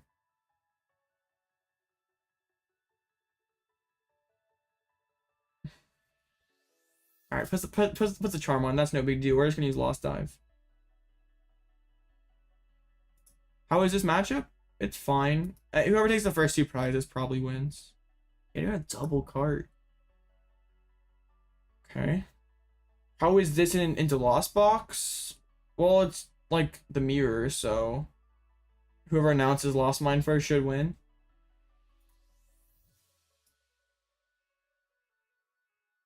Alright. Well, my opponent will only have like 1 energy in play. Like, if I can use Roxanne, gonna be like difficult. It's difficult for sure.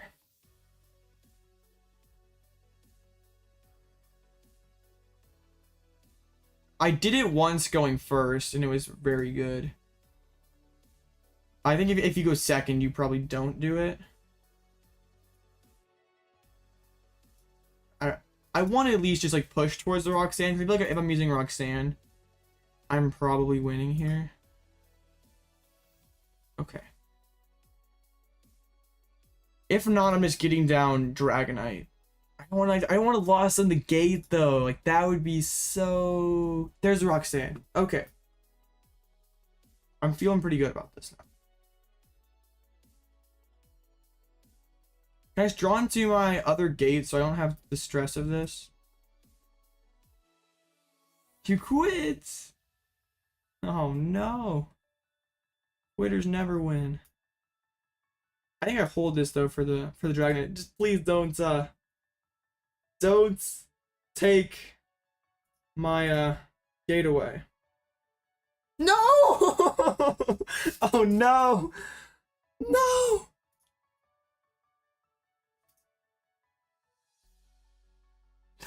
Oh, dang it.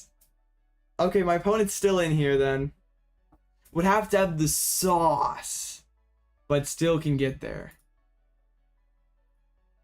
Oh man.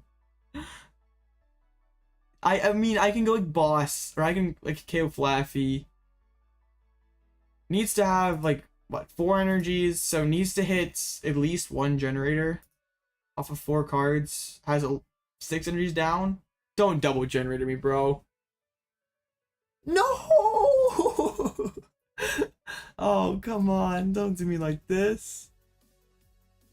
Another one. Okay. I mean, that there goes all the energies. Well, I'll have 1 left. So I gotta go boss, trap the Flaffy, and just hope that they don't have rope. So I think the play is to... Are they playing switches or... They're playing ropes. So the plan is to boss up Flaffy, put Dragonite on my bench. So if they play rope, I put Dragonite, and I lost mine, KO Zapdos. Collapse Stadium. Oh, they were a Flaffy. That's pretty good. Oh, okay. Alright. That's not as good. But now I don't have space for everything. I lose the rope. Ah! Dang. Bro just instantly drew out of it. That feels super bad. And that was like my lost con. Yeah, Aerodactyl throwing. I guess this is an interesting position. Okay, actually decided to do that. Like also having to damage it with the Dragonite was like a bit awkward, but I think I still did it right. I can get close to the bottom. Do I have a Psychic left, or do I have to throw him back in? I have to throw him back in. I just throw 2 back in. We don't care about anybody else. Like, I'm winning this game. Oh no, I lost on the boss too, right?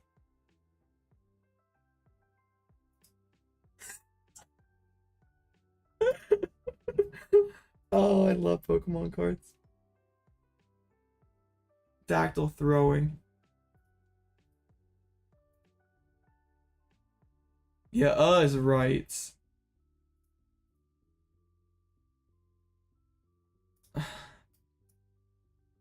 What am I even doing here now?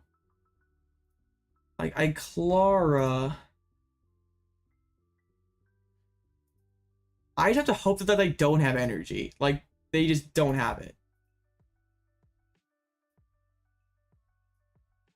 Like, Fleet Footed gives them an extra card, but like... No, I definitely do this. Because then I force them to have energy and switch. They We're not done yet. They're on two cards. It'd be like, dope to get the... So then I KO Flaffy. I suppose we just Klara just for the memes. It doesn't honestly matter. I guess we just... I probably should have grabbed energies, not the Pokemon. Alright, that. And then we KO Flaffy. Already used the collab stadium, so there's like no risk of Zapdos getting. I mean, they can put Charm on Zapdos to live another turn, I guess. Oh, no. There's the Raikou. That was my loss condition, though. Like, we still may be able to stick around here. My opponent needs to have a pretty nice hand. But can definitely get there. No, don't, no. Yes, yes, yes, yes, yes. Okay.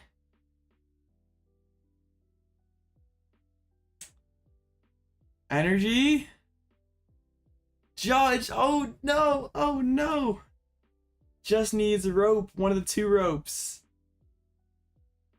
Please don't hit it. You don't have it. We got there. Let's go. Aerodactyl tried to throw. Oh my goodness. What a game. My opponent says they'll go second. Okay. Alright. We're fine. Matchup's fine. Aerodactyl BDI, yeah, for sure. Even when Aerodactyl tries to throw, it doesn't work. Dang. I didn't expect to win that after the Aerodactyl threw, and then we got the... This is game 2. Yeah, that was scary. That was very scary. But they didn't... I mean, they still had a pretty large deck, so...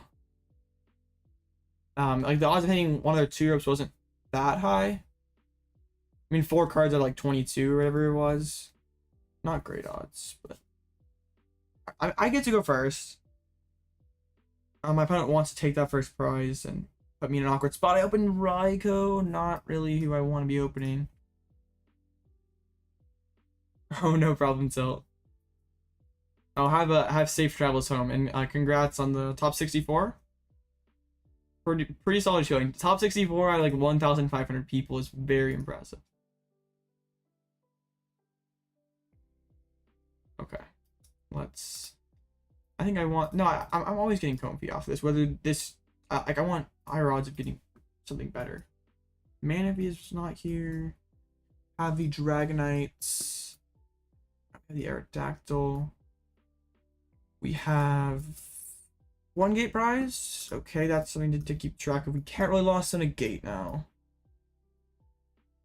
And we prized fighting energy? No, fighting's an ant. Neat.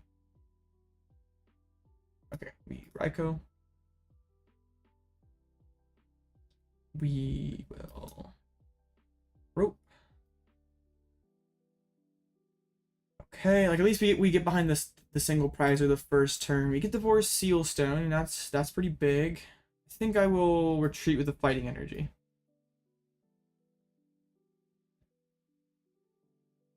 And like at least getting to 2 this turn is acceptable.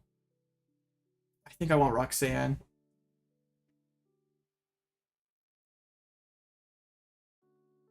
And we just swing it back over to my opponent. Alright, not too bad, not too shabby. So like depending on like my opponent has to bench around Raikou. It doesn't want to make it too easy for me. So it really only can bench only can bench 2 more guys.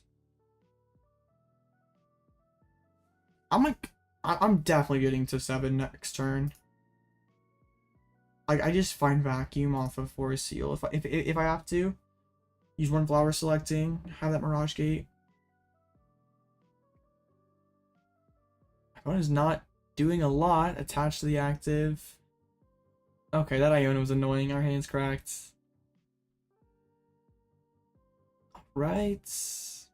I mean, pretty comparable. We take this. Rope really isn't the best. Yeah, 'cause I don't want to kill him Reap.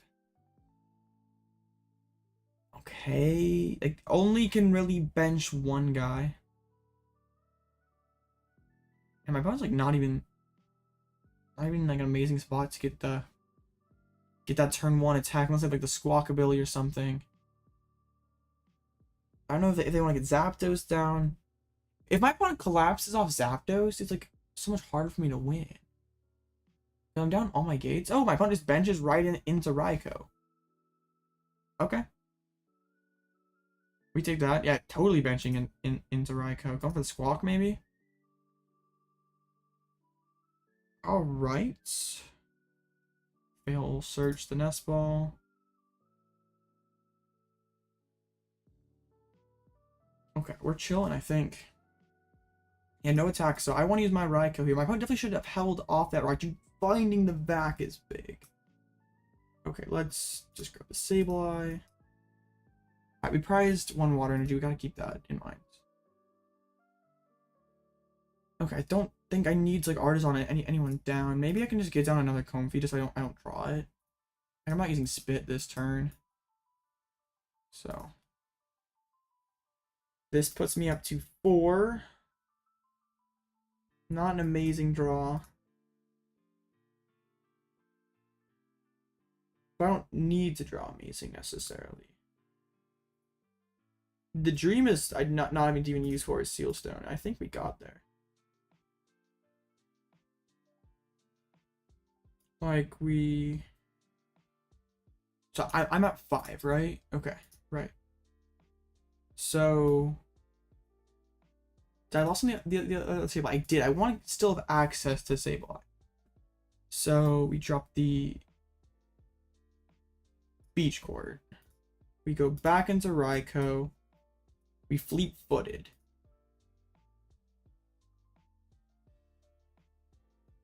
So then I lost Vacuum and get rid of the Pal Pad, I think. I want to keep every other piece here. And then I bench Dactyl, take the knockout. Okay. Starting off strong. Yeah, and getting to keep the Forest Sealstone is super nice. Having used like... Yeah, having to use the Vacuum is like a little weird. I obviously prefer to save it for a Bravery Charm, but like the thing is like Aerodactyl blows up the Bravery Charmed guy, whatever he comes at me with. Definitely misplayed by making my life easier, like playing into the Raikou. Like, did not need to drop the Raichu at all. Okay, am I like fighting 0 generators turn 1? Has a lot of work to do this turn. Like, I guess they don't need too much to Raikou. They just need, I say Arvin gets them there.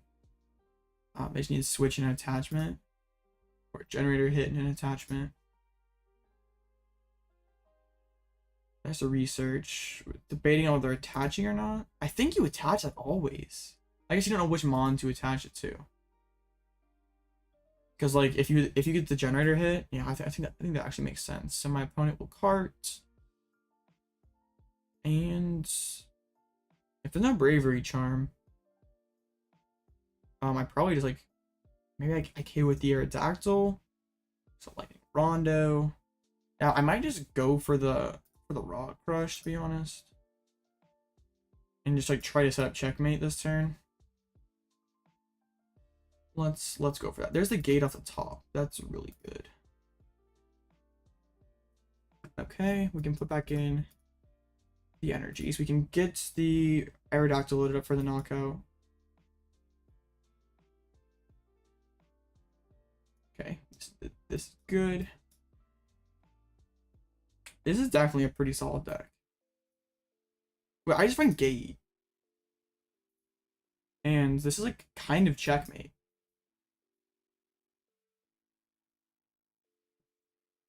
Yeah, this is close to checkmate.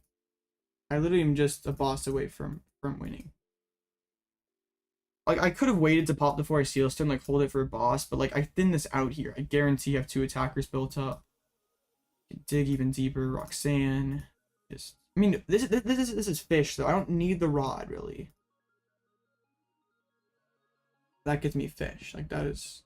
I guess I can't bounce a stadium. Okay. And then we just Rock Crush. Actually, you know what really would have been checkmate? I still can do this, actually. Yeah, I should have totally done this instead. Hold up. I should have attacked with the Dragonite into this, and this had the big Aerodactyl on the bench. My bad, my bad. Alright, cool. That was a relatively easy 2-0. I mean, okay, that first game was not easy, but... Dang. Finals. Okay. Well, I'm facing Lugia in the finals, so we just gotta win the coin flip. Let's go. Let's go.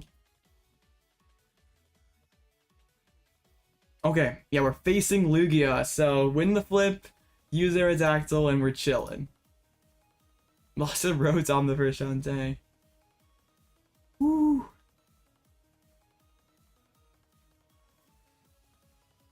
Alright, this is fitting way to end things out here. Like, we get to use potentially use the Aerodactyl.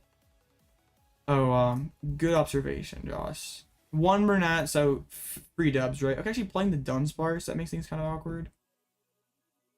Okay, we'll have to keep that in mind.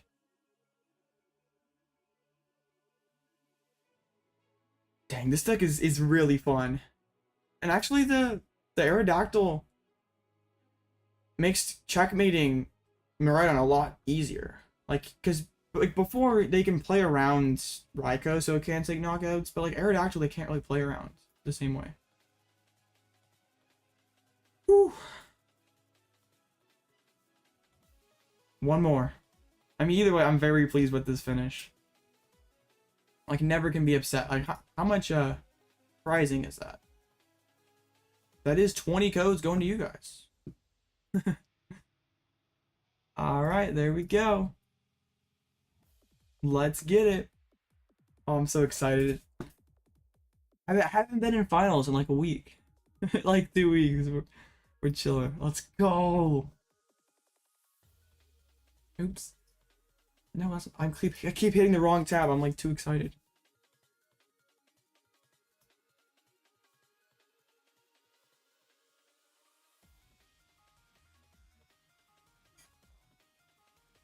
Okay. Oh, it like feels so good to play something other than Jinpao, other than Lugia. Like Lost Box is just so much more fun. I hate playing I don't know, I just like I was kind of having that after my challenge mark, after I did so bad. Like this list feels very good. Like, and I think moving forward, yeah, winning flip is gonna be huge. If I win and go first, that's good. And if I go second, I really have to pop off and get like early Dragonite knockout. My opponent has not checked in yet. Imagine there's a no-show in finals. That'd be the most anticlimactic finals ever.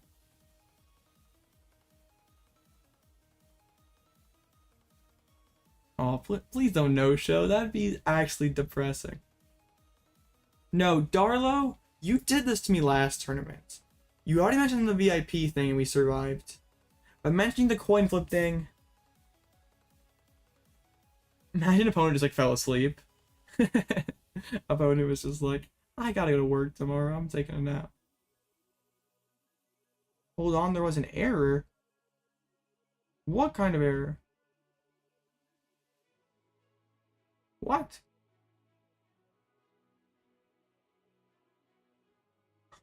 Finals got canceled. What? Hold up. What happened? Wait, finals is off? What? Did the Lugia player false report? No, I wanted to face Lugia. I don't want to play Mirror. I want to play Mirror. Oh, don't do me like this. I gotta wait. Yes, finals indeed. I wanted to face the Lugia. I don't want to play Mirror. If I go first and I get turned to Ancient Star, I should just win against Lugia. Unless I just like brick out and they can like attach and somehow boss KO. This list is gas. Like this deck is just awesome. That's not the right list. That is gross colorless Lugia. I'm like the world's #1 Lugia hater. And like, I haven't missed the second vacuum. Like the third rod's been very nice. It feels so bad to play LZB with just 2 rods. I really like where this list is at though. It feels very strong.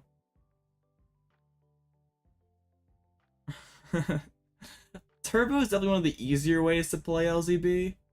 It's still like not like easy, like in terms of the overall skill spectrum. I think you need 3 rods. Like it just feels so bad. It's like Lost Zone 1, Surprise 1. Like the Klara pad 3 rods gives you like a lot of versatility. Okay. Are we like, no? This is straight up depressing. I think this person, aren't they playing? Okay, I did beat this person in Swiss, but they like kind of drew garbage. No, this was not the one that drew garbage. It's the one that like I pulled out of nowhere with the Radiant Greninja play, and then they couldn't lost mine for game. That was crazy. Yeah, they threw against me. That was it. Bro, I don't want to stay up till past midnight for a tournament. I was hoping to get to get in bed before 12. R.I.P. Blitz's sleep schedule. Like reported the wrong game, I guess. That's fine. That's just funny. I wonder if Limitless has lists up. I must know. Sacramento, California. They don't have lists yet. Riot.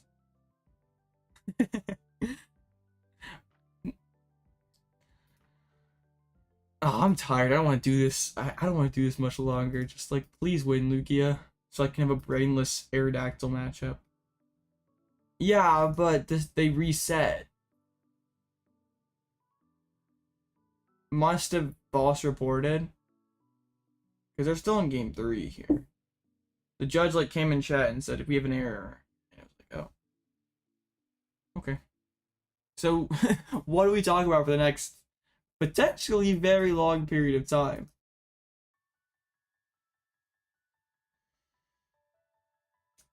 Oh,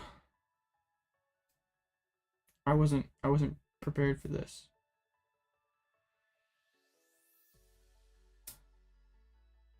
I guess like that's the drawback to playing against Miraidon. The game's over in like four turns. It just feels so much better to play LZB over everything else because like I'm so much more flexible. Like multiple times today, I've had games that's like I've sort of gone sideways in like multiple instances, and we're still able to come back. Whether it just be like Roxanne lost mine or just there's just like so much more this deck can do than most other decks in the format. I still need to get better. Like one of the matchups I definitely struggle with as a player is Lost Box Mirror. I definitely play that matchup poorly most of the time. So dang, we just gotta wait. Waiting sucks. Waiting is dumb. Please, please, opponents. I want to play a brain dead matchup. You've won 6 in a row. That means you're going to win 7 in a row, right? Right? Viewer battles, nah, it could be over any minute. I don't want to like have to scoop to a viewer. I mean, everyone who's watching the VOD will skip over anyway. The real fans will just leave, or the not real fans will just leave. So, I mean, you're an absolute legend for sticking around, by the way. I know I'm boring. I'm tired. I don't know where the entertainment value is here, but I hope it's oh, true. I guess if we go for long enough, maybe Robin will be like awake. It takes them 30 minutes to conclude. Yeah, we might be able to fit that in there.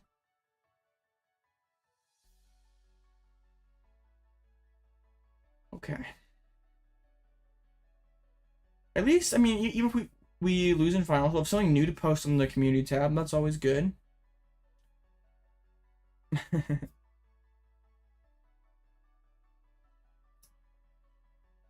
Dang.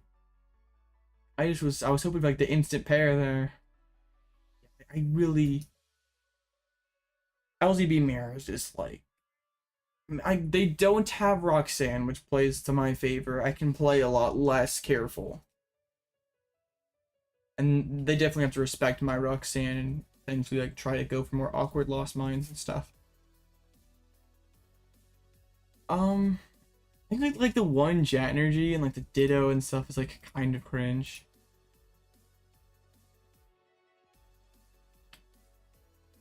Like, how great is Ditto when you're like not maxing on Nest Ball or Rope or just other counts? I think like it only made sense in like the Sableye LOR list because Terrence literally maxed out on every single other card. Like literally could not play a more consistent card. So it's just like Ditto, sure.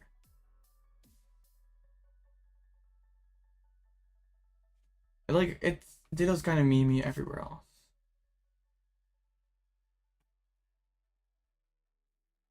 But it really, I was really down yesterday. Like after that challenge, I was like, I wasn't necessarily just angry. I was just like, it was just like I was like I can't really be mad because it was just like horrible draws. It was just upsetting because I seem to never do well at League and locals and stuff, and it's just like I don't understand how I can go for solid online finishes here to like just absolute League scrub, like going 2-1, going. I mean, I went 0-4 yesterday. Like that was just simply awful. Come on, Lugia, you know you want to win this one. You know you really do. 7-1-1? Pog? No.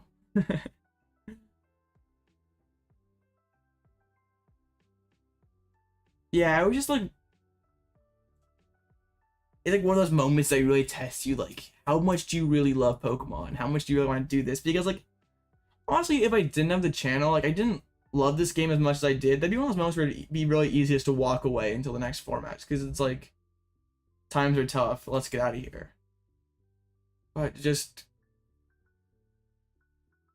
gotta keep pushing in those. Like I know it's not easy. It's like super easy to say in hindsight, but I got home from the League challenge. I made supper, and I literally spent like 2.5 hours playing Lost Box Zard. I was like, Lost Box Zard is it, and it wasn't.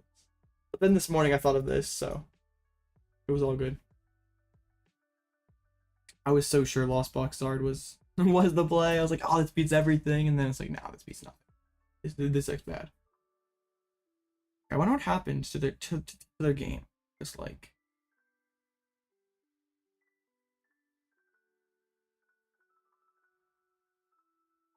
Oh,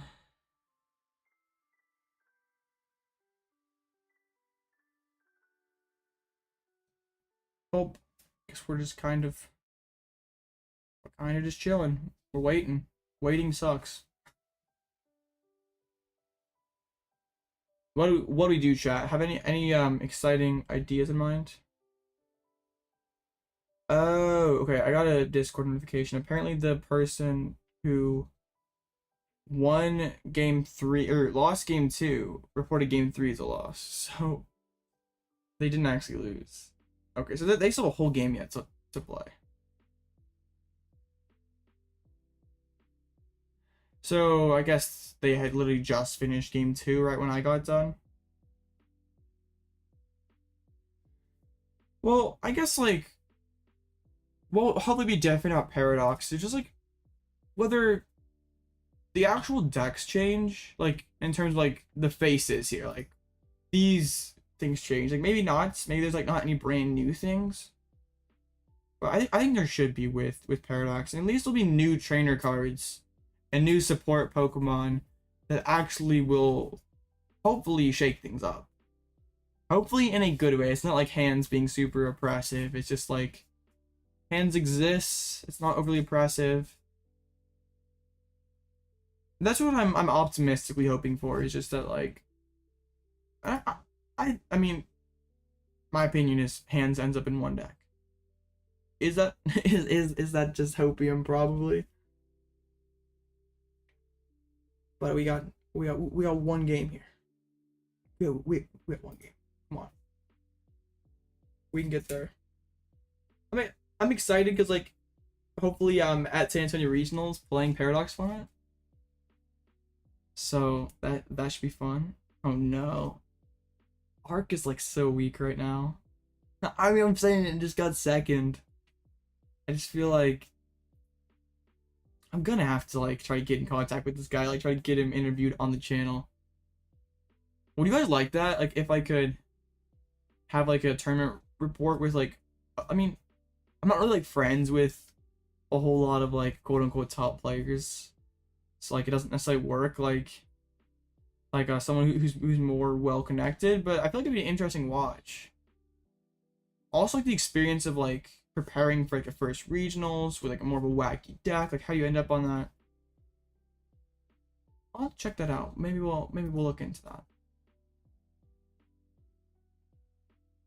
I'm always up for ideas though. If you guys got any ideas for stuff you'd like to see, just let me know. Or if I'm doing stuff that you don't like, just tell me. You can tell me how bad my content is, how boring I am, how monotone my voice is, how bad I am at Pokemon cards. I don't care. Just do it. Who and what? I don't remember. Someone who never played in a regional before prior. Alexander playing Colress Lugia. Many hats.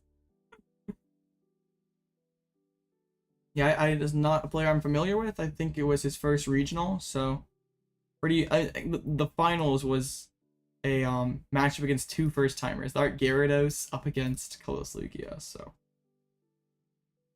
pretty crazy tournaments.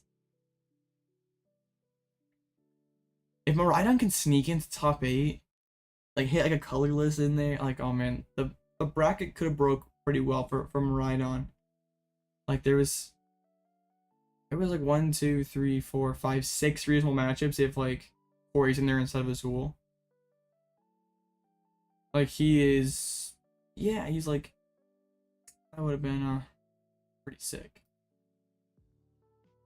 Dang it! He was not sick, waiting for the next round. Very cringe. Waiting is overrated.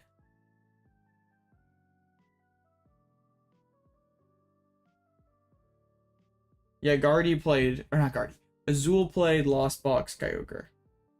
Lost Box won? Bro. No. That was Pokestats. I didn't refresh Pokestats. Colress Lugia won. I'll play Mirror in finals. Hopefully my opponent's brain is equally as fried as mine. It's okay, we can get there. Just don't be a noob, James. We can do it.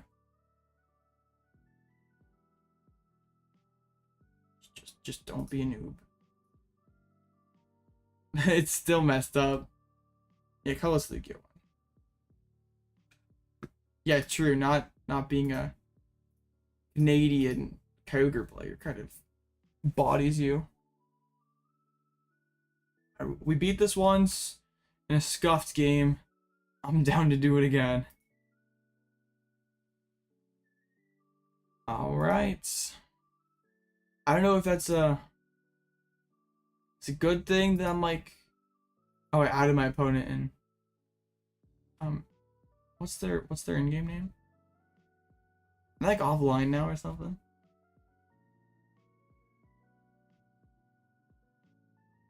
They are, or they deleted me. One or the other. Okay, yeah, they deleted me. Funny. Okay. I don't know. What's the call for the matchup? Going second or going first? Because like you go second, you can get the turn 1 Greninja snipes. You can get the first spit. You can potentially get the first loss mine that way too. I usually go first, but like it's very interesting.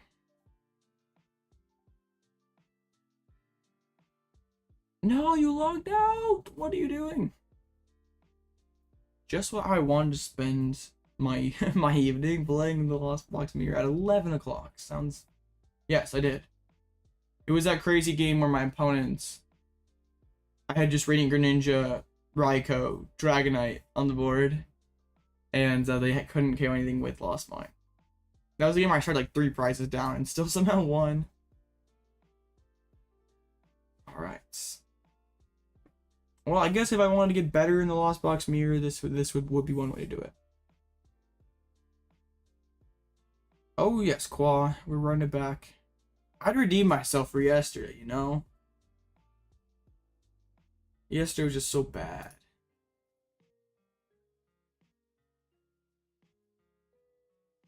There we go.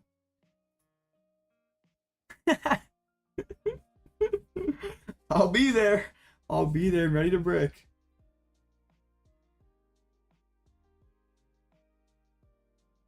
I mean, I can't really control that. Whatever, online cloud's better than league cloud anyway, right?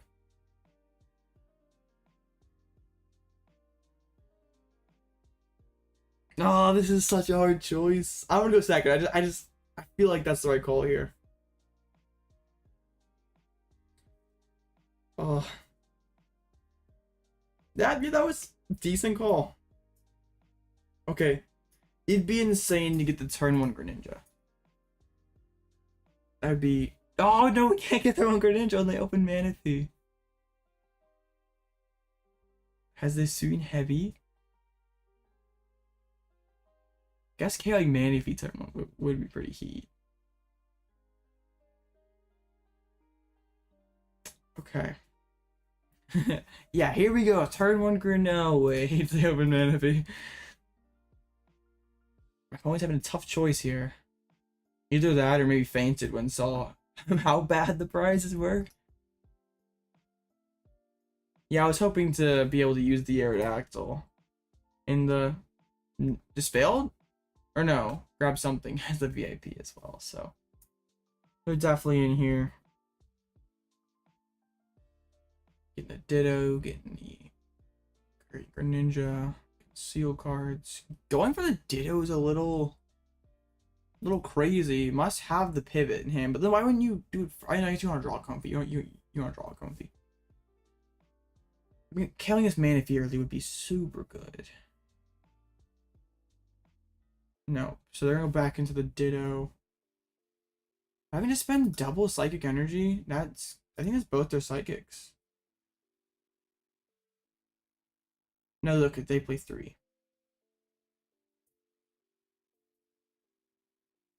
There goes cart, so I get to 2 turn 1. Well,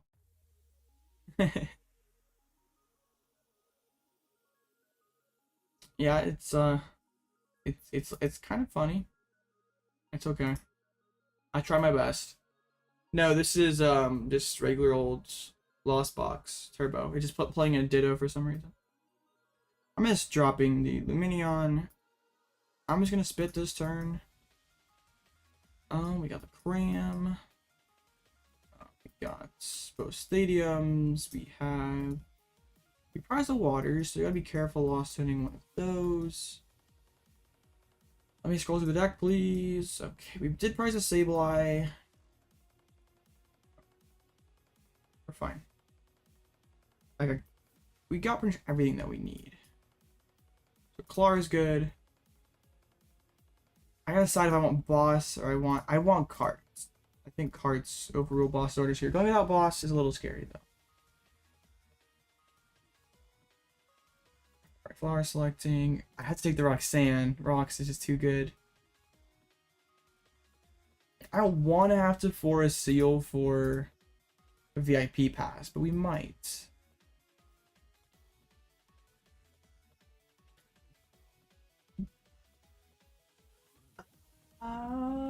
Yeah, we have to. There's just no Raikou or Dragonite this game. And I'm getting VIP pass after all. Oof. I'm gonna get Manaphy and Cram. Just, I don't want to get Greninja this turn. And I get to knock out. I mean, they didn't have the strongest first turn. I guess they got 4, so like that's pretty good going first. But in terms of like board state wise, it's like not all that impressive. Like only one Comfey. I'm like lacking any sort of big nuke option though. Like I'm down the Aerodactyl, both lightning energies. So and like boss is gone. So like Dragonite in the late game could wall if my opponent doesn't overbench. Okay.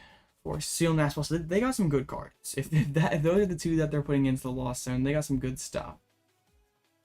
I guess it's pretty unlikely that they can Sableye this turn. Would have to. I mean, have double card also is extremely good, and they played one, right? You know, not yet.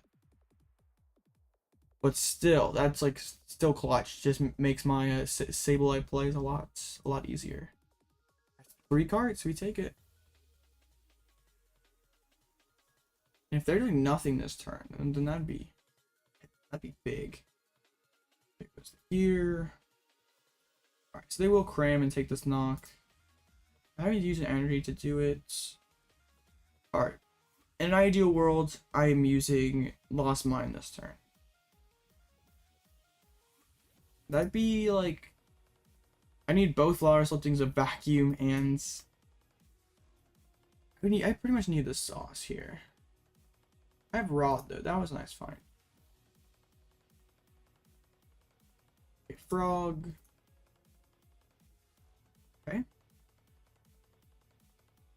Even just Lumineon this turn is not too bad. I might just go for that, honestly.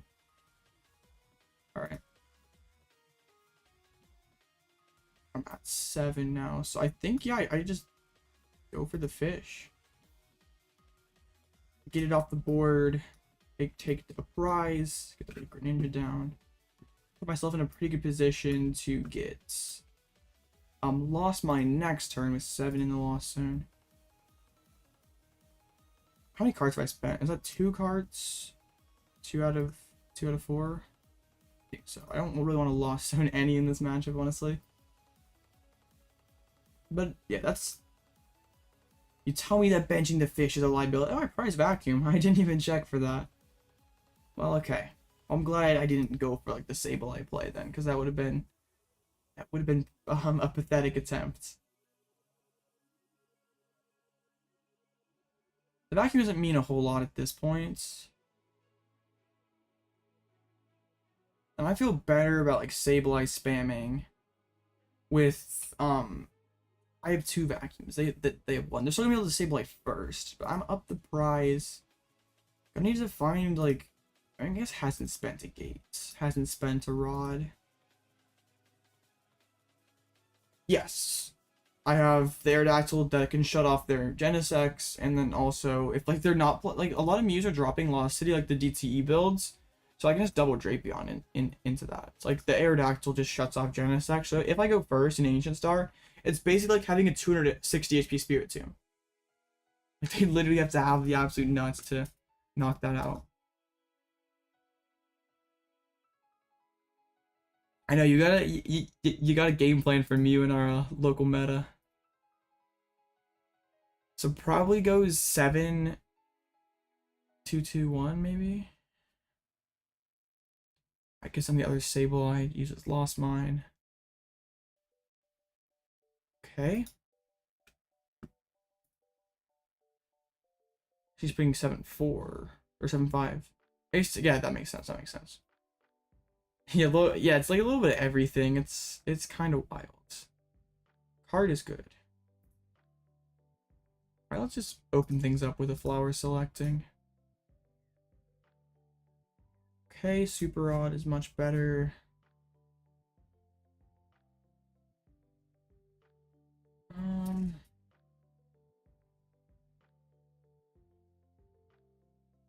Alright, I'm just gonna play a Super Odd. Like, I want all 3 of those cards back. I don't mind using Spit this turn, and prefer to not to. It really didn't get too much off of that. I could have Klara, but it feels like kind of weak. And I'm not up to 10 yet. Dang.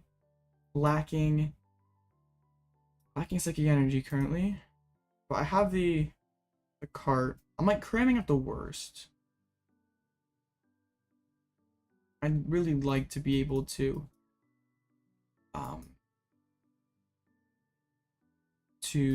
just Lost Mine this turn. I still have like a ton of outs. I have both Psychic Energy, I have 2 gates.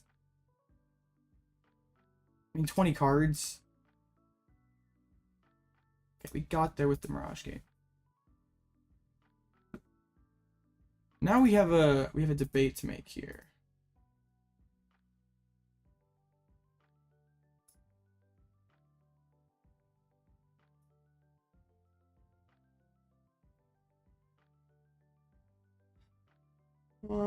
There's no hand disruption in their deck.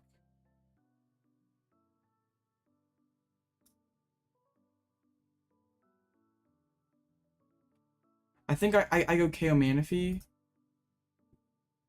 And then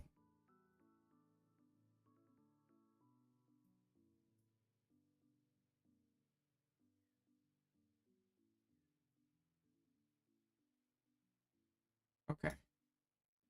Because then well basically this person that I'm facing now in finals accidentally reported game 3 of the loss instead of game 2, so it skipped. So they actually played game 3 and this lost box player won. I could have gone for the double card play and totally healed the out of this multi-prize knockout. But if my opponent like wants to play around Roxanne, like I'm pretty sure they do, I just kill both these Sableyes. They have 1 card left.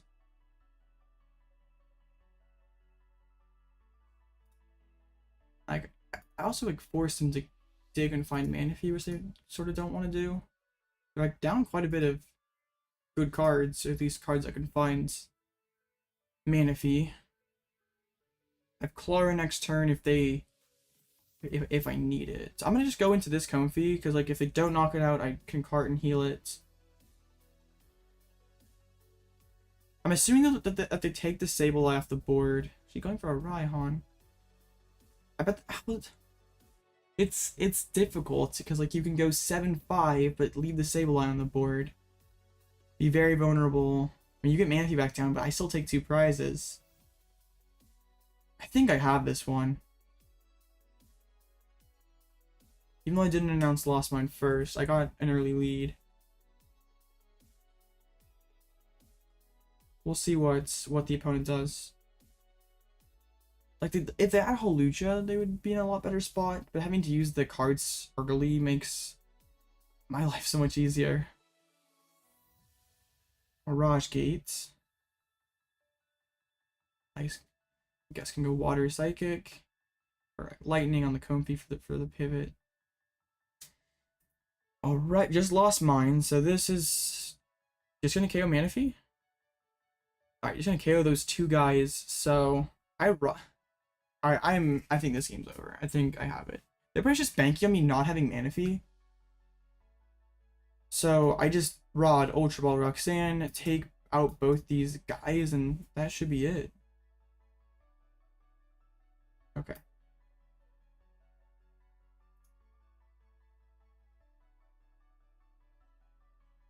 Let's play this Ultra Ball. I don't think there's any Horn in this list, so I just like try to set up the second Sableye, like just for the checkmate.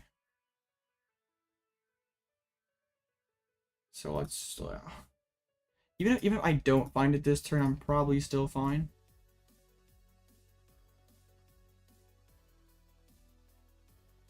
my opponent's gonna have to pull out something crazy with like no Roxanne in their own list.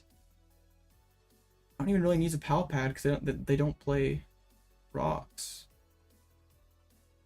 So yeah, we just KO the active Sableye. We kill the bench Sableye, and then we just put like 10 damage on the Radiant Greninja. Yeah, no. I mean, down to one prize. What really can my opponent do?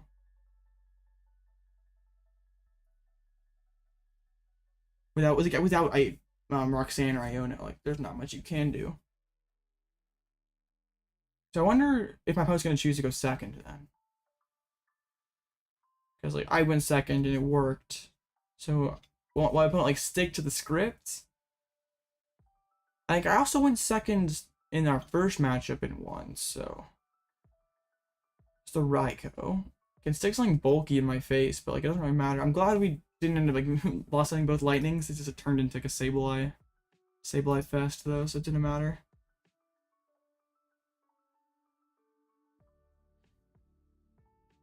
So yeah, bro's gotta have a few pieces there. I'm surprised he didn't like put an energy on Comfey for the pivot, because you have to imagine that Sableye was getting knocked out. There's a Force Seal. No, cross canceling, yeah. That'd be funny. That'd be pretty sick. I can't confirm that there's no cross cologne in this list. Okay, there's Klara. That can get them to like cram and just like hope that I don't have it, or Sableye and hope that I don't have it. But I just have cram for game. So that's pretty dope. So I don't even have the Switch. There's bro just stuck. That'd be funny if he, okay, has the rope. Yeah, this is fine, because like I just go cart cram and win it.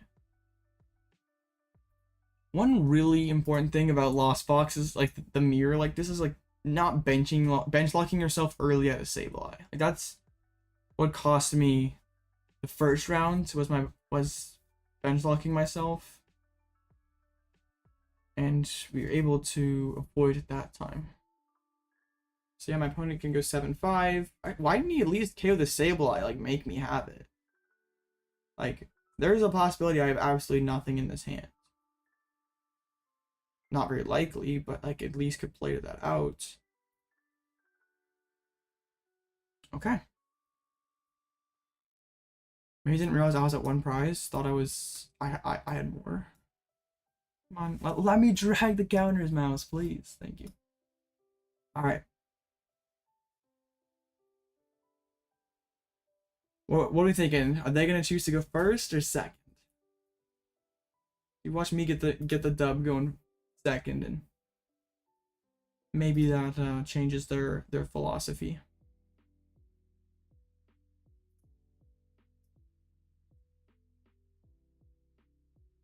Okay. Nothing in chat, rip.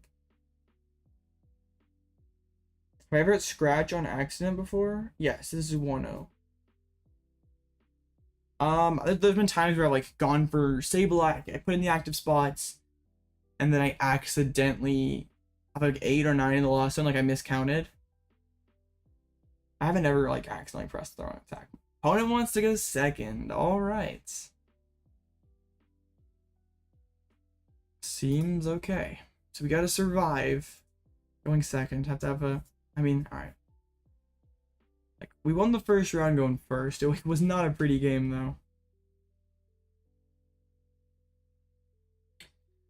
Just need one more. You will go first.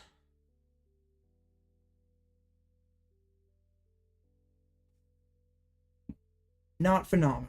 It's funny, this is like the inverse of last time, like opening Manaphy. So we're flying top deck plus Dactyl for, oh, Pidgeot's not an insane starter. I think we always draw at the gate. It hurts, but we got to at least use one flower selecting this turn. It's like everybody's there. Priced a Colress, Roxanne is there. We priced a Forest Seal Stone. We priced Fighting Energy. Not that probably matters at all. Alright, well we at least get one flower selecting on the first turn. Can I get a VIP, please? Oh, that hurts though. I have to do this. Dang. That feels awful though. Oh man. Okay. Now, Pidgeot's ability only triggers when it's on the bench, so it can't do it yet. So it's like actually something my opponent has to move. Like if it were like a free pivot, it'd be a lot better. But my opponent's gotta at least spend a switch to get it to leave. Having a loss on the Roxanne is tough. Yeah, it'd be funny though to watch my opponent be like in finals be like, haha, I'm gonna take the I'm gonna leave with dignity and use Vanishing Wings. Oh no. Oh, my opponent has a lot less to keep track of now with Roxanne. Like I have to get ahead now. There's like no comeback option. And only one in the lost zone, so not all that impressive of its turn one. This hand would be so much more playable going second. It goes into the Ditto, gets the transformative start. At least we don't. At least we know that there's no switches in hands. Yeah, that was one of the funny like ways to go out on PTCGO, like AZ or only Pokemon, Sky Return. Oh, those were far simpler times. I think I should go back into my Comfey. I don't like wanna. I'm not playing defensively behind the Greninja. We know their hand is good though if they lost in VIP Pass. Those were the times. They were times, alright. It's crazy. It always makes me like kind of cringe when like I hear people talk about like black and white being vintage or old. It's just like, bro, what are you talking about? My opponent doesn't have it. They lost in VIP, but they just straight up don't have it. Oof.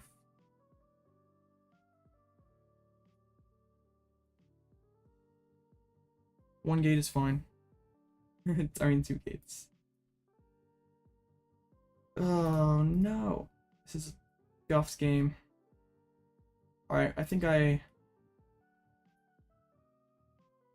just retreat, keep ramping the lost zone. I know, just like, I mean, I'm not that old as a person, but like I'm like playing it's like funny when people are just like, dang, that's old. I'm just like, what I started with. Am I old now? I'm going through a midlife crisis.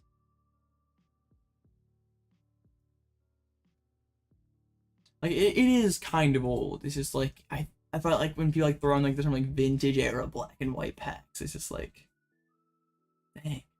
The first ever booster pack I opened was Boundaries Crossed.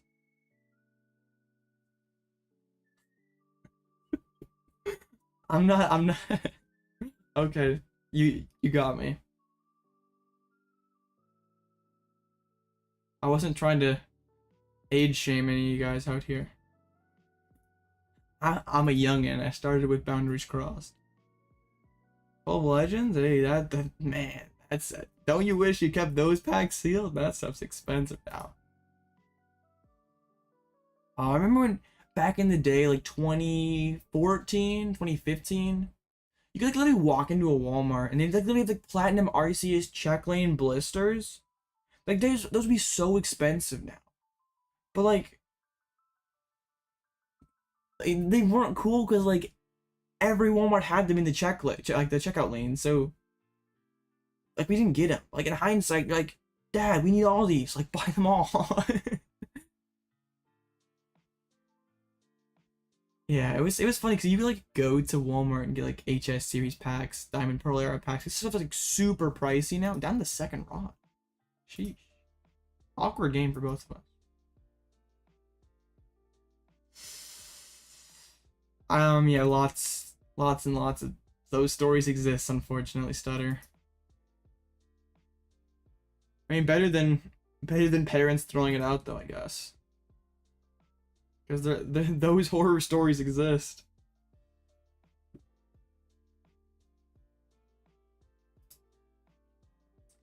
Yeah, I made some wonderful Pokemon decisions as well in my in my day. Do I go for the vacuum, like all the sauce? Get the first lost mine. I think that's good, right?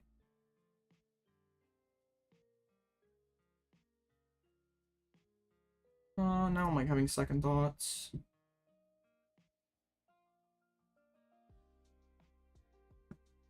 I played it though, so like I'm committed. Dang it. I'm like scuffing this a little bit. It's okay. I think we're good. I'm good. Yeah.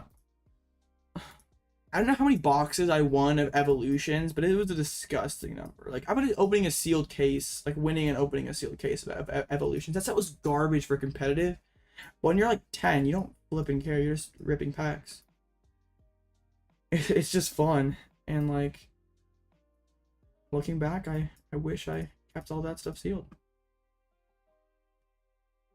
But it's okay. I was like 10. What are you supposed to do? Tell 10-year-old Blitz not to be a moron? Okay, I guess I'm just using Lumineon. Yeah, what are you gonna do? Just tell 10-year-old Blitz not to be an idiot. I knew it was a sealed case that I won. It was, like a dummy, opened it all. It was not my finest play in terms of long-term value.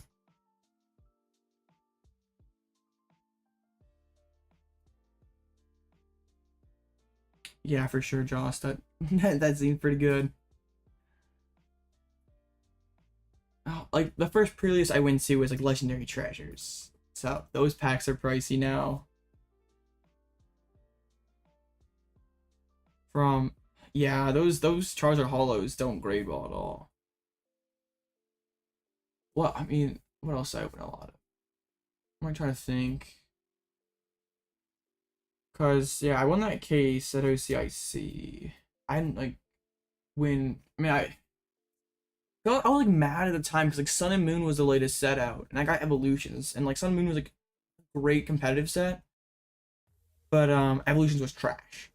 So I was like low-key triggered. Like I was already mad for getting bounced in top 8 off a misplay, and then it was just like, oh, Evolutions, like that's kind of like the middle finger. They're like Sun and Moon's out, and it's not here.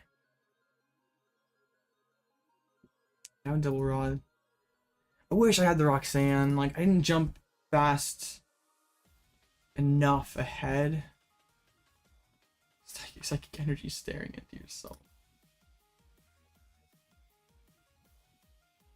Has to get another flower selecting or vacuum or something. I think a vacuum back-to-back games is like kind of funny. How many cards have I used? Like, that's kind of important. 2. Haven't lost zone 1 yet. They've used 0. That's pretty nice. I guess like if I pressure Manaphy though, like what do you do about it? Alright, well there goes Raikou. Like they've already spent rods, so it like feels bad too. Like, there's just one super left. Using Lost Mine. Pretty good for that. What? What? Well, that's the tourney. Why did he scoop? Did he missing energy? No, no, he wasn't at 10. No, he vacuumed. What?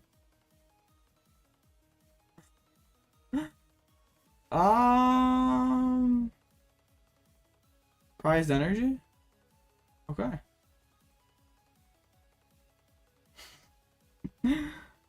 Oh man, well, I guess we take that.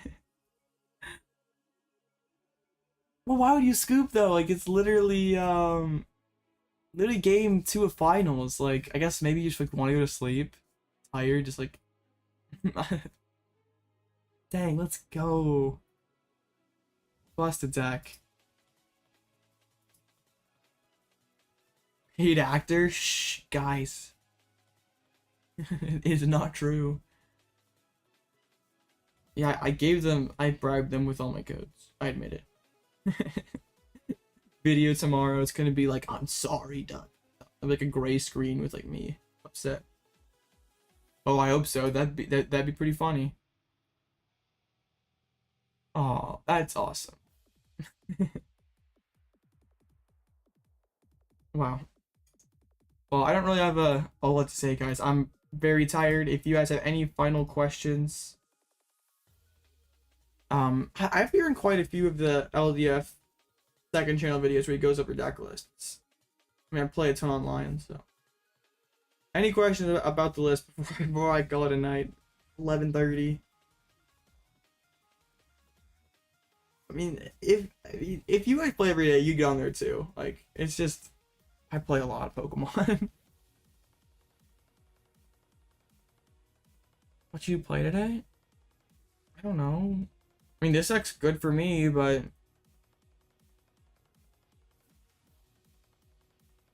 I mean, Aerodactyl is only good in one particular instant for me. But also, I face 0 Lugia or 0 Urshifu. It carried against the Miraidon, though.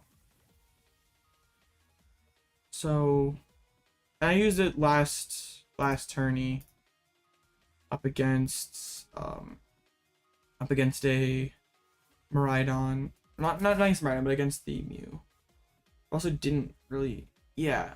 But also I didn't face the matchups where like the attack is good, so Lost Zone fodder. Yeah, it kind of was, but like it was integral against Miraidon, and would be very important against Urshifu and Lugia, and like I expect lots more Lugias like tomorrow, once people get the winning list from Sacramento. So it'll stay in there for now. I feel like it still is a strong card.